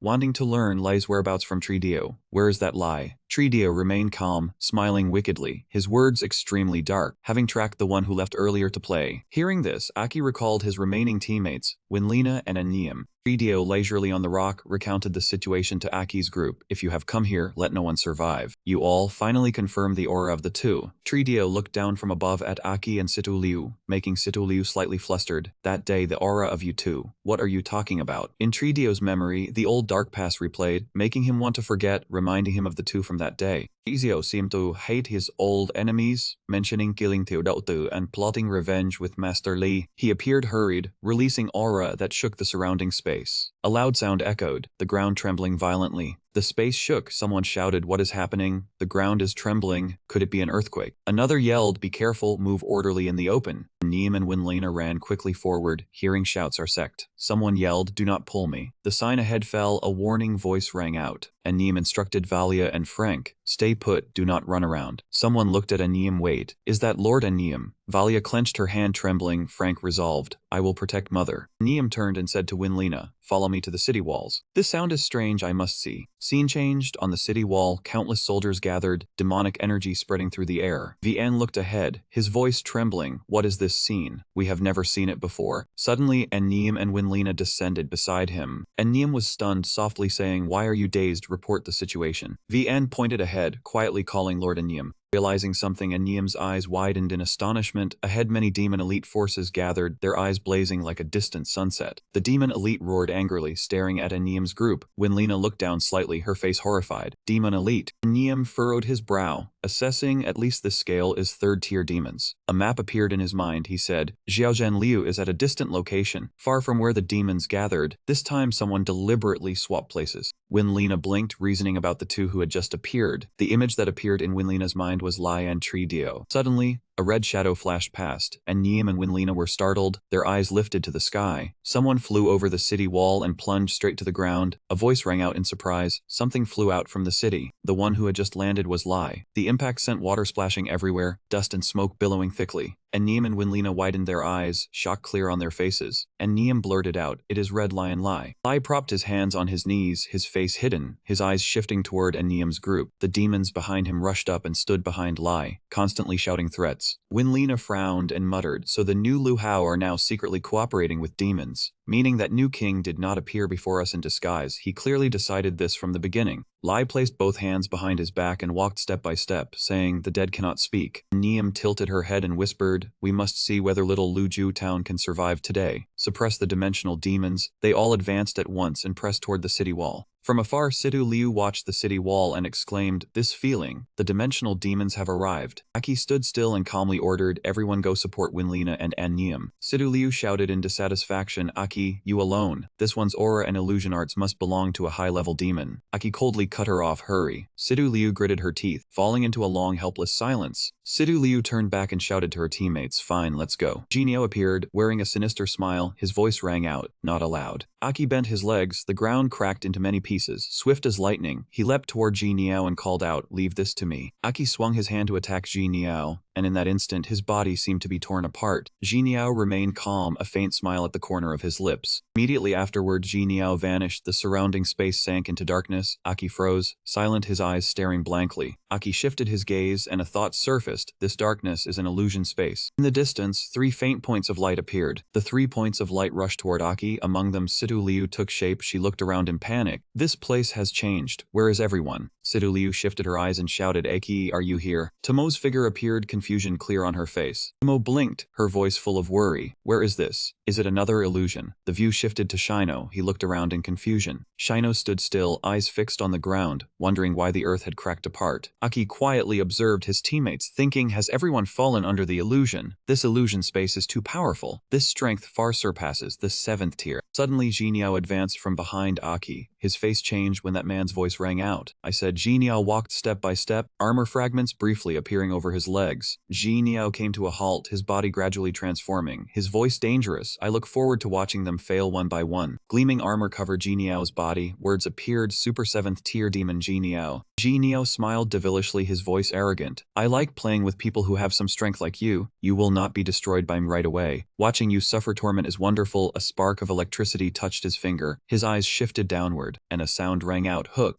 Aki swung his hand, lightning struck straight toward Jinio. His voice rang out, instant thunder. Aki turned toward Jinio, but he had already vanished at some point. Jinio's voice rang out, truly a magnificent strike. Jinio reappeared, smiling faintly, his voice mocking, no matter how hard you shock it, it is only my illusion. Aki looked at his opponent and confirmed, it really is an illusion. Charging forward is useless. Chi Wang's thought surfaced, boy, exactly, conserve your strength. I hate this kind of illusion. There is no substance for me to shock. Jinio folded his arms and praised him. You are calmer than I expected, as if you have plenty of combat experience. Wasting energy against me here is foolish. After all, this is my illusion. Jinio chuckled softly and continued, I can even control the speed of time. However, Jinio raised his hand and stepped toward Aki, reminding him not to waste the stage he had prepared. You will like it. Look at your 3 teammates. They have been trapped for 2 days. Aki turned his head, looked at the reflected images of his teammates, and realized in shock. Sidu Liu's image appeared, her body restrained by vines. The vines wrapped around Sidu Liu, and she moved her hand slightly. Sidu Liu swung her hand, unleashing lightning slashes that cut through the vines. Her voice rang out, get lost. The vines fell into the nearby swamp. Sidu Liu braced her hands on her knees, panting, thinking, how do I get out of here? It has been so long, every attack is useless. Sidu Liu opened her eyes, looked over the wounds on her body, and breathed rapidly from exhaustion. Sidu Liu sighed and cast a healing spell. A sound rang out, heal. A voice startled her, unparalleled healing force. From the swamp, enormous vines grew upward. Jinio suddenly appeared and said, the swamp here drains all vitality. The scene shifted. Another space, sunlight shone down on the dry ground below. Shino ran at full speed, thinking, where is the exit? How do I break this illusion and escape this damned situation? Suddenly, 2 tornadoes rushed straight toward him from afar. Shino raised his hands and directly touched the 2 violent tornadoes. The moment he blocked those 2, more tornadoes rushed at Shino one after another. Shino could not react in time and was pushed back by the tornadoes. His facing slightly, Neo appeared, observing as he said, your defense is like a mountain. This desert erodes the soul. 2 days have passed. Shino, are your teammates still alive? Shino collapsed, breathing wearily. Niao's voice rang out, you should give up, die with them. The scene shifted, space changed. Tomo fought alone. Tomo stood in endless space. Identical clones of her rose up, swift as lightning, bending their legs and rushing forward. The clones charged at Tomo, and she had to struggle to block their attacks. Tomo frowned, thinking, hateful, the clones keep charging in. I must have been fighting for 2 whole days. Niao's voice rang from somewhere, their speed is boundless. In this space you will lose your mind. Niao appeared, colorful feathers rising through the space. Niao laughed, spreading both arms as he said, can you escape yourself? Behind Tomo, clones continued to rise, and a sound rang out, stand up. The scene widened. Aki quietly observed his teammates, thinking they have been in the illusion for 2 days. If I do not break it quickly, their minds and bodies will be worn down until they die.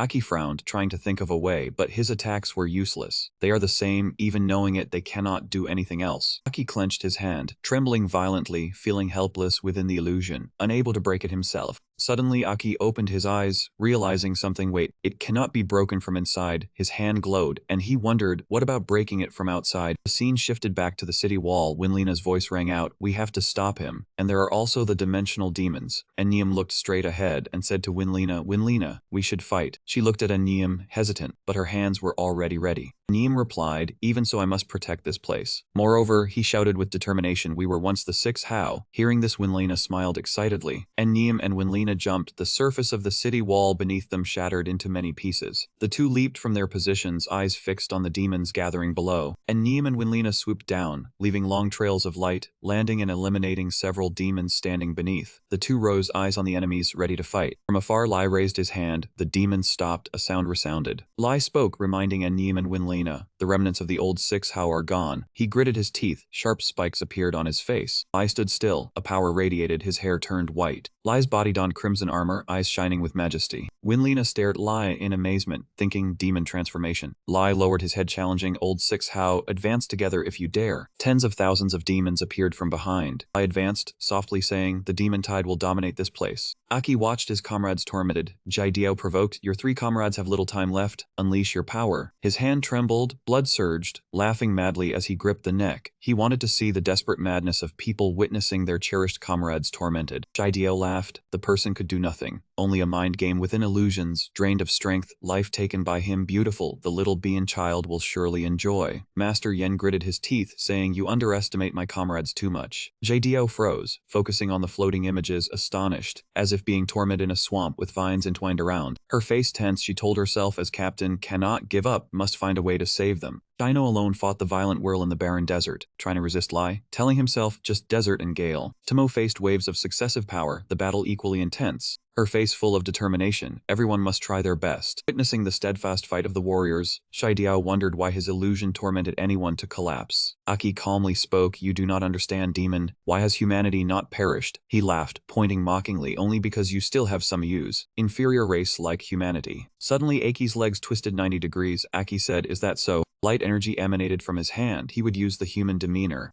Aki raised his hand to eye level, face cold as ice, saying, defeat you, his body radiating intense light across the space. Shidio shiver, feel fear before Aki's aura. The rays from Aki's hand burst forth. He was filled with trust, courage, and hope, the reason humanity had not perished. The sky blazed red, clouds forming, a giant storm eye, earth beneath Shidio cracked. He worried, wanting to break the illusion from outside. Aki clenched his fist, exerting all strength. He swung his fist forcefully, shouting, break this illusion for me. Immediately, from the giant storm eye, a beam of wrath shot straight into Diao's illusion. Above, trapped comrades in the illusion also appeared in scrutiny. From the swamp where Sidu Liu was confined, light burst forth. Beneath Shino, the earth cracked, light escaping. The space around Tomo also fractured, light illuminating within. Sidu Liu's eyes lit up, heart rejoicing. Shino and Tomo were also surprised, realization flashing. Aki, Diao furious, his body radiating energy, growled. Could not believe Aki maintained the illusion. A horrific explosion occurred, light spreading throughout the space. Winlina and Niam saw white lightning outside the city. Winlina exclaimed, seeing the blazing sky, and Niam noted, the aura completely different from before the demon transformation. The demons also looked up, bewildered and shocked. Jidio stood observing, ignoring their panic. His eyes thoughtful, could Jidio fail? Illusions ineffective. He enraged, body radiating fierce energy. Indeed could not believe the demon. Lai dashed toward the two at light speed. Niam sensed danger, stepped forward to protect Winlina. He managed to block Li's punch, the blow like a roaring lion, blowing everything around hundreds of meters away. And Niam's golden shield showed cracks from the powerful punch. Lai delivered a mighty punch, piercing the golden shield, advancing straight toward Niam. A warm hand from behind touched Niam. Using healing power, he was knocked back. Winlina both healed and restrained.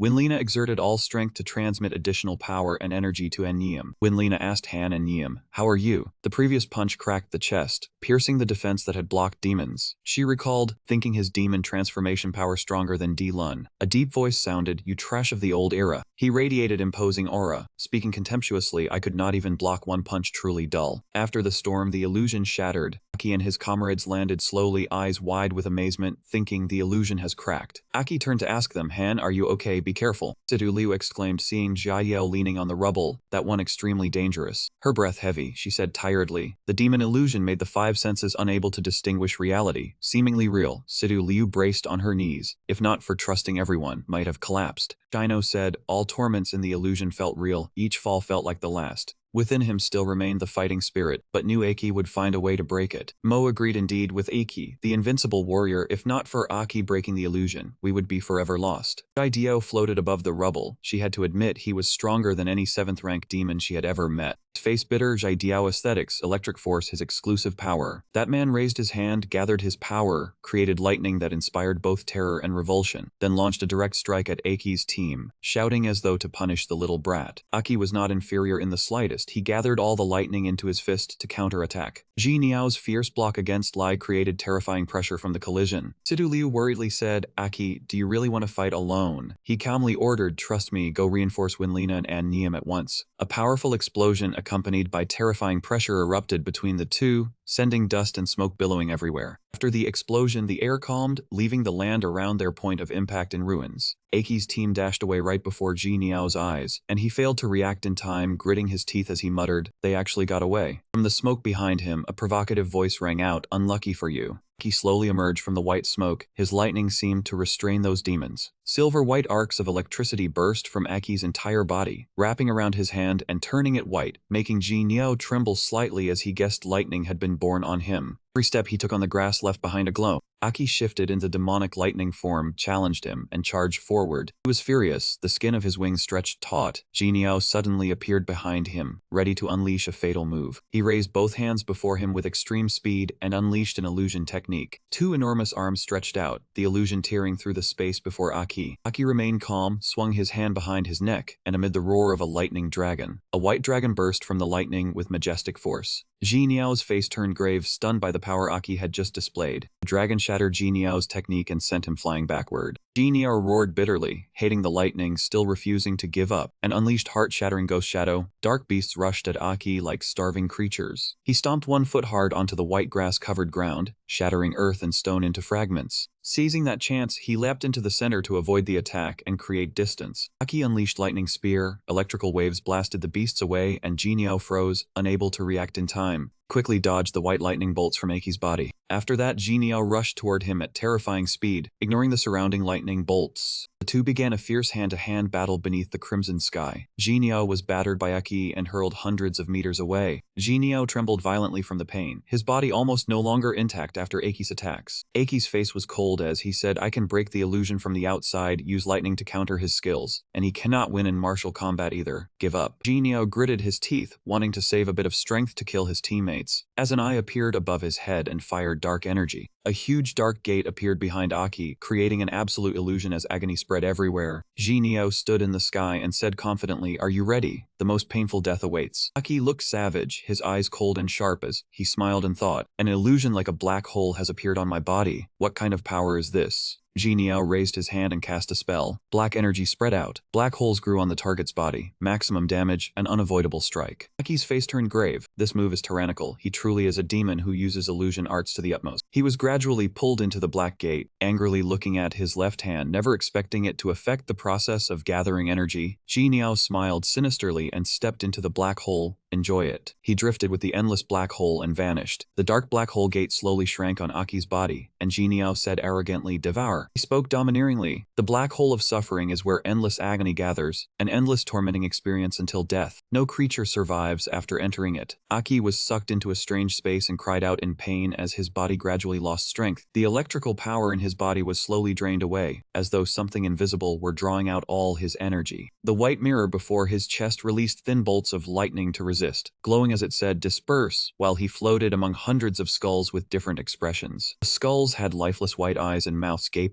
as though they wanted to devour him. From those skulls came terrifying white energy that invaded his body. The white energy burrowed into his chest and began tormenting him. Aki's body trembled violently, and he groaned helplessly as his power was drained dry. Joints inside his body seemed to be snapped by an invisible force, releasing haunting crackling sounds. The skulls continuously invaded his body. These ghost souls had no substance, but were the essence of pain concentrated through illusion arts. Aki screamed, experiencing sharp illusory pain, burning heat, bone-chilling cold, despair, fear, regret. Memories of his teammates surfaced, and he cried out about his memories. He screamed. Within the purple-black void of the black hole, Aki's consciousness seemed imprisoned in eternal reincarnation. Aki's face changed rapidly. His life force was drained dry. He felt himself departing at dizzying speed, skin sagging, bones stiffening, hair turning white, power withering like dust. And everything reversed. His body returned to the form of a child, yet carried painful memories. He screamed. His hair gradually turned black, and he slowly grew into a youth, experiencing countless human lives. Once he was an ordinary child, holding a teddy bear in his arms, but he had to watch loved ones gradually harmed by evil people, his family leaving one after another. In another life, he was an ordinary warrior, handsome and steady, who became a failure torn apart by demons. Once he was a lonely king, Aki in the robust divine form of a king, holding a sharp sword. Amid the harsh battlefield, he survived alone among sacrificed subordinates, carrying endless regret.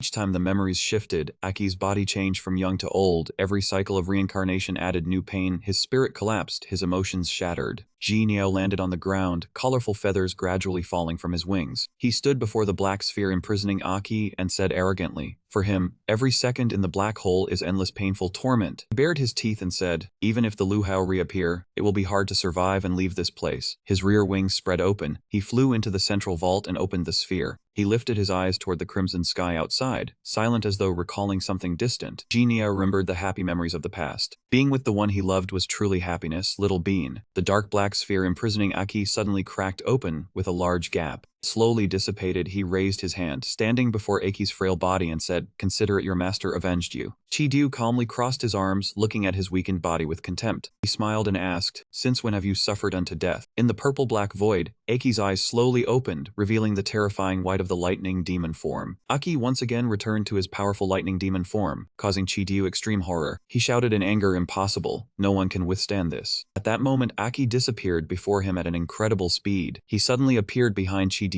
and struck a fatal blow. Hot breath blew backward from his mouth. Aki coldly said, "Foolish." He declared confidently, "I am the strongest warrior of humanity." 5 years ago, the sky opened wide, rain pouring like nature's wrath. In sea-level town, red mixed with rain, flowing across the cold ground. A lone figure silently walked through the ruins, among bodies lying like lye, the ground stained red with rain and blood. Chidiu stood still in the rain, hair soaked and plastered, each heavy drop sliding down his face. He slid a hand into his coat, softly said, "This place is destroyed. We cannot build a new base." Chidiu curved his lips in a gentle smile. "I told them to be gentle. Why so violent?" His eyes flashed coldly. Indeed, that group of subordinates remained uncultured, evolution speed still too slow. Amid the pouring rain, a hand suddenly reached out, grasping Chidiu's garment and pulling. The sudden move froze the air. He immediately turned. Before Chidiu was a girl lying on the cold ground, breathing weakly and in gasps. Seeing her face clearly, Chidiu froze, eyes wide with astonishment. He knelt on one knee, looking at the human girl and thought, clearly unconscious, about to collapse yet still clinging to a passerby like me. Chidiu could not resist, lightly touched her cheek. "Is this the instinct to live? Indeed fascinating. Humanity is both resilient and weak." He slowly said, "I can let you continue living, but..." That moment, a tremendous power from Chidiu erupted violently. "You will forget you were ever human." From his chest, a purple stone appeared, glimmering amid the gray rain. Chidiu lifted the purple stone in his hand, slowly said, "Little girl." The rain fell heavily on the stone. Wind began screaming through the cold space. "From now on, I will call you Little Bean." The purple light suddenly flared violently, tearing through the rain and darkness, spreading across the deadly space. Amid the heavy rain, a faint butterfly appeared, trembling, flapping gently in midair. Aki suddenly lunged from behind, striking as fast as lightning, leaving Chidiu unable to react. He trembled and said, "Then the rain poured, covering my whole body just like now." As he finished speaking, Chidiu's body froze and lost all strength, collapsing. "Sorry, Little Bean." He fell amid the pouring rain, soaked hair covering his pale face. Chidiu gritted his teeth, jaw tense as if swallowing pain and rage. Before Aki, the green stone still hovered, shining brightly. On the stone's surface, strange symbols gradually appeared, undulating like living beings and glowing faintly in the rain. As Aki slowly reached for the stone, his fingers gently closed around the trembling light. The stone shook violently, its light oscillating, then shifting aside as if avoiding his hand. Aki immediately grasped it, clutching it tightly. Looking at the stone, he thought, heart of the core, without lightning power to suppress its nature, I could hardly secure victory in this battle. Aki could not help but be amazed. Here he still sensed the terrifying combat strength of the new 6 heroes, very difficult to confront directly with his current power. Aki silently resolved in the future there will surely be stronger demons, from enemies, the new king, other king powers to hidden schemes. I must grow stronger to protect everyone. Aki decisively placed the stone on his chest, thinking, come on, only by growing stronger can I find the answer. As the stone touched him, it clung, light exploding, pain penetrating to the core. A terrifying power surged out, rolling like violent waves, shaking the surrounding space. Aki screamed in pain, his cry tearing through the rain, body trembling as the power within erupted. On Aki's face, veins bulged, facial muscles twitching uncontrollably.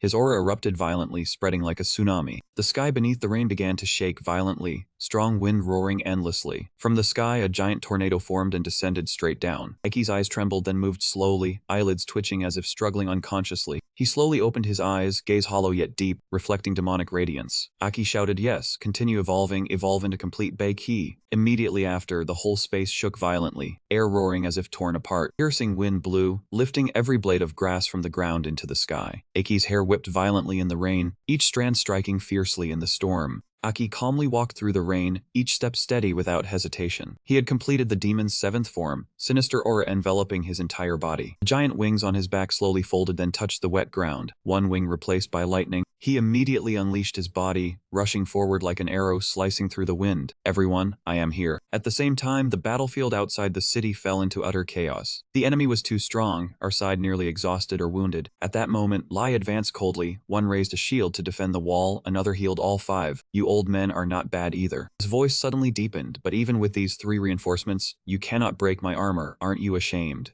Winlina concentrated on defense, thinking what is his defense that cannot be broken? Even corrosion is useless. His strikes are too heavy, my shield won't last. Sidu Liu kept staring at Lai, certain there was a weakness, must clarify that red membrane. Thinking so, she immediately jumped behind Lai. As Sidu Liu tried a sneak strike, the power surrounding Lai immediately blocked her. Moreover, Sidu Liu was thrown back by the power. This assured her and reminded everyone, the red membrane on him absorbs damage. The more you strike, the stronger it becomes. She also warned that the membrane increases Lai's combat spirit, making him more aggressive, likely his own skill. Hearing this, the 2 nearby teammates immediately assumed combat stances. After unleashing their body-covering power, both charged toward Lai simultaneously. Shino shouted, Tomo, I'll take his frontal strike. You find an opportunity to break the red membrane. However, before they could act, 2 streaks of power light appeared. The situation worsened when Shino was hit by Lai, while Tomo managed to react and dodge aside. With no time to think, she had to use the rapid bee sting technique. As the spikes neared Lai, Tomo suddenly froze. Wait, she remembered Situ Liu's advice, cannot attack directly, otherwise the shield will absorb energy and only make him stronger. However, Lai had just dealt with Shino and turned toward Tomo. Instantly, he unleashed a full power strike, leaving only a blinding light where Tomo stood, and the terrifying force sent the light hurtling away. Witnessing this, Shino could only scream his teammate's name helplessly. Tomo!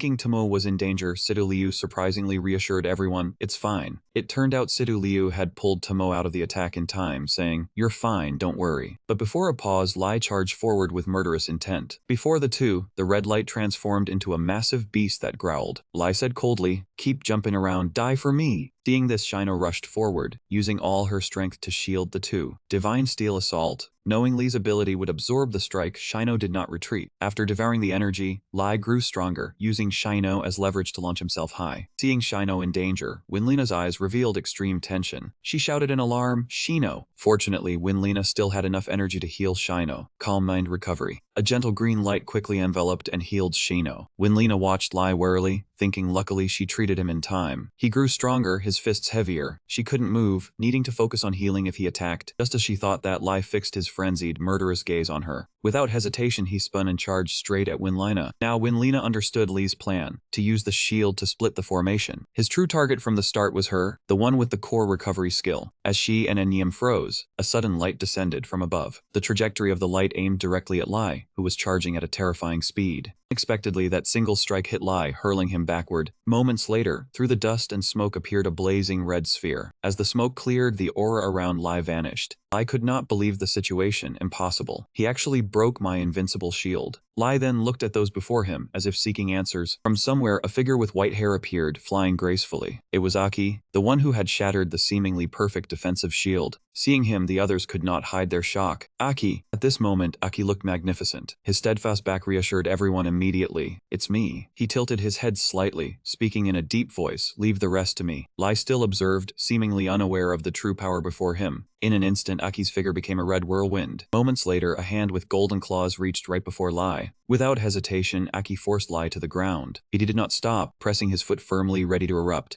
Indeed, Aki used overwhelming speed and force to slide Lai across, leaving a long streak on the ground. Under Aki's hand, Lai could barely resist. He wondered in horror how such strength was possible. Even Hong, he could not escape. The surrounding space blurred, leaving only a long red streak. When Aki appeared again, he flung Lai into the sky like a toy. Die! Rising high, Aki concentrated all power into the throw, hurling Lai to the cold ground. At the point of impact, rocks exploded violently, as if shaking the heavens and earth. Sidu Liu exclaimed, "Evolved again, incredible." Tomo urged, "Help us attack him." Aki still hovered, silently surveying his accomplishment. On the ground, after enduring several heavy strikes, Lai finally staggered to his feet. He gritted his teeth, veins prominent on his face. "After killing Van Dylan's men, you have evolved." Moments later, power surged within Lai. He growled, "Then I will use everything to crush you." Instantly, a terrifying energy enveloped him. From that place, amid the dark sky, a massive pillar of power rose abruptly. Even Winlina was slightly awed. Is this his full power? He didn't use it before because we weren't worthy? Within the light pillar, Lai pressed both hands to the ground, poised to strike. His hot breath passed through his teeth as he entered maximum state. Dual Hong Core, Berserk armor form. Yet Aki's expression remained unchanged from start to finish. Lai could wait no longer. He pressed his feet deep into the ground. Then he suddenly charged at Aki, carrying all the surrounding power. Aki did not stand still, immediately releasing power and charging forward. Moments later, a violent clash erupted in midair between their two forces.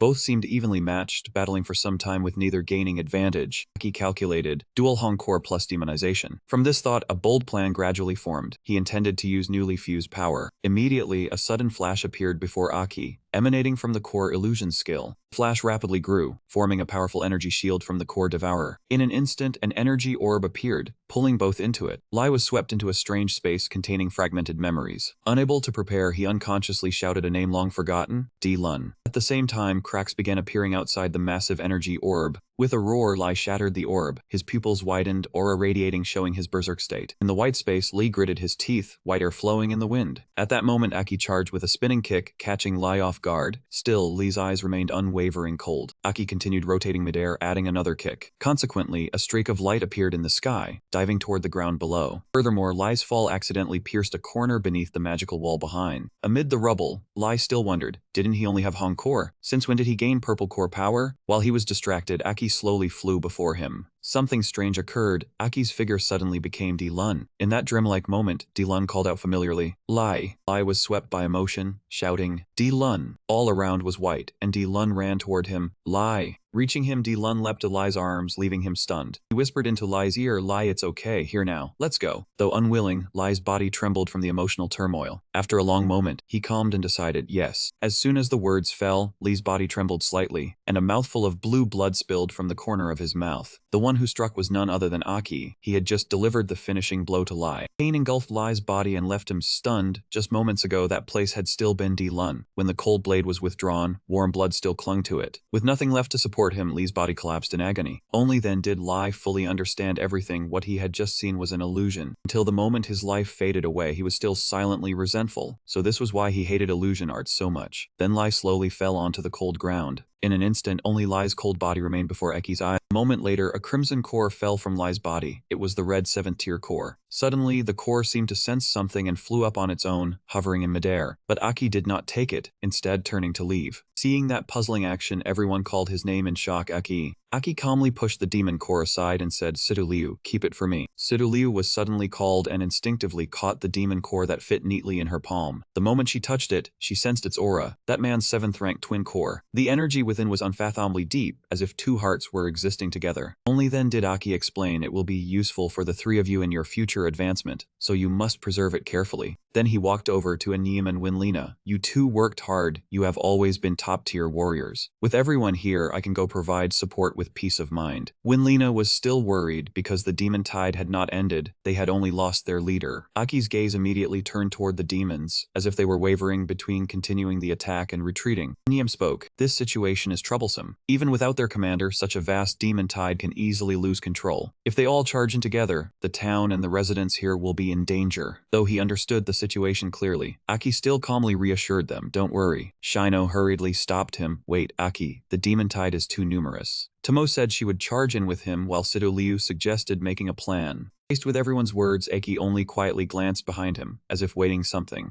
This time he was not facing just one, but an entire army of the demon tide. Just leave it to me. After a brief moment of thought, he instantly focused all his strength into his toes, immediately causing several stones from the ground to shatter and fly up at his command. He quickly formed a swirling vortex around he. In the blink of an eye, the vortex expanded with earth-shattering power. Not stopping there, a blazing red light appeared from the gloomy sky, causing the demon army below to tremble. Indeed, the light from the vortex of He's power pushed back the demons beneath. Immediately after, a massive beam of light descended from the sky, striking the demon army. When he appeared, a white dragon coiled around him, and his body radiated two distinct colors with eyes full of vigor. This moment, the power emanating from him was enough to overwhelm the vast land and sky. As he parted his lips, two lightning-fast beams of light shot out. At his command, the energy roared from his mouth, forcing the demons to retreat and clutch their arms in pain. With this move alone, the demons had to withdraw from his base. Moments later, the silhouettes of the demon legions vanished. The enemy retreated, leaving a wasteland after the battle, and his teammates had yet to recover when suddenly a shout rang out. Aniem's shock caused the demon army to panic and retreat on their own. Suddenly, his gaze blurred, his body recoiling as if he had seen something. Before Aniem stood the tall figure of he, their king, whose strength had reached a terrifying level. This battle was over, and the sky began to clear. In Thukwang City, in the council chamber, a figure stood by the window, gazing into the distance. It was Tarina, her eyes filled with deep sorrow.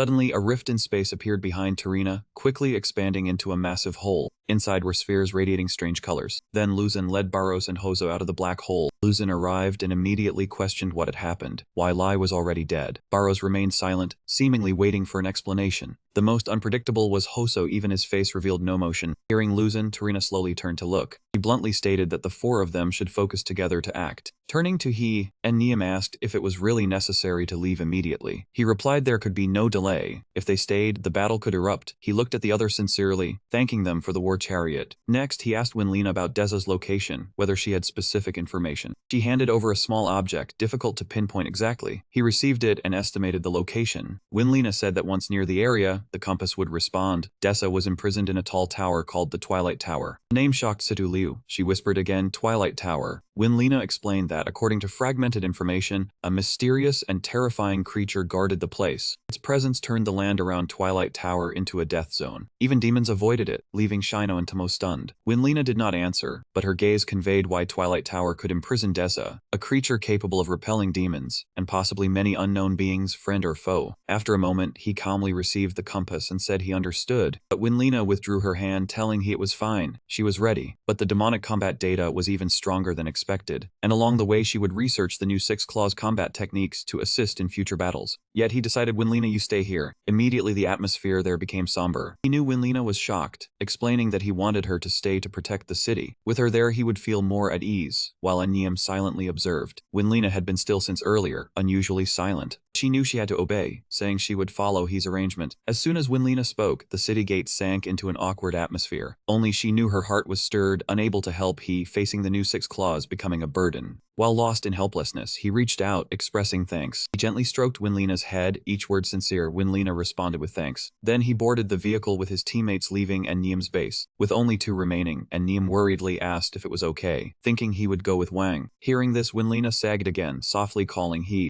Above her, the sky shone with the moon. He bore the mission and responsibilities that others could not understand, her youth no longer free. Under the moonlight, Winlina sighed. Aniem did not belong to the previous generation. She supported fully, unwilling to become a burden, then silently watched his group vanish in the distance. Next, Winlina straightened and turned away, saying, let's go, there were still many matters to handle in the city. On his side, Sidu Liu checked the compass, showing a long route passing through 3 AA-level cities, one of which was near and could serve as a rest stop. Hearing this, Tomo's eyes lit up, delighted, raising her camera. Finally able to reach a major city, the camera long overdue for maintenance. Among them, only Shino was annoyed, clutching his stomach and groaning. Shino scratched his head, saying he was hungry too. The battle started before dinner. Remembering the lavish meal, his stomach growled loudly from expending much energy. Now he could eat an entire ox head. Shino suddenly paused. It turned out he just wanted to clarify, not two but correct. Tomo laughed, believing Shino could eat it all. Shino replied he could share the steak. In the driver's seat, he focused on driving, asking Sidu Liu, who blushed and honestly said she wanted a bath. Tomo ran up and hugged Sidu Liu's neck, saying she would help wash her back. Sidu Liu blushed and refused. Tomo wondered why. Shino was excited, wanting to repay he. He panicked and refused, driving while calculating. It was time to increase their strength further. After some time, a bustling city appeared ahead of the three. As night fell, their vehicles stopped in front of an A-class hotel. At the front desk, Mortis was busy checking the hotel's revenue, pausing after a while. Today's earnings were decent. 4 guests had arrived at dusk, looking like warriors from elsewhere, dusty and hard to gauge their true strength. Mortis suddenly remembered Aki's group with their golden authority cards, including a young woman who spent lavishly, booking 2 rooms on the top floor, the quietest and best, apparently a rich young lady taking 3 friends on a trip. At that moment, Sabat reported, the captain of Squadron 2 in town was resting on the 3rd floor with subordinates. Being so close to the new guests, would it be all right? Mentioning that person, he tensed. The captain, though powerful, was notorious for charisma, and among the 4 new warriors, 2 were cute and lovely girls. Mortis sighed, applied eye drops, hoping the 4 were wise and would not provoke the wrong person, or they would face serious trouble. The scene shifted to outside room 308. Inside, Aki's 4 companions were seated cross-legged, concentrating on cultivation. Between Sidu Liu's hands was the core orb that Aki had previously given. Gradually, cracks began appearing clearly on the core orb. After a while, under Sidu Liu's absorption, the core orb gradually dissolved, and Aki breathed a sigh of relief. Aki's face was calm, voice gentle. It's over. Opposite, Tomo, having absorbed 2 demon cores, slowly opened her eyes. Aki said, this time we obtained 3 7th rank core orbs. I channeled energy to raise everyone's body level. The foundation may not be solid, but familiarity will quickly master it. At the same time, Aki announced, now everyone may be 7th rank warriors. Shino could hardly believe it, looking at his hands, having advanced several levels in a short time, now a 7th rank warrior. Aki reminded, you are teammates, increasing strength is only the first step. The path ahead is full of challenges. This is what I can do for everyone. Situ Liu interrupted, we are warriors, the ability to protect humanity is our purpose. Without Aki, the 3 of us could not have reached this level so quickly. Shino added, I am deeply grateful, previously thinking becoming a 2nd rank core warrior was amazing. Tomo nodded, right, furthermore we are a team. Then she touched the camera. Alright, don't miss the moment, capture the breakthrough memory of 7th rank. Sidu Liu stood beside Aki, blushing in embarrassment. Quickly she regained courage, tilting her head toward Aki. A photo of the 4 members full of enthusiasm and sincerity was taken. After a while, room 307 echoed with shrill cries. Tomo annoyed, drenched in sweat, truly troublesome. On the other side, Sidu Liu sniffed the gloves she had worn for many days. She said, after several days of fighting, it's been a long time since bathing. Heard the hotel has a natural hot spring for warriors. Sidu Liu's eyes brightened with joy and anticipation. Nice clothes too. Tomo's eyes lit up, having only heard of hot springs before, never experienced it herself. After some time, Tomo exclaimed, finally done, let's remind Shino and Aki to go to the hot spring. Sidu Liu agreed, alright, just passing by anyway. A while later, outside Aki and Shino's door came cheerful knocks. Shino cautiously peeked, alert. Immediately, Shino's eyes shone with unusual light. He was astonished, unable to believe the appearance of Tomo and Sidu Liu. Aki frowned, noticing the oddity, asked Sidu Liu, why are you 2 going so late? They stammered, we're going to soak in the hot spring, Tomo invited. Tomo excitedly invited Aki's 2 companions, Shino and Aki, to join. Both exclaimed, no, Sidu Liu blushed. Wait, Tomo, what are you saying? Tomo innocently, I thought everyone joining in demon transformation underwater battle would be fun, but they ended up at the hot spring room. Tomo wondered, why separate males and females? The book said they could soak together. At this point, Sidu Liu could not tolerate it, lightly flicked Tomo. Sidu Liu reminded, stop joking, demon transformation is not a game. Next time at the sea, if no one else, I'll play with you. Quickly pulled Tomo in, let's go, Aki and Shino will come down. At that moment, the curtain of the male room, next to the female room, was drawn. Bak stepped out, suddenly halting at the door. His gaze was drawn to the beauty of Tomo and Sidu Liu. Bak did not hide his desire, wondering where these fairies came from. A dark thought arose in his mind, anticipating personal pleasure tonight. Bak looked at the 2 girls, whispering, you 2 are exquisite, probably tourists from elsewhere. Soon after, Viper also looked at the 2 girls. The whole group approached. Oh, 2 beautiful young ladies. Sidu Liu turned, coldly glancing at them. Is there a problem? Tomo stepped forward and said, sorry, you must be mistaken. Bak laughed. No mistake, I am the captain of Squadron 2 of Moon Silver City. 5th rank core warrior, my name is Bak. Looking at the 2 intently, want a drink with me tonight? Bak chuckled, never met a woman I could not conquer. He thought, just show them identity and strength, they will be moved and easier to win over. Bak smiled cunningly, too easy, same today. Sidu Liu coldly, Squadron 2, 5th rank core warrior. So what? Only reminds me of a shallow man. Tomo laughed, if nothing else, don't block the way. Sidu Liu added, we're going to the hot spring. Bak's face darkened, trembling with anger. Immediately after, Bak stomped forcefully. Dare to despise me, then smashed both hands into the wall before the 2 girls. Bak grinned viciously. Tonight I'll take you too. Play thoroughly, understand you 2 brats? Sidu Liu asked coldly, if not, then what? Bak grinned cunningly. If not, then what? Licking his lips, answered, of course with force.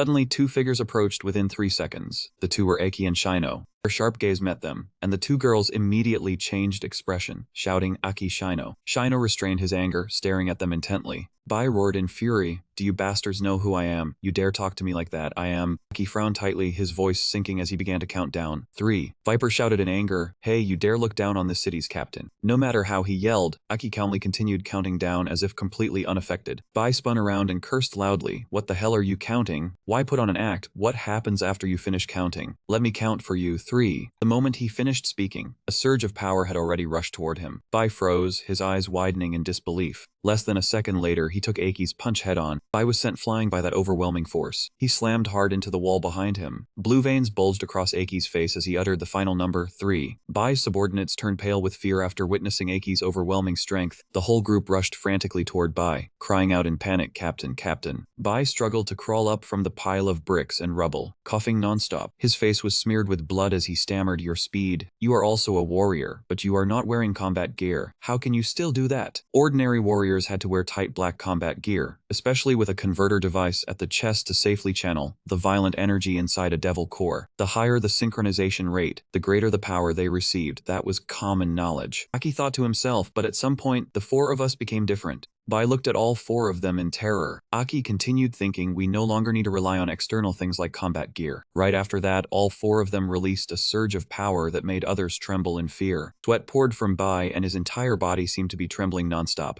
After seeing that power with their own eyes, the whole group fled in panic. Before leaving, they even shouted, just you wait. Sidu Liu had just turned around to speak when she suddenly froze. It was before her eyes was Aki's firm, muscular body. Aki could not help feeling surprised and curiously lowered his eyes to look at Sidu Liu.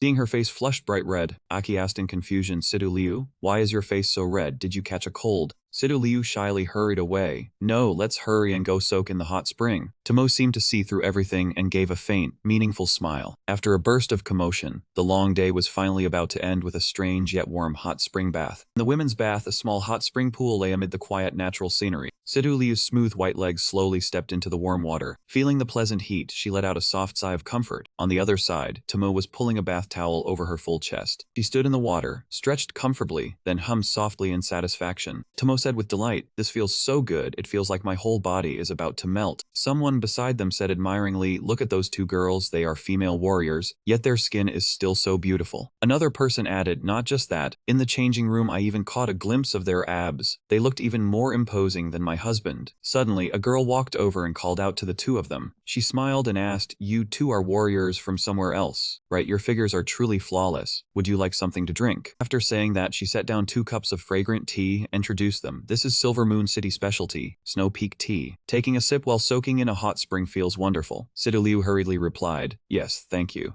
Another girl also brought a tea tray over to offer to Mo. The people around them quickly grew excited, everyone wanting the 2 girls to taste their tea. A group of women was drawn in by Sidu Liu's beauty, scrambling to invite her to drink tea. Try my tea. No, try mine first. She smiled awkwardly and replied, all right, thank you everyone. Sidu Liu did not know how to accept their kindness. Meanwhile, Tomo was already leisurely enjoying the cup of tea she had been offered. Her eyes lit up as she looked at the cup of tea in her hand, then she softly praised it, so good. After finishing the cup of tea, Tomo happily said, please give me another cup. Sidu Liu took a sip of the tea in her hand and thought to herself, I am the captain, so I should be as open as Tomo. At the same time, behind the screen was the men's back's door. The men widened their eyes, staring blankly in the same direction. They looked at Aki and Shino, then whispered among themselves, look at those 2 men's muscles. They must be warriors. The group exchanged glances and whispered, they look much stronger than ordinary warriors. Maybe they are high-ranking warriors. Look at the scars on their bodies. They must be marks left from fighting devils. Keep your voice down, do not offend them. They do not look easy to approach. Better not say anything careless. Shino's gaze darkened as he stared in one direction and called in a low voice, Aki. Aki also glanced over and replied quietly, Shino. Shino spoke first, there is something I am wondering about. Aki also replied, same here. He asked in confusion, why are they standing so far away from us? The people on the other side lowered their heads in fear, secretly anxious. Wait, it looks like they are looking over here. In everyone's eyes, Eki and Shino appeared cold and terrifying. After soaking in the hot spring for a while, the group finished bathing. The 4 of them walked out together and remarked almost in unison, the people here seem a little lacking in vitality. They also get nervous too easily. Mo raised one finger and said, how could that be? Let me tell you. When I was soaking in the hot spring, those ladies were very warm. They not only offered tea, but also point out many fun places in Silver Moon City. After hearing this, the 2 boys were surprised and silently looked at each other. Aki propped up his chin in thought, recalling the strange reactions of the people in the bath, then said, on our side. Tomo cried out in shock, huh? How could that happen?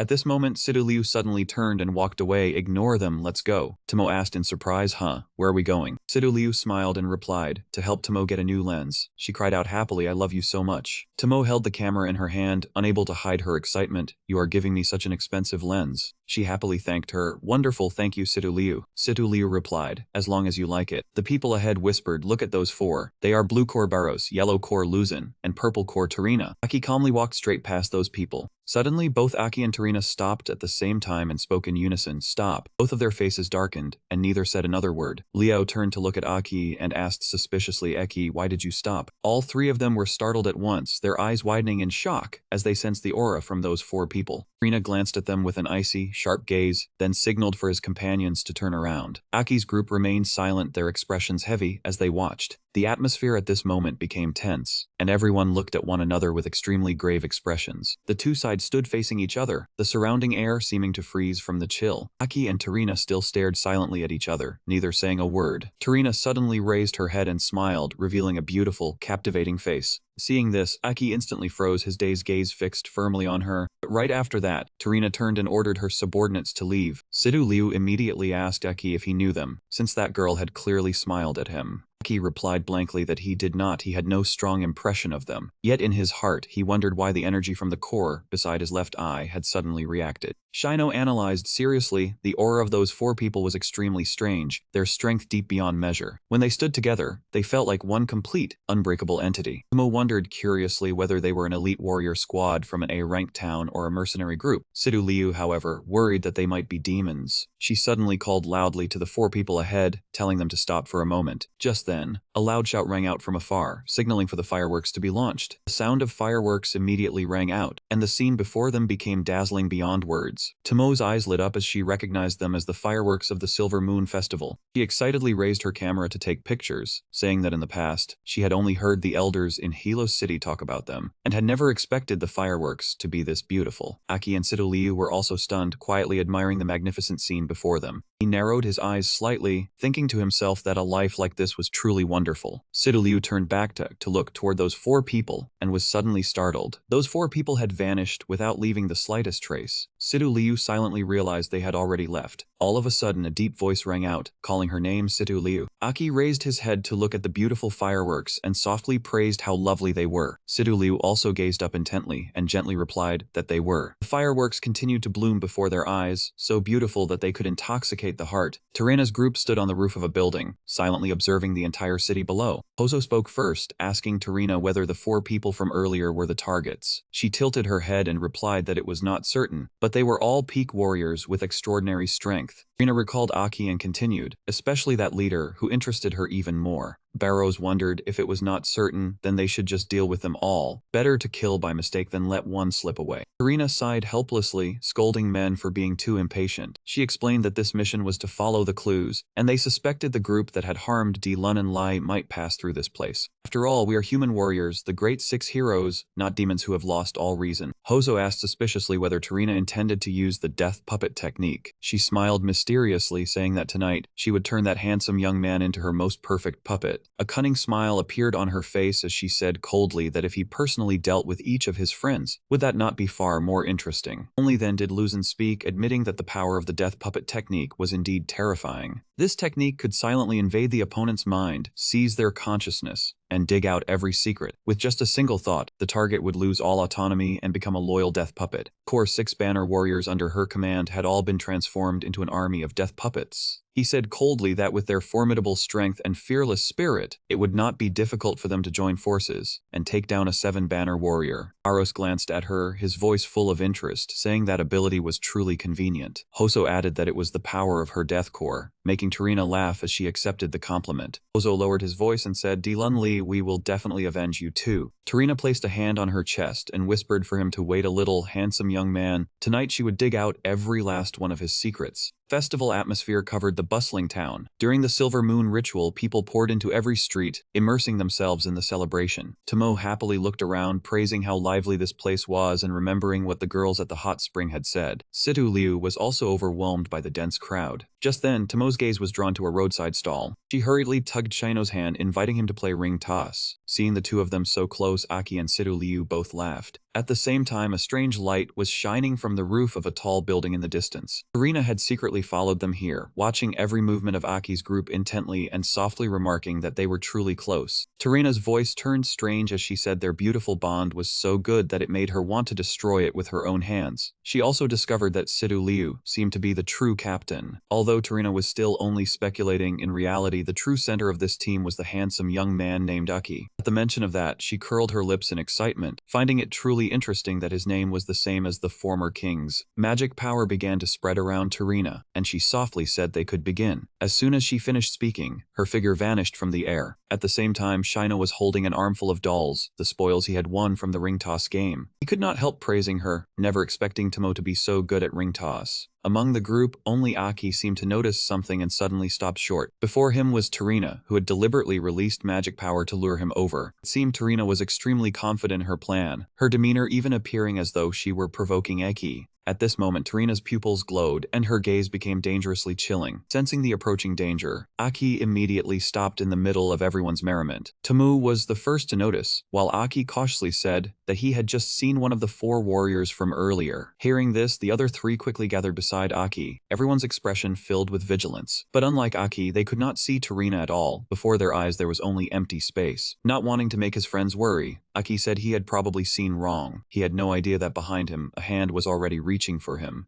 Tarina gently reached out and touched Aki's hand, her movement light, as if she were deliberately teasing him. The moment he realized she was behind him, Aki immediately whipped his head around. This time, Tarina boldly approached Aki directly and managed to touch him. She narrowed her eyes slightly, murmuring 2 mysterious words to activate the death puppet technique. Instantly, a magic spell circle appeared beneath the feet of Aki and his friends. In just an instant, Aki was pulled into the subconscious world and locked in place by Tarina. In reality, he merely seemed dazed for a brief moment. Tarina revealed that he had fallen for her technique. In this dark mental world, there were only her and Aki, and from now on, he could no longer hide any secrets. Tarina was clearly very curious about Aki, because this was the first time she had ever seen such a large key. As her words fell, she tightened her grip on the weapon shining brilliantly in her palm. Tarina lunged straight at Aki, confident that this move had never failed. As long as she broke through his mental barrier, she could completely seize his will and inner mind. Just as Tarina felt victorious, a gigantic hand suddenly reached out from behind Aki. The hand grabbed the glowing Chiwang before Aki and yanked hard. Tarina, once confident, froze in shock, unable to believe Aki could transform into a colossal demon right before her eyes. At the same time, Chiwang appeared in the form of a warrior with red armor and white hair. Half of Tarina's face was shadowed, her eyes filled with horror. Chiwang looked at Tarina coldly, saying she had chosen the wrong target. He completely controlled the consciousness of that dark space. Tarina was stunned. This was a terrifying mental defense skill. She had never heard of anything so powerful. She wondered if this was something created by human will, or a parasitic entity that had taken over his body. Tarina wanted to understand who Aki really was. Chiwang spoke slowly, as if probing the inner mind of this body. Before trembling Tarina, Chiwang mocked her, saying the skill she used was ridiculous.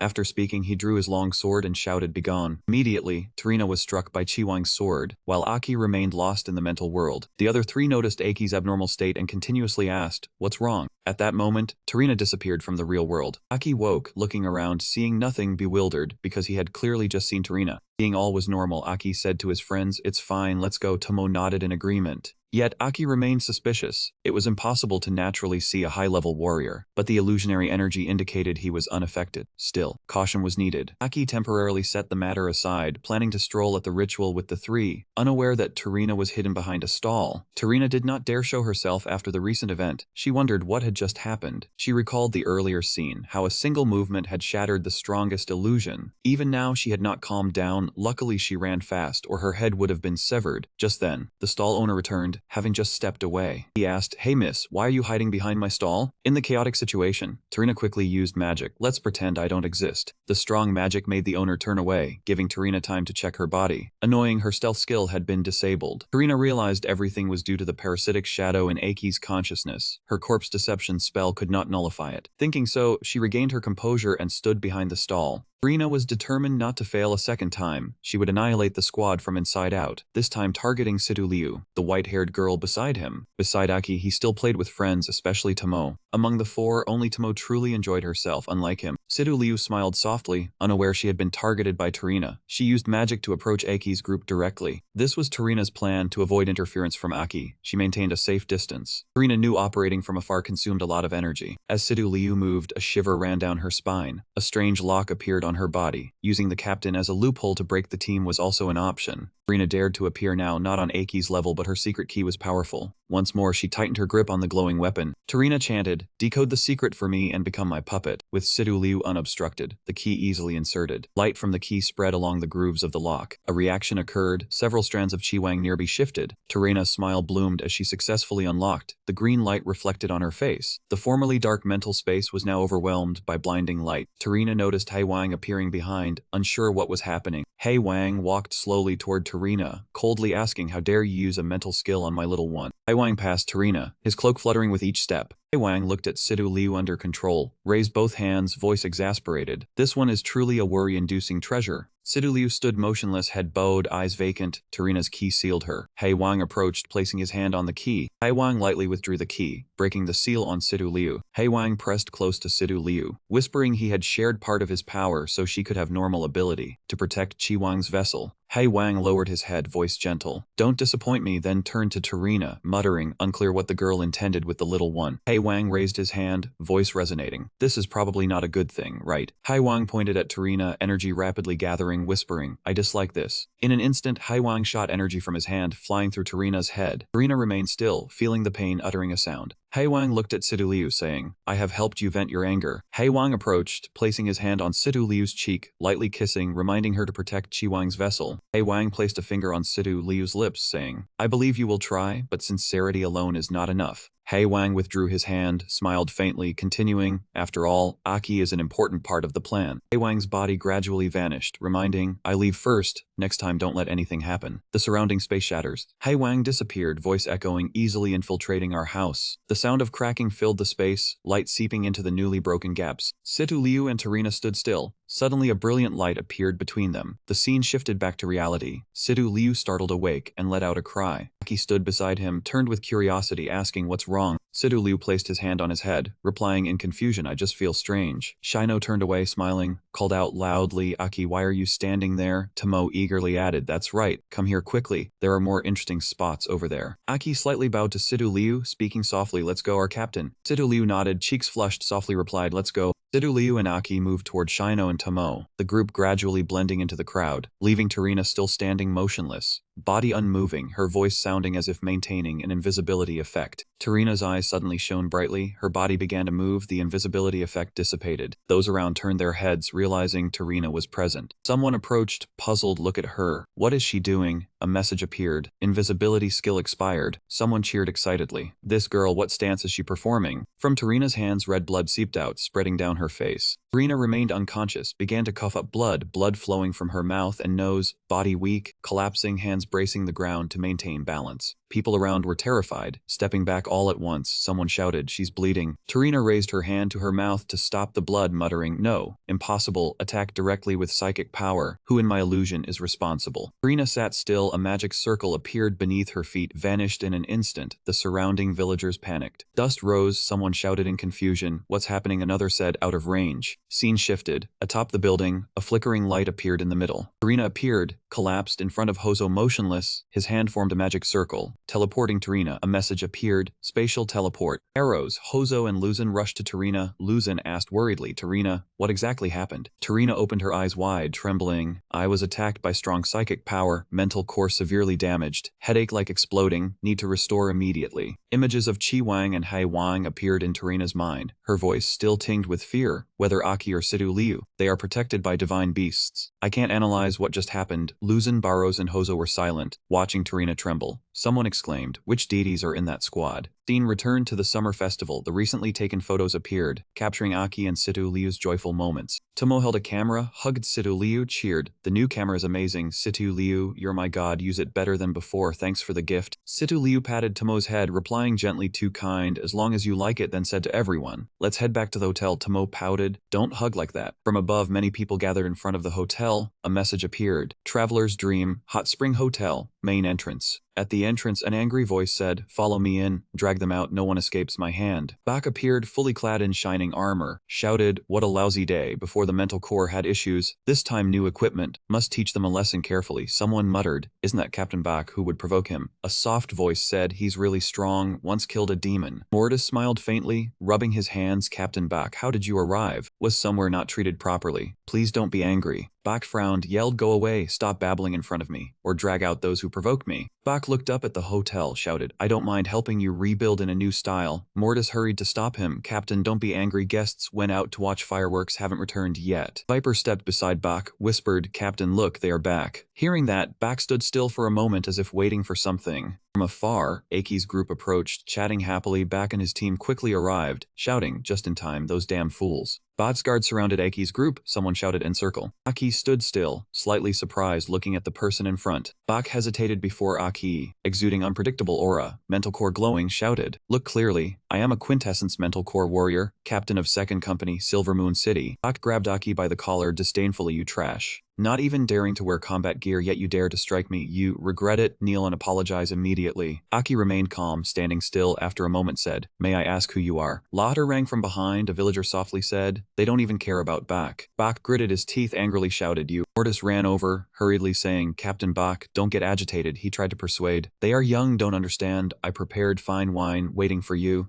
Bak pushed Mortis aside, muttering, last time accidentally damaged the building. Bak pointed at himself, shouted, you dare act stupid with me, bastards, it was you at the hot springs. Facing him, Sidoliu, Shino, and Tomo were cautious, eyes bright, ready to fight. Aki smiled, hand on chin. Indifferent, sorry, thought you were important, now remembered. Memories of Bak, Situ Liu, Tomo at the hot springs appeared in Aki's mind. He mocked, you are the ones at the hot spring entrance, plotting to harass my 2 female teammates. Aki reached his hand behind, stepped forward coldly, bastards, Bak's eyes bloodshot, anger clear. Bak swung his hand toward Aki, enraged, died. Mortis closed his eyes, hands on head, shouted in despair, it's over. Aki remained calm, standing still, swinging one hand forcefully, knocking Bak far away. Viper was puzzled, looking at the fountain where Bak was thrown. The fountain dented, water splashing in pieces, mist flying everywhere. Bak lay motionless beside the pond. Viper shouted, big brother Bak. Serious wound appeared. Aki coldly from afar, face exactly asking for a beating. Aki turned to Viper, softly said, sorry, went a bit too far. At the same time this damage you compensate. Bak's guards all rushed toward Aki. An angry man shouted, want to die. In a blink, guards swung at Aki. He stood still, one punch knocking all away. Witnessing the scene, Mortis and others were astonished. Aki stood firm, pivoting backward. Bak's guards were knocked away by Aki, falling into the pond where they flew. He looked at Mortis, asking softly, did you just mention rare wine? Mortis was silent for a moment, sweat rolling down his cheek, forcing a smile. Mortis bowed, voice full of solemnity. Indeed, and there is also top-tier cuisine, please come inside. Early morning at a hotel. It seemed a guest had just completed the self-checkout procedure. He pulled the door open forcefully, behind him Tomo, Situ Liu, and Shino. The group silently left the hotel when a sudden sound rang out, begin. Before he, Mortis, and all the staff bowed respectfully, greeting good morning. 4 distinguished guests. Then Mortis carried a bag, its contents unclear. Mortis passed by the bowing staff, approached he and respectfully bowed, presenting the bag. This is top-grade wine, please accept it. He was slightly surprised at receiving a gift for himself and his teammates. Awkwardly asked, why suddenly? Mortis offered no explanation, still bowing and urgently repeated, please kindly accept. Mortis said nothing aloud, but inwardly understood how much Aki's group had helped him. Thanks to them, he no longer had to worry about Bak causing trouble. He still felt uneasy receiving such a valuable gift, asking why it was given. Situ Liu quietly reminded, if refused, the hotel owner would feel embarrassed. After that, Situ Liu silently admired he did not mind yesterday's matter, having both taught Bak a lesson and helped the hotel avoid trouble. Situ Liu stepped forward to accept the gift bag from Mortis. We accept. Thank you very much. Just then the car arrived. She called, let's go. An unknown organization's base. The large door was slowly opening. He drove the high-powered vehicle with Shino and teammates behind. While driving, he honked to warn passers-by, simultaneously checked the radar and reported, the next target is here, northwest coordinates confirmed. He frowned, calculating, while the vehicle still sped forward. At full speed, they could arrive in about 2 days. Mo sat in the back, excited knowing the group was near the destination, finally going to rescue the great uncle. Seeing Tomo excited, Situ Liu seriously reminded, according to Winlina, the Lulri Tower is the new king's base for imprisoning Senior Dessa. The danger there is unpredictable. From now on we must abandon leisure and prepare for battle. Realizing this was no longer a casual trip, Tomo immediately responded seriously, understood, Captain. Tomo looked at Shino as if to exchange signals, then firmly said, we will give our all to help.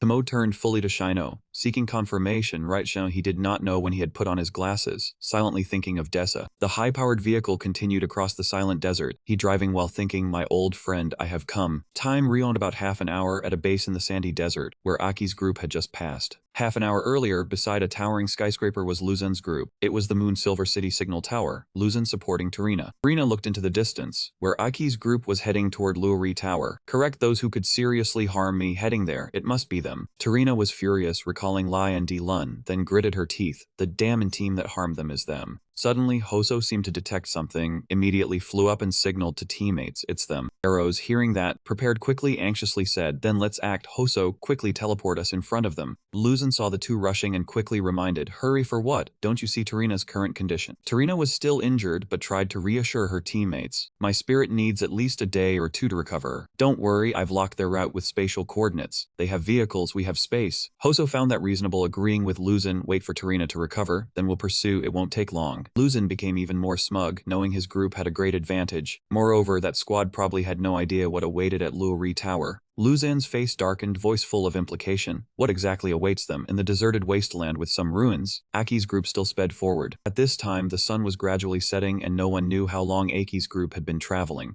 As night fell, Aki's group entered a dense forest. When the sun rose again, they crossed a coastal area teeming with shrimp and fish. Soon, 2 days passed. Just as they neared destination, he looked at the control screen, annoyed. Clever, even the energy crystal is depleted. The vehicle could not continue, he decided to proceed on foot. Sidu Liu's group agreed, not far now, let's walk through. Not far into the walk, Aki's group saw a tower ahead. All of Aki's group recognized it as Luori Tower. However, all four felt something was wrong. He spoke first, extremely cautious before the tall tower. This aura is abnormal, full of violence, killing intent, and Situ Liu beside him continued, her eyes revealing worry and indescribable sadness. The ancient tower deserted around. Sensing danger, Situ Liu activated her power, red aura surrounding, hair turning half black, half white, blue energy spreading. Tamu was also in ready stance, power activated. Shino 2, the group clearly felt the looming danger. Aki's 4 members stood back to back, each guarding a direction to prevent ambush, all observing carefully. Shino remarked, the atmosphere is truly demonic. Tamo added, I sense countless dense murderous intentions. Situ Liu also said they have no clear purpose, as if existing here for a long time. He sensed more than anyone, adding, frenzied like a chaotic will. Having said that, he crouched, placing his hand on the ground as if searching for traces deep under the frenzied malice. While he probed, Situ Liu's group remained highly vigilant. Beneath the suffocating aura lay repressed sorrow, as if they had entered a high-level demon's domain. Tamo wondered about this invisibility, asking why can't we see anything, nor sense any demons? He seemed to understand, calmly explaining, haven't you noticed, don't speak of demons, since we entered here, have we seen any living creatures? Situ Liu's group then observed the surroundings, looking up saw no birds, no mutated snakes on the cliffs. He continued, even seeing any living plants. He concluded the most important point, with a feeling as if someone was observing from above, there is nothing here. The three in Situ Liu finally understood. He's meaning, astonished, speechless. He calmly continued, around there are only broken rocks and silence. Immediately after, small stones, affected by an invisible tremor, slowly rose from the ground. Around he suddenly emanated an unprecedented powerful aura. He also noticed the anomaly, but slightly too late. The aura surged from everywhere like awakened from a long slumber. The space shook violently. As soon as the strange point was detected, Shino immediately warned teammates, watch your step. Soon after, a deep red powerful force surged from the ground. Shino quickly pushed Situ Liu and Tamo back at extreme speed. He also reacted swiftly, immediately stepping back to avoid the attack. After displaying his power, the stream of energy gradually withdrew and disappeared. Immediately after, a roar echoed from the earth, and the energy surged up more violently. Aki observed the entire scene and assessed privately. The intensity of this energy was not inferior to Lai, one of the 6 heroes he had faced before. His expression darkened as he sensed it more clearly. Even the quality and density were superior. The roar tore through the space, the crimson energy breaking the desolate darkness. Tamui witnessed this rare scene, both worried and surprised. She looked at the luminous pillar and wondered what it was. It turned out the shouting was from Dessa. As he appeared, the red energy gradually dissipated, seemingly enduring something while screaming incessantly. Finally, Dessa no longer moaned, the red energy completely vanished. Dessa appeared with a ferocious expression, his face seemingly composed of many shattered fragments. Shino looked at Dessa with concern for the future, focusing intently, while Situ Liu sensed this was an opponent strong enough to disrupt the battle. Mo's confusion was evident, realizing the danger before her. Sensing the threat, Situ Liu reminded Aki, who was alone ahead, that this opponent should not be underestimated. Aki needed to cooperate with her. Aki seemed irrational, charging straight toward Dessa. Shino and Tomo tried their best to restrain him, shouting his name, hoping he would come to his senses. Dessa seemed very pleased, tilting his head back and laughing contemptuously. Then Dessa intended to deliver a powerful blow straight at Aki. The group behind Sidu Liu was affected by this strike, using their hands to shield themselves. When opening her eyes, Sidu Liu saw an extremely terrifying scene. Dessa slowly advanced, his primary target being Aki. Aki kept stepping forward, seemingly unafraid of the powerful attack before him, surprising others. At a certain distance, Aki involuntarily seemed to call Dessa's name. Aki approached Dessa, spreading his arms as if embracing him, his gaze familiar, calling Dessa brother. At this moment, the three from Sidu Liu's group realized Aki's boldness and identity. It was Dessa. Sidu Liu's group witnessed Aki confronting Dessa and realized this was the old six hero in need of rescue. Aki was thrown far by Dessa. The powerful strike deformed the ground. Aki fell down in pain. Shino stood outside witnessing his friend being hit, worriedly shouting Aki's name. Dessa did not relent, lunging rapidly toward the fallen Aki, his sharp arm aiming for his neck. At that moment, Shino dashed like lightning, using his hands to block for Aki. Dessa exuded terrifying power, causing the ground to collapse and crack. Shino's armor cracked, the point still descending. Tomo and Sidu Liu quickly flew over, striking back Dessa to rescue Shino. Sidu Liu immediately assumed a combat stance, her gaze determined to protect Shino. Tomo angrily called for support. Shino immediately retreated, understanding his teammates and signaling agreement. A 3-against-1 fight unfolded, but Dessa proved extremely strong. Sidu Liu continuously dodged attacks. Tomo struggled as she no longer had enough strength to defend. Shino was injured, gritting his teeth but unable to counterattack. Sidu Liu saw the danger, urging everyone not to hesitate, shouting for Aki to awaken, explaining this was just a soulless killing machine. She continued with strong words to awaken her teammates, asking why no creatures remained nearby. Everything was absolutely silent because life had been devoured by this monster. Aki heard Sidu Liu clearly but remained silent. In a distracted moment, she was nearly attacked by Dessa, but was warned in time. Dessa acted aggressively, slashing wildly around. Suddenly recalling something, Dessa used his red eyes to search the surroundings. He saw Aki slowly standing up, weakened, immediately locking onto him and charging. Once again, he ignored the three others, dashing with full force at Aki, causing a massive explosion. Shino, Sidu Liu, and Tomo rushed up worriedly, calling Aki's name in unison. Dessa attacked with a fierce roar, determined to take down Aki. Sidu Liu, in pain, tried to endure and turned. Dessa's sharp hand pressed against Aki's neck, but he did not resist yet. Immediately after, Aki dodged and punched Dessa straight in the stomach. Sidu Liu opened her eyes, thinking Aki did not dodge, but he began counterattacking, sending Dessa flying midair. With a single punch, Aki defeated him. Shino and Tomo rejoiced as Aki decided to fight back, shouting his name in unison.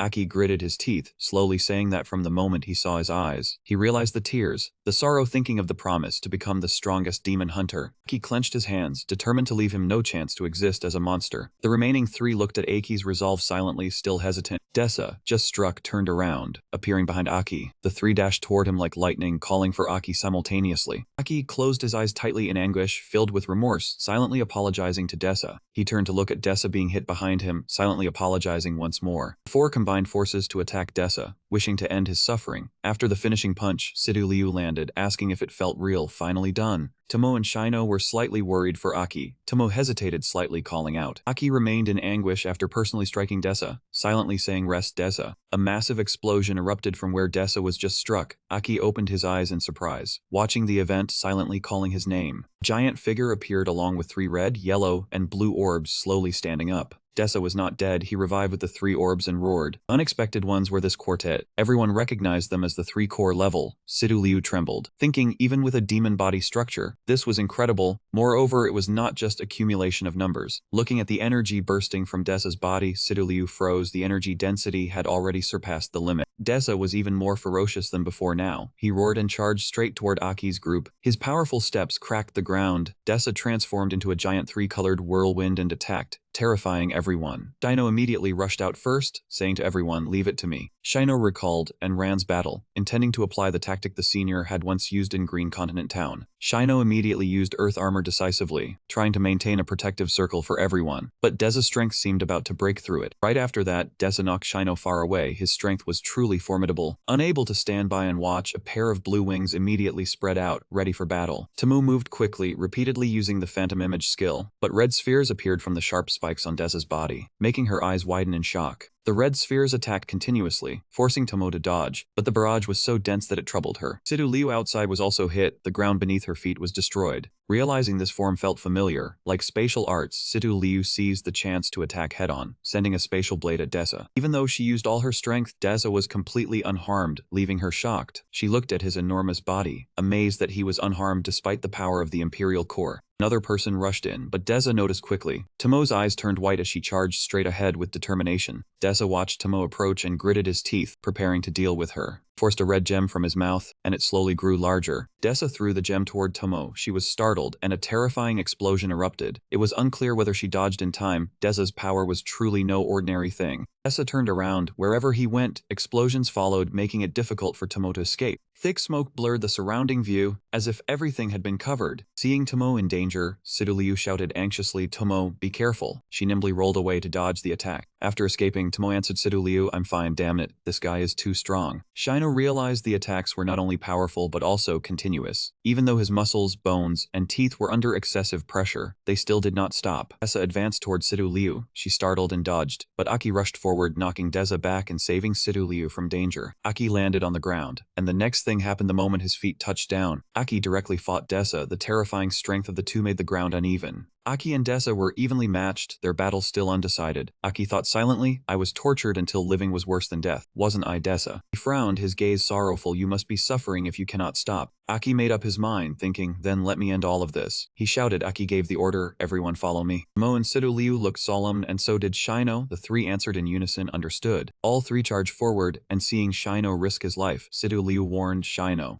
Shino did not hesitate and gave the order. Metal shields appeared, and Shino reassured them, "Leave it to me." Shino pushed the shield toward Desa, using the move 4 weapons, Bone Sever. Sidu Liu and Tomo saw the opportunity and struck together. Sidu Liu leaped up and launched an attack through this layer of space, while Tomo coordinated with teleportation. Seeing Desa attacked from both sides, Aki flew before him. Aki delivered the decisive blow, striking straight ahead, Central Fate Slash. Aki's slash shattered the 3 gems on Desa's body, and before he could counterattack, he fell at once. A pair of hands supported Desa's head, helping ease the pain. The ugly skin on his body gradually dispersed, revealing a familiar face. Through his blurred vision, Desa was not sure who stood before him and softly called Wang. He opened his eyes, the ugly skin clinging to one side, and gasped, "Have you come to take me away?" At that moment, a cracked scar split across his head and spread quickly like a spiderweb. Desa's body shattered, turned to dust, and drifted away with the wind. The sky was murky, with no trace of Sidu Liu left. Aki collapsed, his hands trembling, blood falling onto the cold ground with a dry sound. Realizing something was wrong, everyone around cried out in fear and worry. Aki trembled, struggling to stay conscious as he said, "Don't come here." He gritted his teeth, closed his eyes, and his chest heaved violently. Aki trembled, trying to steady himself. "Let me calm down first." Sidu Liu stood not far away, her eyes worried, but she restrained herself from stepping forward. Shino watched silently, his hands clenched tightly, his body taut like a drawn bowstring. Tomo bit her lip, deep worry clear on her face. The whole group fell silent, only standing there and watching Aki in the heavy air. At the same time, hundreds of kilometers away in a remote area, in the quiet sky, a huge watery crack appeared, terrifying to behold. As if something had torn space apart from the other side, tiny white points of light appeared from the rift. Then they rushed out like meteors shooting from the sky.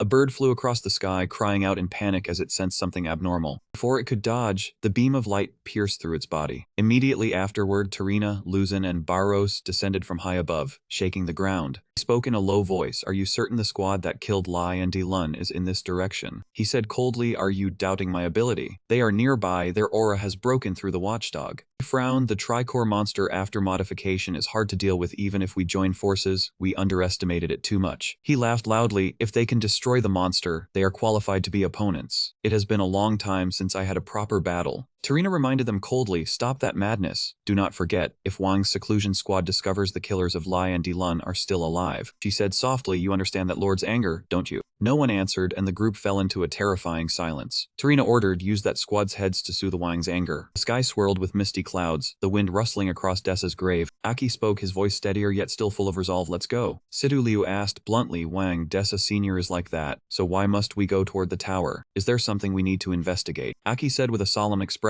He had thought the dense aura here was caused by Desa, but after defeating him, that feeling became even clearer. In the silent space, the other three froze simultaneously as they realized the truth. Aki explained, "Everyone remembers when Lena saying Wang was in seclusion." She shivered slightly. "Could it be the new king?" He replied solemnly, "That's correct. The new king is at the very top of this tower. Under the gloomy sky, all four of them looked up in astonishment at the enormous tower before them. Just then, four large stars suddenly appeared in the deep night sky, then hurtled down to the barren land, creating blinding streams of light. As the dust settled, Tarina's group stood imposingly right before them. Luzin spoke coldly, "Do you intend to disturb Wang in seclusion?" As he spoke, he angrily tossed his cloak to the ground and roared, "The mixed breeds harmed Lai and Di Lun. 6 core, twin core Luzin." Feeling the familiar aura, Sidu Liu Tamo and Shino all thought silently, twin core. Those were the four from the small town earlier. Upon seeing that scene, all three were horrified internally. That is 6 core. In his extreme rage, Aki could no longer remain calm. His face was ice cold and he spoke, finally the right moment. Realizing the danger, Sidu Liu immediately put out her hand to stop Aki from advancing further. She spoke softly, "Wang, your target is not them." Mo said decisively, "Aki, these four are just gate dogs. Go deal with the new king. Pull him from the throne." Shino also said Wang should go, more important matters await. The group advanced together, shouting that they would handle these four. Aki seemed to roar in silence, his body trembling violently, the aura around him completely transforming. Behind him, enormous black wings tore through the air as they sprouted. In the blink of an eye, Aki shot into the sky, heading straight for the tower. Watching that figure, Luzin roared in fury, telling Aki to come down here. He raised his hand high, fierce energy gathering, preparing to unleash Meteor Barrage. The terrifying power that had just formed surged over Lai, shaking the space. Before it could be launched, the space in front of him twisted. Sidu Liu blocked, her hand coldly raised, saying, "Your opponent is us." In another direction, Tamo stomped the ground forcefully, making the earth shake as if shattered from within. Today's body limits would no longer stop at the old level, transforming. She surged forward at explosive speed, aiming straight at Tarina, but the arrow suddenly stalled, as if blocked by an invisible wall. Tarina tilted her head slightly, her gaze cold and indifferent, uttering one word, "Begone." An invisible force burst forth, flinging Tamo far, sliding across the stone floor. Tarina glanced coldly behind, observing the power surging. Tamo propped herself up, her expression darkening as she faced her. Her legs gradually transformed into non-biological sharp structures, radiating a dangerous aura. Seeing the transformation, the opponent remarked in a low voice, "This is not just energy enhancement but a structural change of the body." He smirked, saying, "The previous battle has awakened you, has it?" She lowered her voice word by word, "Want to pass through there?" Then Sidu Liu shouted loudly, "Unless you step over our bodies." Hearing that, Luzin laughed loudly, his shoulders trembling from excitement he could not contain. He shouted, "Interesting, thought it was just stronger insects, didn't expect it to be a wolf cub bearing its fangs." Hozo spoke coldly, while Barrows unleashed his aura, determined to deal with them first. In the next moment, all four enemies stomped down, unleashing violent power. A great battle erupted outside the tower, screams mingling with explosive blasts. The impact shook the space, causing even the solid stone walls to crack. Aki cursed internally, the entire tower was reinforced with special metal. He focused his force into his legs and stomped hard, realizing he could not directly destroy the tower top. Aki then changed his attack direction, telling himself to find a breakthrough point from the tower's base. A powerful strike hit the foundation, dust rising thickly. When it cleared, the tower's base remained unmoved, making Aki frown and grip his sword tightly. Just then, the sword in his hand spoke in an ancient voice. This is the rule of power. It continued to explain that inside the tower a vague and chaotic energy was surging, the gate fully reinforced and sealed. The sword mentioned the seal and the rule. Aki silently stared at the massive gate, his eyes sharp, voice low. "This is not qualified to block us." The sword laughed loudly, as if responding to that arrogance. Aki raised the sword high, shouting angrily, the sonic wave vibrating fiercely, and struck it down. A fierce slash fell, and the tower reacted for the first time. Tarina's expression changed, saying, "Your comrades want to break the main gate? Foolish. That seal was set by Wang himself." The dust cleared. Aki stood before the gate, his solitary back surrounded by black lightning. There, a small crack appeared, black lightning spreading like a web. The door shot out red lightning, forming a magical barrier. Aki gathered all his strength, preparing a second strike to break it. The door cracked, fractures extending, carrying a terrifying pressure from within. Seeing this, the four froze in shock, standing petrified at such power. Tarina panicked, saying he could really the seal. Sidu Liu coldly smiled, blocking while replying, "Your Wang is only this strong." She raised her voice, her momentum unrelenting, reminding everyone not to be careless as the gate was about to open. As she spoke, Sidu Liu continued attacking, asserting they could not let them go through to harass Aki. Aros frowned, feeling the pressure increase, realizing this group was not weak. He needed to finish quickly, while she gritted her teeth, radiating a chilling aura enveloping everything. Tarina shouted, "I will absolutely not let anyone disturb Wang in seclusion." Before the dark cavern entrance, Aki silently stood there for a moment, Then slowly stepped inside, standing silently to observe the surroundings. He could not help but be astonished. Before him was a vast space filled with strange, distinctive characters. He guessed the pinnacle reached hundreds of meters. This place must have used folded space techniques, making the interior many times larger than the exterior. The sword's voice resonated. "Be careful, kid, this aura is strange. Even I feel discomfort." The voice continued speculating, as if something forced the mixing of many chaotic powers in one place. Looking into the darkness ahead, he muttered, "Appear." Immediately, clawed feet appeared. A horde of demons surged forward to surround him. Aki silently calculated at least 40 of them. Looking at the monsters before him, he silently assessed, at minimum they were 4-rank demons. Some were even 6-rank demons baring teeth at him. Aki gritted his teeth in anger. This was the new king, who should protect humanity and hate demons to the core. Aki coldly questioned, "Yet you keep so many high-level demons in your lair, just to guard so-called seclusion." His gaze hardened, voice chilling, "If that is the case." Instantly, a red light burst violently, causing the demons to tremble, while Aki prepared to strike. He planted his hands on the ground, entering combat stance. Dark armor slaughter. The demons immediately charged, roaring, "Do not fear, advance." Suddenly a shout rang out, "Stop." The sharp claws halted immediately before him. Aki sneered. "Each floor of this tower prepares the same welcoming ritual, huh?" Then he stomped forcefully, causing the stone floor to crack instantly. Aki dashed straight at the demons coldly. "Then I will take all of you." Scene shifted elsewhere, lightning-like beams streaked across. The power continued its relentless assault, showing no signs of stopping. The scene grew bleak. A worried voice called, "Shino, are you okay?" Tomo spoke anxiously, "You've taken all the damage for everyone." Sidu Liu rushed over, "Shino, let me heal." But Shino resolutely replied, "I can still fight." He glared angrily upward. "Even as a new hero, I will make them pay." Tarina saw this and admired. "Their strength is truly formidable. Such worn bodies still forced 4 of us to cooperate until now." She irritably ordered, "We still have to pull those pests through. Quickly deal with them." The surges of power continued, growing ever fiercer. Once sufficient energy accumulated, the surges struck Shino's group immediately. Sidu Liu widened her eyes in astonishment. She looked at the surges, her heart shaken. The new 6 heroes were already strong. Now their power doubled. Tarina before her. She hovered midair, coldly staring downward. Horns emerged, revealing a dual-core demon form. Next was a giant war mace, Fierce Horse War Mace, the weapon of new 6 hero Luzin in dual-core demon form. He appeared as well, adorned with imposing pointed horns. Then Lina appeared too. That was Baros's weapon, new 6 hero in dual-core demon form. Finally, the Time-Space Scepter. This too was a weapon of the dual-core demon form. Sidu Liu worriedly thought, dual-core plus demon transformation, this density of power. Aki, we can only go this far with you. She gritted her teeth, resolved to go all out. Immediately after, Sidu Liu shouted, ordering Aki's squad to launch the final attack. Both sides clashed fiercely, powers colliding continuously. The scene descended into chaos. Triple overlapping energy beams, 3 monsters simultaneously accumulated power, preparing to strike. Immediately, all 3 were blasted away by a surge of power. Aki struck down each with lightning speed. Aki's eyes glowed intense white. He muttered irritably, "Too slow." Aki stomped down coldly. "If you like the welcoming ritual so much." Without pause, Aki used speed and pressure to sweep them away. "Then let your lives cleanse the tower floor." The room was bathed in glaring red and white light. Dust filled the room, gradually dispersing. After the smoke cleared, Aki planted his sword on the ground. Only remnants of the battle remained. First floor demons, all destroyed. A chilling light flashed in his eyes. Next floor. Scene shifted. Golden lightning streaked across the sky. Shino faced Limedaire, the confrontation tense. He gathered power, then launched straight at the ground, sending rocks flying in all directions. Scene shifted back to Aki. He had also cleared the demons. Second floor demons, all destroyed. At Sidu Liu's side, she looked at the rubble and shouted. Behind Sidu Liu, a spatial crack suddenly appeared. A voice rang out, still worrying about others. A surge of power shot out immediately, attacking her directly. Sidu Liu quickly defended. At the same time, Aki had cleared the third floor. Third floor demons, all destroyed. Scene shifted to Sidu Liu. She gritted her teeth, thinking, strange, why does my body feel heavier, movement slower? Sidu Liu turned her head, puzzled. Could the voice have come from behind her? Tarina smiled, holding a scythe. Finally noticed,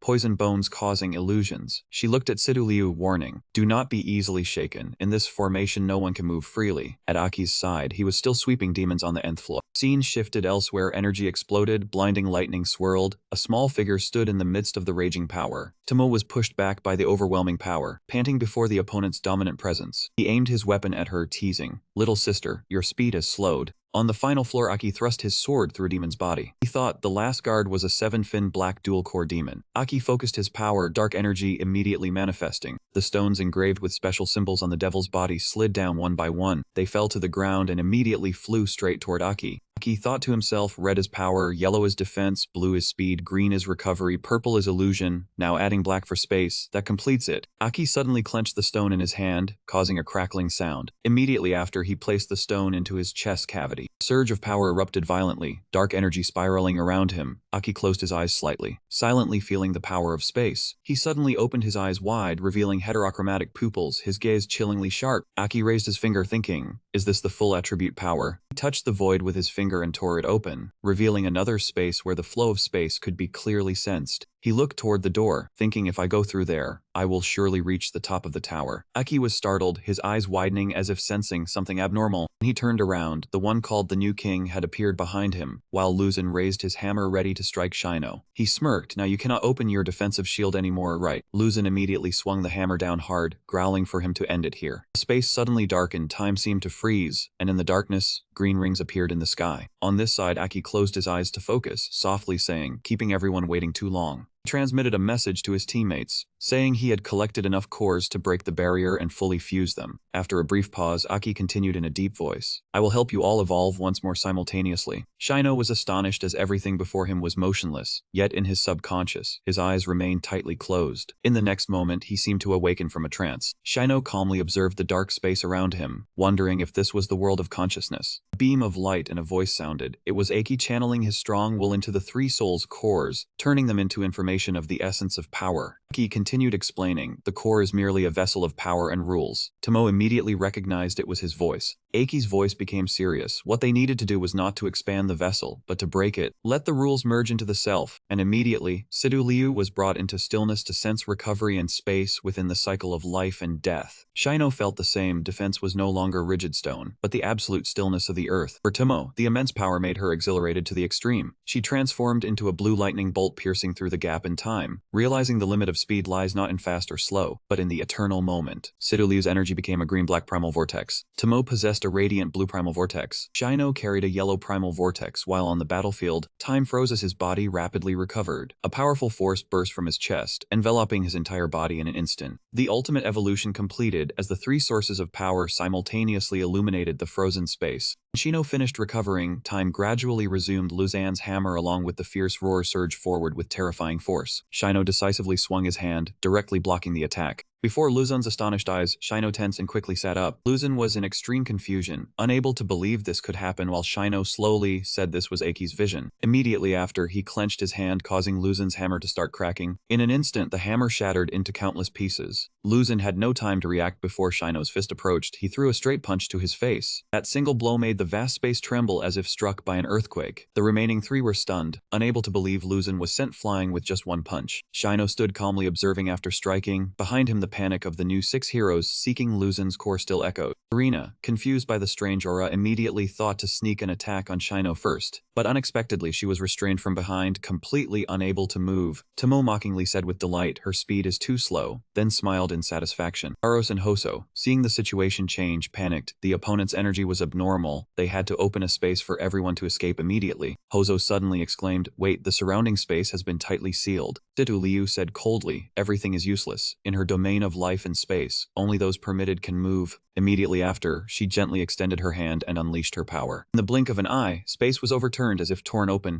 The panicked screams of the new 6 heroes echoed across the sky. Then the scene shifted to the highest floor where Aki stood. He calmly observed the surroundings, realizing this was the top floor beyond the false void. Before him were 6 glittering sources of power, with the full attribute core continuously emitting strong fluctuations. They moved, interacted incessantly. Aki asked coldly why the opponent had not appeared, then demanded they come out to meet him. The power blocks suddenly stopped, but only a second later they began moving again at faster speeds. They spun violently without pause, then the 6 power blocks gradually merged. Right before Aki, they vanished, leaving only a blinding beam of light. Aki immediately raised his hand to defend instinctively. From the highest floor of the tower, spatial tremors spread outward, and the land before them sank into a terrifying radiance. Even Aki immediately entered a stance ready for battle. He thought in confusion, why can this energy fluctuation push back the current me? Suddenly, a silhouette appeared before Aki. Thick smoke made the space even hazier, then a dignified man gradually revealed himself. His eyes, filled with authority, slowly opened. It was none other than the new king Lazarus. He slowly spoke, are you the king of the previous era? Lazarus descended calmly, and the moment his toes touched the ground, they created created a small ripple. Aki calmly asked, "You are the new king?" His face and voice unconsciously trembled slightly. This stranger, memories from years ago suddenly surged back. Back then, Aki had once teased softly, "Why did you run in here again, little one?" Young Lazarus was that timid boy from those days. Though now facing a completely different figure, Aki still unconsciously called out, "You." Hearing that, Lazarus frowned in displeasure. Only after a few seconds did he say, "You really are Aki. Why are you here? 50 years ago, did you not stubbornly step into the ancient king card and disappear completely?" Aki's hand unconsciously tightened around the sword hilt. His feet stood firmly on the surface. Aki had just parted his lips when anger surged up, while Lazarus laughed instead. "So you not only survived, but also became this form. That way of fusing power."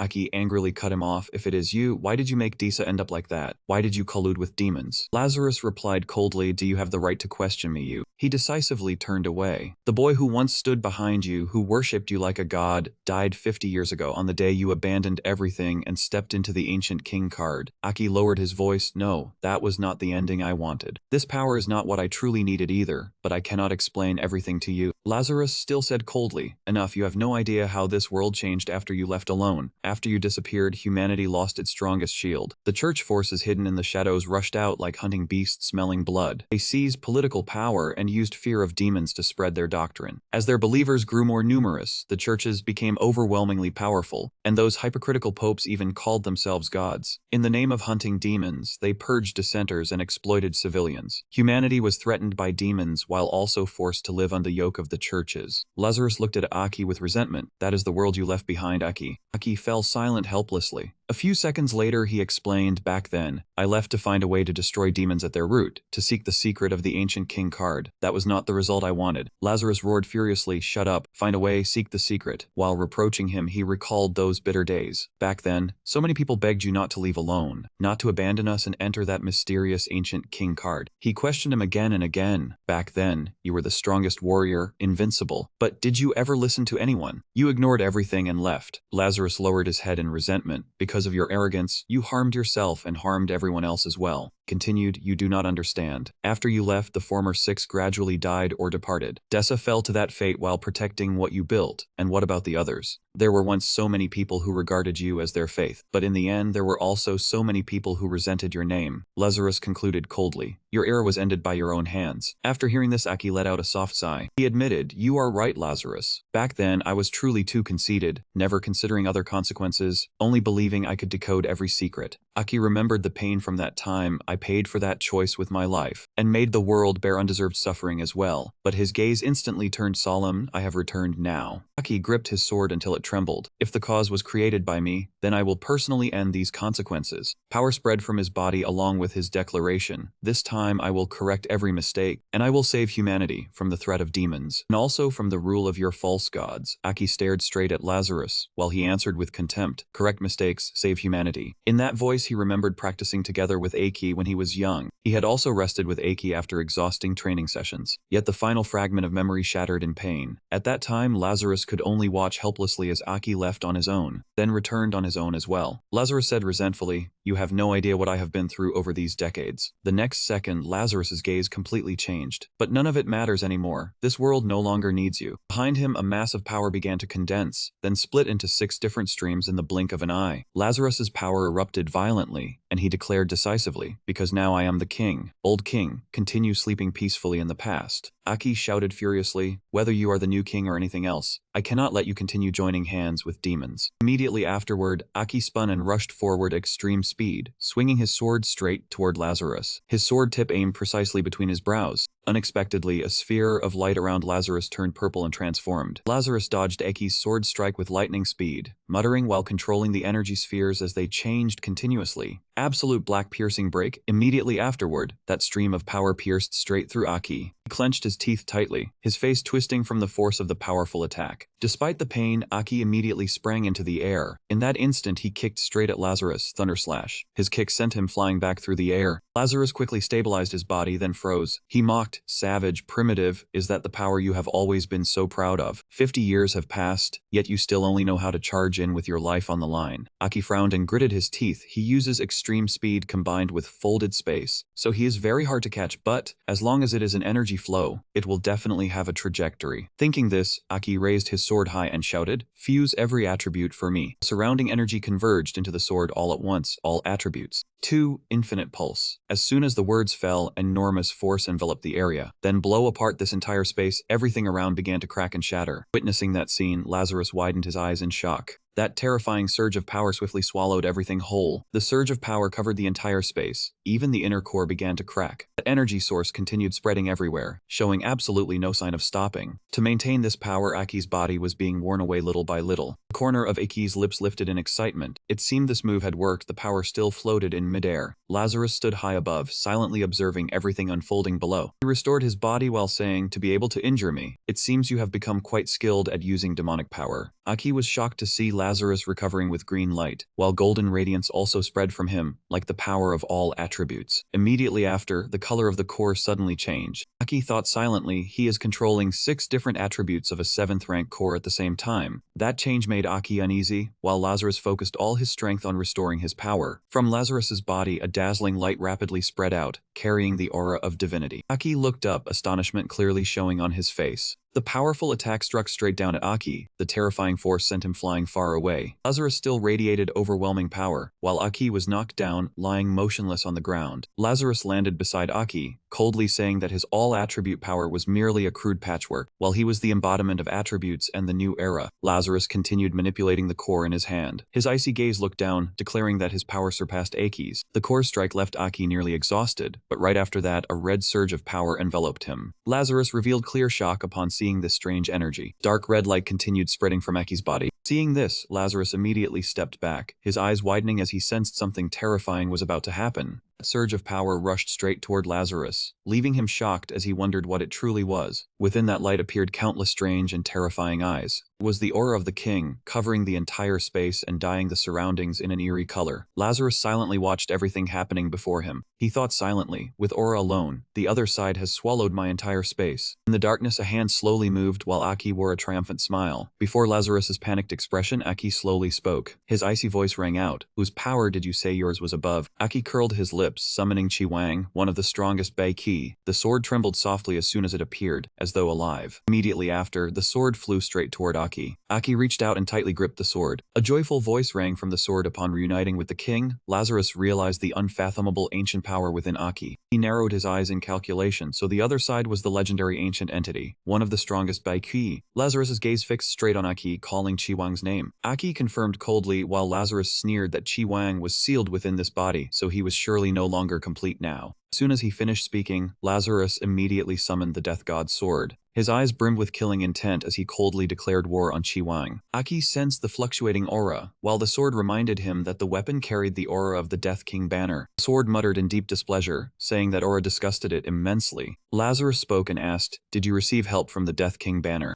Immediately after, both charged at each other with fierce killing intent. Aki smiled coldly and flashed past Lazarus. Behind Aki, a terrifying surge of power was roaring. Lazarus's eyes briefly froze. He realized he could not dodge and was forced to block this attack. Lazarus gritted his teeth and swung his sword to defend. The collision of two powers formed a gigantic light. On the ground, countless cracks quickly spread outward. An urgent shout rang out. "Retreat quickly!" Hozo growled furiously, unable to understand why they were still this strong after losing their cores. Barrows said in horror that if they did not leave, they would die here, because the 3 above were no different from terrifying monsters. Situ Liu looked down and calmly replied that it was because they had evolved. An arm suddenly stretched out through the air. That hand tore open space into a rift. Hozo hurriedly urged them to retreat, but Tarina shouted angrily, "Shut up," who gave permission to withdraw. Her eyes were filled with determination. "We are the king's bodyguards. We absolutely will not leave his side by even half a step. As long as the king appears, he can punish them in an instant." Hearing that, Situ Liu laughed with contempt. "Your king, is that so?" Her face was full of confidence. "This sunset tower will become the grave of the one who calls himself king." Each demon began summoning energy. "Since you are so loyal, then be buried with him." A sudden beam of light appeared on the sunset tower. Everyone who witnessed that scene turned panic. Immediately, the sunset tower collapsed, and the demons in the air all plunged down at once. Sidulu fell with them. The stones of the tower kept cracking apart. Massive boulders crashed down, creating thunderous noise. Dust and smoke engulfed the space. At that moment, the demons were still descending.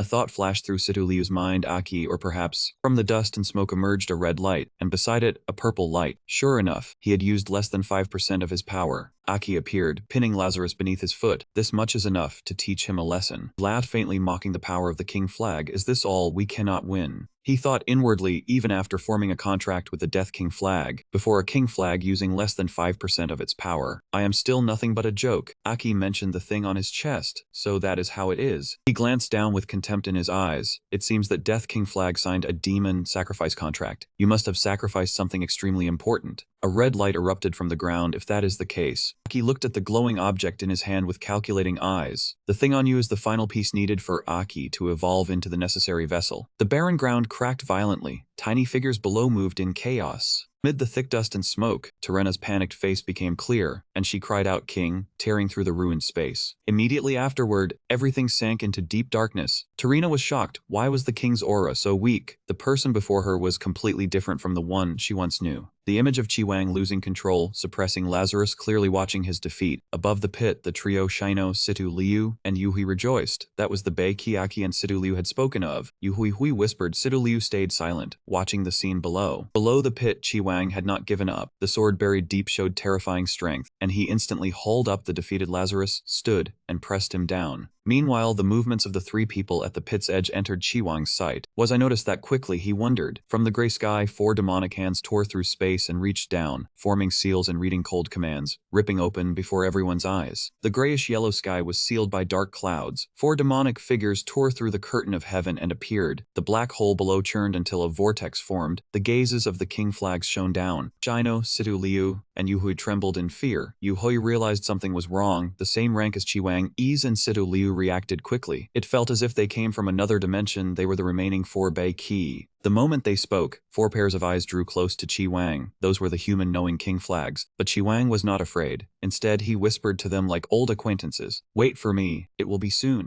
At that moment, Lazarus, pinned down by Chiwang, froze in shock and weakly spoke. You are Chiwang. Despair showed clearly on his face. In the end, he could only bitterly accept defeat. If you want to kill me, then do it cleanly. He was ready to await the end of his life beneath Chiwang's power. But instead of ending things as Lazarus expected, Chiwang acted differently, despising Lazarus, throwing him a disdainful look. The electricity rising from Lazarus surprised Chiwang. Surprise showed clearly in Chiwang's eyes when he saw that Lazarus, despite being defeated, was still hesitating. That hateful lightning. He had not expected Lazarus to still be struggling inside. Chiwang's surprise quickly vanished, and he smiled eerily. That is fine too. The king of devouring uttered, I will return this body to you. He raised his hand, escaping the weak flesh. Streaks of red and white gradually left Aki's body, drifting away as commands were read continuously. The red streak drifted toward Lazarus. He was terrified and shouted Aki, but it had no effect on Aki. Fear took over his mind. Lazarus could only curse, you useless fool who only knows how to hide, leave my body. But it was useless. When Chiwang left Aki completely, Lazarus became the next prey, but he still resisted with the magic he had left. But he shouted loudly. Lightning power struck Aki head on. He easily absorbed that energy from Lazarus. With Chiwang inside Aki, the energy was only like a tiny ant, but to an ordinary person, the sphere was enough for a long-range attack. Blue light shot everywhere, gouging holes in the ground. Aki immediately gathered a stream of white light. The light radiated with power, making a resonant sound. Suddenly, Aki swung his hand, casting the light toward Lazarus and making him cry out. From the light, a voice sounded small yet resonant with magical power, entering Lazarus, corroding his body and seizing control. Outsiders like Situ Liu, Yuhui, and Shino stood frozen. Aki, Shino called inwardly. The most panicked was Terena. She rushed forward to stop him but was pulled back, her mouth screaming, King, king, no king. Aki's light still shone into Lazarus and bound him tightly. Outsiders watched. The human-knowing king flags observed the host's transformation. Aki continued to finish off Lazarus with power beyond the 7th flag. I will take it. He pressed the white sphere hard into Lazarus, and Lazarus cried out endlessly, his eyes rolling back. The sound that came out was filled with unbearable pain. Whether because the power was too great or Lazarus was too weak, his body cracked apart. Chiwang appeared, about to enter Aki, creating terrifying power. In his subconscious, a voice rang out, evolve, this is the final chance to become the most perfect version. All of Lazarus's power and body turned into a white energy orb in Aki's hand, a complete divine attribute. Amid victory and Chiwang's urging, Situ Liu's voice rang in Aki's mind, stopping him from using that thing, hoping Aki could hear her, but an uneasy feeling remained. Aki heard those words, hesitated, and lowered his head without answering. Aki, don't. He looked at Sidu Liu and called her name awkwardly. Our battle is only beginning now, he whispered to her and to himself. In the sky, Chiwang's eyes were still fixed on Aki. He tightly gripped the gem. Weighing the past, there was no other choice. Chiwang's hand held the gem. In the end, the gem touched Aki's chest. He whispered, pressed the gem tight, and told himself the final evolution. Back to 100 years ago, the year 369 on Lilam's star, flying cars and bustling streets filled the city, and the high-rise buildings still shone with light. On the ground, the streets were crowded, the sky suddenly darkened, and a passerby was stunned, wondering, and eclipsed. When that person looked up at the sky, he was shocked to see something astonishing. Dozens of blazing red pillars hovered against the blue sky, not far from the ground. Everyone hurried to avoid them. The curious wondered what they were in their country. On the other side of the hemisphere, in an ancient nation, a sky pillar of blue also appeared. Gradually, in Country B, an object bearing a green hue also appeared. After that, a colossal blue object similar size emerged upon the water. In other countries, massive orange objects also appeared one after another. Finally, in the frozen country Z, a colossal purple object descended at the same time. It was said that the world-ending disaster descended on that very day, when the gates from the strange objects opened all at once. The beings later called demons surged out in droves, bringing countless deformed creatures down upon the beautiful nations. That day was later called the Day of Apocalypse. In 6 nations, 6 species of monsters ravaged humanity, plunging the cities into seas of fire. From the red spaceship, Chiwang looked down arrogantly, watching the things released from his own ship. There was not much emotion on his face, he only watched everything in silence. Suddenly, a black hand surrounded by green light gently landed on Chiwang's shoulder. Haewang stepped forward, embraced him, and reported that the other 4 had secretly formed an alliance. Haewang's voice remained calm, without the slightest panic. She said they did not know the relationship between the two of them, so they had once wanted to pull her to their side to find a chance to eliminate Chiwang. After speaking, she playfully blew hot breath by Chiwang's ear and teased him. "My king, are you afraid now?" Chiwang did not look at her, only snorted coldly. In Chiwang's mind appeared the scene of 4 streams of energy joining forces against his red energy. He mocked that they had unexpectedly become clever. Haewang then asked how he intended to deal with it. Chiwang did not answer immediately, but thought of the higher-ups, then said the purpose was already far too clear. The 6 of them had been sent here to eliminate one another and choose the strongest. Chiwang's gaze darkened. He coldly analyzed that this mission was only a test for the 6 of them, and the squads in other star systems were probably the same. Chiwang understood the conspiracy above very well. He said that even though they stood at the peak of the Dark Dominion, in the eyes of those above, they were still only chess pieces used to expand territory.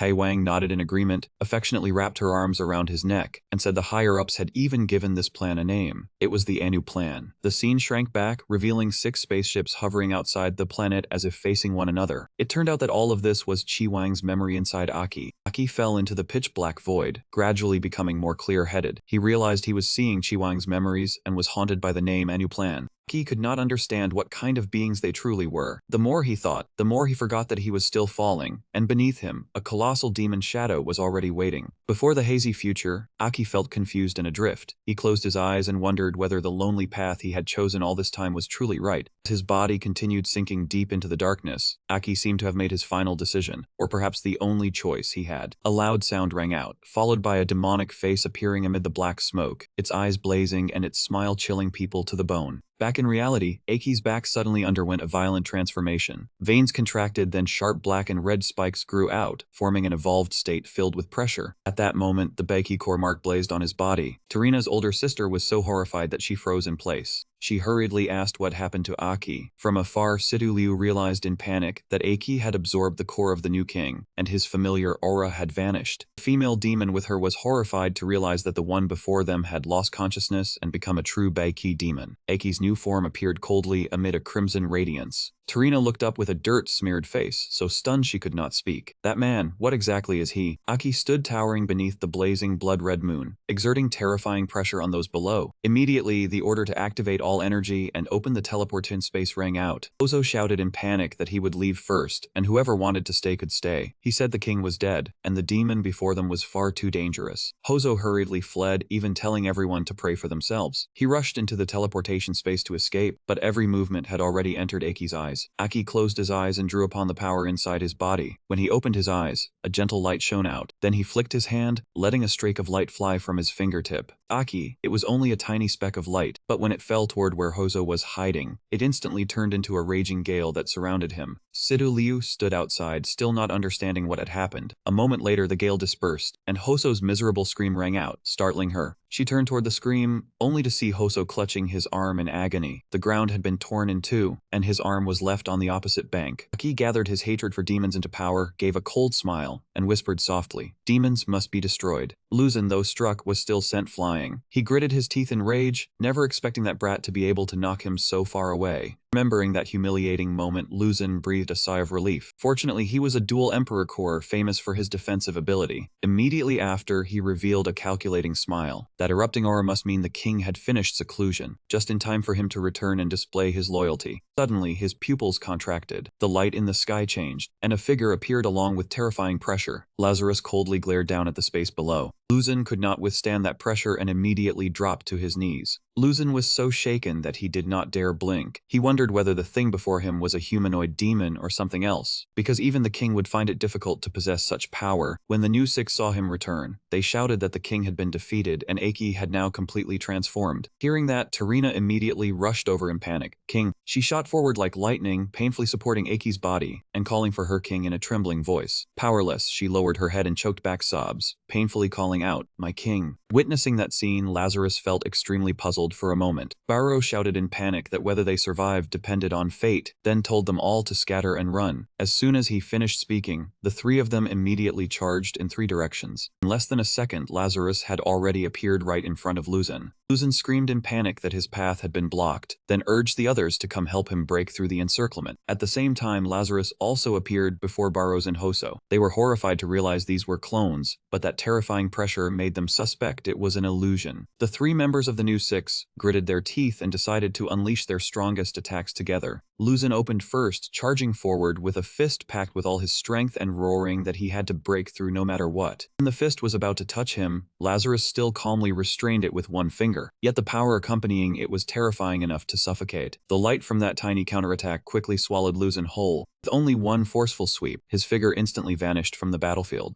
Hoso was also falling into the same situation, and things on Barrows' side were no better. The power of the new six was shattered and scattered throughout the space. Sidu Liu realized in shock that it was the combined power of the magnetic core and the dark core. Aki had absorbed every attribute core, harmonized all the cores, and possessed an unbelievable ability. Lazarus slowly absorbed the power from the Sidu Liu group. On the other side, Tomo trembled uncontrollably at the sight of Aki. She choked out, calling, "It's Yuhui, please wake up, the battle is over, we have won." Lazarus stood coldly watching everything, and sighed softly as Tomo continued sobbing and begging, "Please wake up, everyone is waiting for you." In the blink of an eye, he teleported close and lifted her up. Tomo was immediately gravely injured by the sudden attack. After striking, he quickly retreated forcefully. Neither Sidu Liu nor Shino could have anticipated this situation. Tomo was thrown far away, her body about to collide with a massive sharp rock. When only a few inches from the rock, a hand appeared just in time. Shino immediately caught Tomo, using his own body to absorb the full impact. Shino called out to Tomo anxiously, but she had lost consciousness. He shouted helplessly, "Yuhui, Sidu Liu has caught up. Quickly heal her." Lazarus gave them no time to rest, advancing straight forward. He dragged his feet with a voice cold as a curse. "All demons must disappear." Looking at Lazarus, Shino said helplessly, "This is the strongest faith deep within Aki's soul." They recalled the time the four had spent together. Sidu Liu gritted her teeth in fury. Why did things turn out this way? Could this be the end for the four of us? Her gaze suddenly became resolute. "If he is no longer Aki, and even if it is him, I will not allow him to harm my teammates." With that, she leapt forward with fierce determination. Shino also charged, "Leave the defense to me." He had to protect Tomo while unleashing his power to resist. Shino unleashed the primal earth technique, immovable like a mountain, forming a massive shield. Lazarus said nothing, merely waved his hand. Unexpectedly, Shino's white shield shattered instantly, releasing a terrifying force. Shino's arm was crushed to the point of bleeding, muscles aching. He panicked. What, he just lifted his hand casually? Moments later, he teleported in front of Shino and Tomo. Sidu Liu watched in horror but couldn't catch up. How did he move like that? Lazarus extended his hand, his voice deep. "Those who block me die." His massive hand squeezed Shino's head. He writhed in pain as cracks spread across his body. Sidu Liu shouted angrily, "Let him go at once." She focused her magic, unleashing the full evolved power of life and void. The temporal rift, the swap, succeeded in moving Shino behind her. Sidu Liu stomped the ground for momentum. "Shino, hold Tomo and leave quickly." She leapt into the air, channeling all the converging power. The time-stopping domain was immediately activated and expanded. Small stones froze midair, while Sidu Liu descended like lightning. Lazarus was also frozen. She prepared to strike with determination, at least to push Aki back and buy time for Shino. But just as the attack was about to land, he suddenly showed signs of movement. Lazarus turned abruptly, his eyes radiating immense authority. Confronted with this, Sidu Liu froze completely. She couldn't react as his attack struck immediately after. Lazarus reached out, gripping Situliu's neck tightly. A contemptuous smile appeared on his lips, freezing time. Despite the pain, she thought inwardly, this voice is Chi Wang. Shino, powerless, shouted with all his strength, Aki, no, that is Situliu. Aki had completely lost control, while Lazarus inside continued to accumulate his attacks. Shino was so helpless he dropped Tomo to charge forward, no Aki. But just as his hand was about to reach the target, it suddenly halted. This left both Shino and Tomo astonished. Aki had truly stopped. Lazarus's gaze suddenly wavered. It seemed Aki's consciousness was awakening as he saw Situliu in pain. His eyes struggled to regain their former look. All happy and sad memories, along with the past sufferings with her, surfaced in his mind. After intense struggle, his pupils finally returned to normal. Aki released Situliu in panic. Shino and Tomo rushed forward calling, Situliu, Situliu, everyone is here. Aki's mind was in chaos, causing his head to ache as if it would explode. His body was controlled by two distinct sources of power, pain unceasing. In his mind, Lazarus sneered, special woman. Even after nearly taking full control of the vessel, that faint tremor still affected my spirit. He smiled maliciously, humanity is truly fascinating. Outside, Aki was still enduring intense pain. His gaze softened slightly, then he slowly looked around. A second later, Lazarus regained full control. He tensed, using overwhelming force throughout his body. He charged with terrifying speed, causing the ground below to crack. Aki was once again fully controlled by Lazarus, carried away without looking back. He passed through dozens of cloud layers in an instant. When he disappeared, Tomo and Shino asked in shock, did Aki recognize us just now? Situliu, it seems Aki briefly woke up. Situliu was confused, I don't know either. But I understand now he faces a battle beyond our comprehension. Shino became agitated. Could it be that Aki will never return? He has become like this, and must fight Chi Wang like a demon god. Situliu closed her eyes, sighing softly. Then her voice turned resolute. He once promised me he would never leave the squad. If he momentarily forgets, or the demon inside wants to take him, then as team leader. Even if it costs my life, I will bring him back. Her mindset was stronger than ever. On the high cloud layer, a sudden violent shock swept through, shaking the entire space. Lazarus's form, occupied by Chi Wang, appeared in the white sky. Lazarus looked down at the sea of white clouds from above. Suddenly, a crack appeared. It was Hai Wang. She manifested from afar and approached him. Finally, she spoke, her eyes filled with deep emotion as she looked at Lazarus. For a long time, Lazarus's body had been chosen as a vessel by two royal powers. Now, after being seized by Chi Wang, it had become the perfect vessel. Lazarus did not look at Hai Wang with agreement. Indeed, half a century had passed. Chi Wang exerted all his strength, gritting his teeth. Power erupted, bursting out of Lazarus's body. Red light flooded the blue sky, turning into a blood-red expanse. Chi Wang's devouring shockwaves caused widespread tremors. Part of the earth shook violently. From space, the large red streak on the atmosphere revealed the devastating force. Chi Wang returned to his form of Supreme King, his body cloaked in red, symbolizing power. After reverting, he laughed loudly with satisfaction and pride. Chi Wang had finally been reborn. Hai Wang saw her beloved return, joyfully embraced Chi Wang, shouting, "My Chi Wang." Her eyes sparkled with joy mixed with long-awaited anticipation. Finally seeing him return, she whispered she had waited a long time for this day. Hai Wang smugly thought, "I am extremely pleased with Aki. He exceeded expectations," Chi Wang said, and the two clung together inseparably. The images of Shino and Aki that appeared in Chi Wang's mind filled him with immense satisfaction. That human-held power that amazed Chi Wang, resilient and unyielding, Chi Wang pondered in admiration, acknowledging that strength accelerated evolution faster and more perfectly than anticipated. Chi Wang smiled smugly, crushing the spiked hands, declaring that the perfect vessel would be thoroughly subdued, sink into eternal slumber. Unable to resist his will, Hai Wang recalled half a century ago when four fools tried to join forces. Trouble would ensue. Hai Wang sincerely recounted that over the past 50 years, the four had distrusted one another, each going their own way, still engaging in covert battles. She recalled with disdain, even now they remained in false glory while ruling the planet. Hai Wang stood beside Chi Wang, eyes calculating, offering a strategy. While they had not reacted, deal with them one by one. She hugged Chi Wang, recalling an old agreement. Suddenly, purple lightning tore the sky. Chi Wang's voice boomed from above. Against the red sky, his violet gaze swept over the couple below. A voice from the king sounded, astonished at seeing Chi Wang and Hai Wang entwined. "You still live," the voice scolded with anger. "You betrayed us from the start." Hai Wang was unafraid, raising her head to greet the violet-eyed man. "Death King Flag, long time no see," she defended herself. "I never said I would ally with you." Hai Wang resolutely stared at the violet eye, affirming that half a century ago no, now no, and never will. The auras surged skyward, declaring war against the combined strength of the four king flags. Space compressed. The Death King confirmed they had no way to survive. Suddenly from below, a beam of light shot straight into the giant eye, shattering the illusory images and the Death King's declaration of war. Chi Wang launched an attack, voice filled with contempt, raising his spiked hand, condemning the brats. Chi Wang's power was overwhelming, eyes ablaze with hate hatred. Determined to hunt down each one to settle the score, Qi Wang grabbed Hai Wang's hand. Both resolved to retaliate against each enemy, Hai Wang said. Qi Wang agreed. Immediately, he swung his weapon, unleashing red energy across the space, preparing for the next battle. In a remote desert, a commanding voice summoned the ancient king tablets. A large vortex formed from the summoning words. The green ancient king tablet flew majestically over the war mound. The volcanic ledge, the invocation for the ancient king tablets, rang out again. From the volcanic magma, the ancient king tablet arose amidst the flowing red lava. In 2 other locations, the ancient king tablets were summoned sequentially as well. They flew swiftly to where their master called. The 3 ancient king tablets with 3 sources of energy converged at one place, where Qi Wang and Hai Wang awaited. Qi Wang stood towering, a cunning smile on his face, whispering in anticipation of the battle. 2 ancient king tablets flew through the air, one green, one red, gliding past side by side. In the dark sky, 2 streaks of light shone brilliantly, drawing attention. On the ground, the people were curious and afraid. Someone spoke up. The ancient king tablets have appeared again. They worried the world was about to be destroyed. An old man knelt on the ground, hands clasped before his chest in worry. That was Kuro. Fear showed on his face, and he muttered to himself, wondering whether there was still a king to lead them. Kuro hoped and wondered. Elsewhere, 3 people also saw the ancient king tablets. Stunned, a young man recognized the flying object as brother hesitant, the ancient king tablet. Middle-aged man looked restless. That was Helix, wondering whether that brat Aki and the others were all right. Elsewhere, a young man named Day also saw the ancient king tablet. He was calm but surprised. The ancient king tablet fell into the sight of a tall man. He remained silent, holding a hammer in his hand, looking up at the dark sky. At the bronze ceremony arena, a boy looked in shock at the ancient king tablet the captain had mentioned, seeing it in real life for the first time. At the same time, Little Town Luzhu, Yasunari and Winlina also saw the ancient king tablets being summoned. Winlina knew that when that thing appeared, nothing good would follow. She said yes, that is the ancient king tablet. In another space, Qi Wang and Hai Wang's ancient king tablets landed on the ground, proving the alliance between the 2 of them. The 2 ancient king tablets stood towering opposite each other like pillars of heaven, standing firm against everything. Qi Wang saw that scene and was satisfied, smiling faintly. Hai Wang was excited, introducing it, my king, Blue Star is now your hunting ground. Hai Wang proudly looked around the place, turned to Qi Wang with infatuated eyes, and said, I am willing to obey your command. Qi Wang was satisfied, smiled softly in response to Hai Wang's devotion. Very good. He praised her, wanting her to reveal her true form, unleash her maximum power, and seal the entire space. He gave the order. Hai Wang was surprised and asked again about sealing the space. Qi Wang replied he wanted those 4 old men to fall into absolute isolation, considering it with Hai Wang. Independent combat, but difficult to avoid them joining forces. I do not want to be besieged, he explained carefully. He paused for a moment, then continued, I want to seal them within their own territories, then go to their doors one by one and kill them.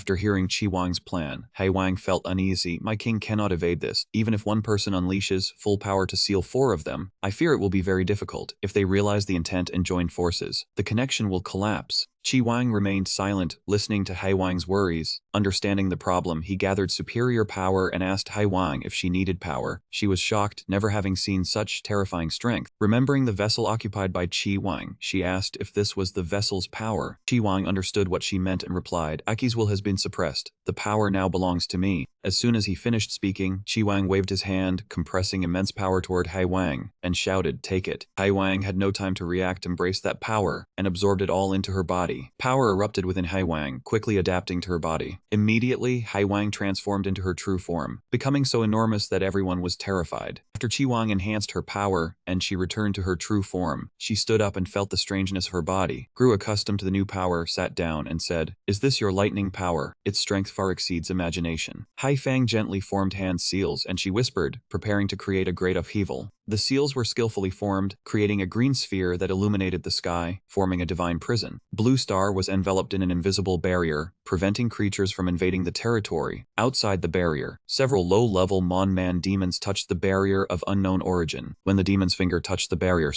noise drew nearby demons. Boom, the demon's body exploded into pieces, a horrifying sight before the other demons. This proved the barrier had been completed and was working effectively. Hai Wang was satisfied with the result. She reported to Qi Wang that the barrier had divided the blue planet into 4 parts here. No one could cross without permission. Hai Wang volunteered to stand guard. She proposed, I will maintain this area until you return with their heads. Feeling the plan was perfect, Hai Wang encouraged Qi Wang, who was waiting for news. Go, my king. Needing only Hai Wang's confirmation, Qi Wang immediately went to the teleportation point after hearing it, then disappeared. Soon after, Qi Wang appeared at the place of the first king's flag to begin his great revenge. He strolled along the ruined street, his eyes searching for familiar comrades. Qi Wang Wang did not have to wait long. A stream of golden power appeared along with the voice of a middle-aged man. Qi Wang, we have already tested you. Enormous chunks of concrete rose from the layer of earth and stone. They joined together into the form of a burly giant, many times larger than Qi Wang. It was the Yellow King's flag, furious over being deceived years ago. Now joining hands with Hai Wang to seal off space, layers of earth and stone completed the body, radiating dazzling golden light. The Yellow King was still resentful, determined to survive. That is right, he asked Qi Wang. In contrast to the Yellow King's ferocity, Qi Wang was not intimidated by his might and gave a cold laugh. That is right. I will kill every last one of you and devour your king's flag cores. He widened his eyes, challenging his body to evolve once more. The Yellow King prepared to fight, radiating a brilliant aura. Qi Wang did not retreat. He threatened, you are the first Yellow King's flag. Amid the dry, desolate ground covered with traces of floodwater, Shino, Sidu Liu, and Tomo were gravely wounded, struggling forward with heavy steps. She called softly, Yuhui Shino, hold on. Shino looked at Tomo and thought to himself, the battle at the Sunset Tower had drained our original power. Now our stamina and self-recovery ability are nearly gone. Sidu Liu tried to keep herself conscious and murmured, we are almost there. The three of them trudged heavily toward Oasis Town. They were almost there. From afar, the two recognized their silhouettes. Ran and Winlina opened their eyes, trying to see the figures clearly, realizing the three were forcing themselves to walk toward them. The two hurried over and asked the three of them, Han, what happened to you all? Where is Aki? Sidu Liu trembled, trying to answer between gasps. Aki he. Before Aki's name could fully leave her mouth, she fainted. All three collapsed unconscious from exhaustion, and Ran and Winlina cried out in panic, Sidu Liu, wake up. Dusk fell, the sky gradually darkened over Oasis Town where Yasunari lived. Winlina poured all her strength into healing the three of them. Their wounds gradually recovered. She shed tears as she healed them, both furious and heartbroken, severe internal injuries. Just what level was their opponent? A noise rang out outside, why have they come back? And Ran stood guard, facing the crowd opposing them and refusing to let them stay. Lord Yasunari, do you see it? In the sky is the ancient king card. The doomsday from 50 years ago is about to come again. Last time the town was nearly destroyed. This time, the moment they returned, the ancient king card appeared in the sky. He shouted loudly, suppressing the chaos. Everyone, calm down. They are heroes who fought the demons. If not for them, before he could finish, the dissatisfied crowd cried out, we do not care. They are leading the demons here. We only want to live. Drive them out. The crowd shouted loudly, drive them away. Tell them to get out. And Ran frowned, revealing a troubled expression. He looked inside, his gaze powerless, pondered in silence, then accepted the people's demand. Fine, I agree. But at least we must wait for them. Once they wake up, even if their wounds have not healed, I will immediately tell them to leave Oasis Town. Winlina sat with her back against the door, exhausted.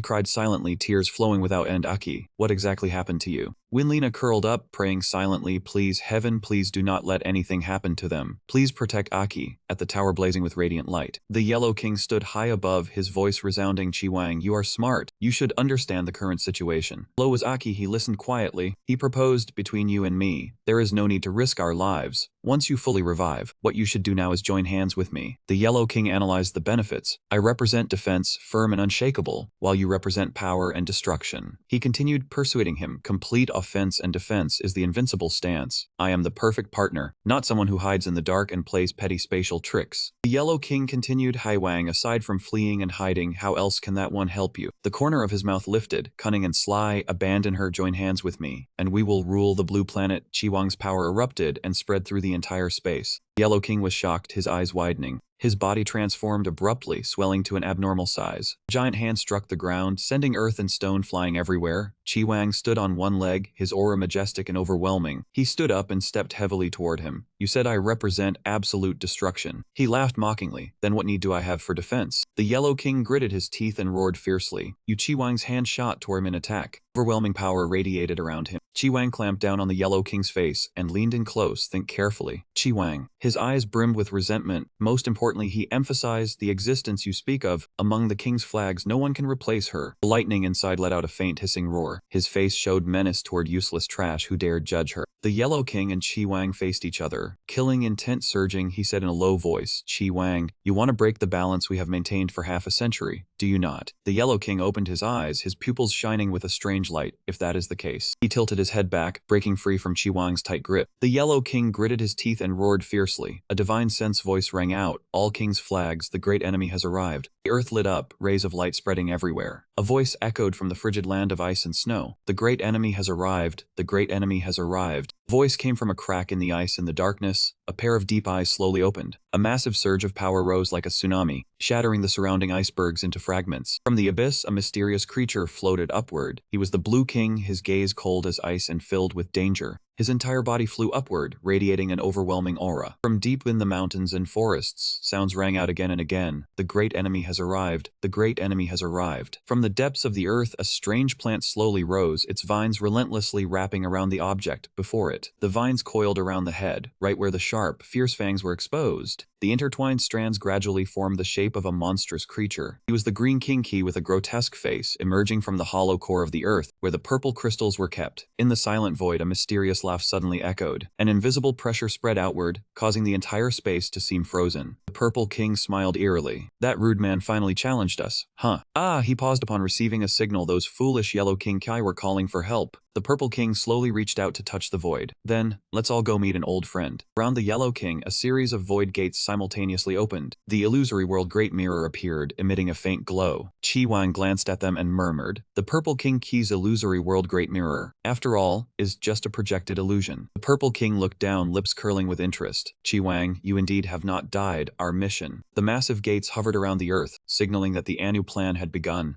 A voice rang within the Yellow King's body. "Are you intending to finish it alone?" Chi Wang laughed with delight. "1 against 4, no problem, I'm used to it. But this time, do you think you can defeat me?" As the words ended, Chi Wang's legs immediately extended. The eyes of the 4 opponents were filled with astonishment. Lightning began to gather around Chi Wang's hands. He swung his sword violently, radiating a power that made the space tremble. The Purple King watched and faintly smirked. Chi Wang lifted his head, shouting a challenge, "Come here." In the oasis town, Sidu Liu, Shino, and Tomo remained unconscious on their beds, with Sidu Liu deep in a coma. In her haze, her consciousness repeatedly sparked scattered thoughts. "Where is this Shino Yu Rui Aki?" Sidu Liu's eyes filled with fear. "Aki." She tried to lift her legs, slowly moving forward. Sidu Liu stepped through the enveloping darkness. This place resembled the world of consciousness when she received demonic power. Her eyes suddenly widened at the scene before her. Ahead of her were the massive icy chains of Chi Wang. Before Sidu Liu, they were tightly wrapped around Aki. Sidu Liu rushed forward, calling Aki's name repeatedly. She grasped the tightening chains and cried out in panic, "Aki, wake up, I'm here to save you. I'll bring you back." Aki faintly responded to the call. Sidu Liu slowly opened his eyes, a glimmer of light flashing within them. She asked anxiously, "Aki, you haven't been swallowed, have you?" "Wait, I'll remove these hateful things, we have to return together." Aki interrupted, "Don't cry, Sidu Liu. Stop wasting effort. I deliberately let him seize it." Hearing this, her eyes widened in astonishment. "What?" He calmly recounted, "When I pierced Lazarus's chest and touched the so-called Omni Core, I once again confirmed the truth." Aki continued, "The human body always has limits. No matter how I evolve or break through, this body cannot withstand Chi Wang's full power. If forced to absorb, the only outcome is the body's destruction, the soul lost. But if I die, all ends." Aki's voice deepened. "Therefore, my only way is to use Chi Wang." Sidu Liu suddenly understood everything. "So you deliberately let him do that." His gaze turned cold. "He wants my body as a vessel. I give it to him. I consciously relinquished resistance, letting him fulfill his desire to seize this body." Aki continued, "To recreate the perfect divine form." He clarified, "When evolving into Bei Qi, I touched a godlike realm and realized only a god can face a god." He calmly continued, "He thought he had turned me into the perfect vessel, sealing my consciousness forever." Sidu Liu shouted, voice trembling with anger, "But then your consciousness would erode. You would disappear entirely, Aki." He replied calmly, "No, I won't." "Sidu Liu, do you remember when he almost killed you on the rubble?" Hearing this, her eyes widened. Memories of the attack immediately surfaced in her mind. At that moment, Sidu Liu's neck was squeezed tightly, almost unable to breathe. She asked doubtfully, "Did you think that was me struggling for the last time?" He denied, "No, I wasn't struggling, I was shifting." A look of astonishment crossed her face, shifting. The chains around Aki gradually faded. Chi Wang obtained my body, but he lacked only one thing. That was the heart. A beam of light erupted from his chest, echoing with sound. The light spread relentlessly. I carried human will and my own heart away. In that paused moment, my heart was my true power. Aki's heart had been transferred into her body, becoming what he left behind. She gently touched the source of light emanating from her chest. Sidu Liu's face was filled with shock and disbelief. "I am holding your heart," he seriously instructed. "Sidu Liu, you are my last anchor in this world. Seize the opportunity. Bring my heart to their battlefield. Awaken me once more, I entrust this heart to you." At the same moment, Aki's body suddenly shone. The blinding light obstructed Sidu Liu's vision. He reached out, calling, "Aki, Aki." Then Aki's figure gradually dissolved into the light. In the oasis town, a beam of light tore through the gloomy sky and shone directly onto the water. Witnessing this, the townspeople panicked, clutching their heads. "Why has the sky cracked? The lightning is so fierce. Please protect humanity." Neem also looked up, pondering how immense the power of that distant giant really was. Winlina silently clasped her hands in prayer. Winlina sincerely prayed, "You all Aki, please don't abandon us again." Sidu Liu's body was enveloped in a strange light, leaving her astonished. She turned to look at Sidu Liu. Lightning flashed, a bolt struck, piercing the roof and splitting to cover the three lying there. Shino suddenly awoke, eyes opening, free from the prolonged trance. Soon after, Tomo gradually regained consciousness. Finally, Sidu Liu slowly opened her eyes. All three gently placed their feet on the ground. Their bodies felt as if pierced by the lightning, awakening them. Tomo suddenly looked down at her chest. Seth, this is Aki's heart. Shino also spoke. Sidu Liu just shared strength and memories with us. Sidu Liu softly said, everyone's wounds have completely healed. When Lena, overjoyed, could not hide it, everyone now has Aki's power, so Aki is still alive. Tomo and Shino looked at her in astonishment. When Lena, Sidu Liu stepped down from the bed, calling out to the two, my teammates. She announced, a new mission has arrived. Sidu Liu pushed the door open, immediately drawing the attention of Anim and the others. The three stepped outside together, their powerful aura making others wary. The townspeople murmured in concern. Have they left Lord Yasunari's house? What has happened to their eyes? Quickly tell them to leave. The three glowed and slowly ascended into the air, causing the crowd to gape in horror. Some shouted demon, and all fled in panic. From above, Sidu Liu spoke coldly. There is no time to calm the passersby. We must return Aki's heart. The battle of the royal powers is about to begin. The three looked ahead resolutely. Even if the battle could destroy heaven and earth, they advanced toward where Aki fought, determined to bring him back.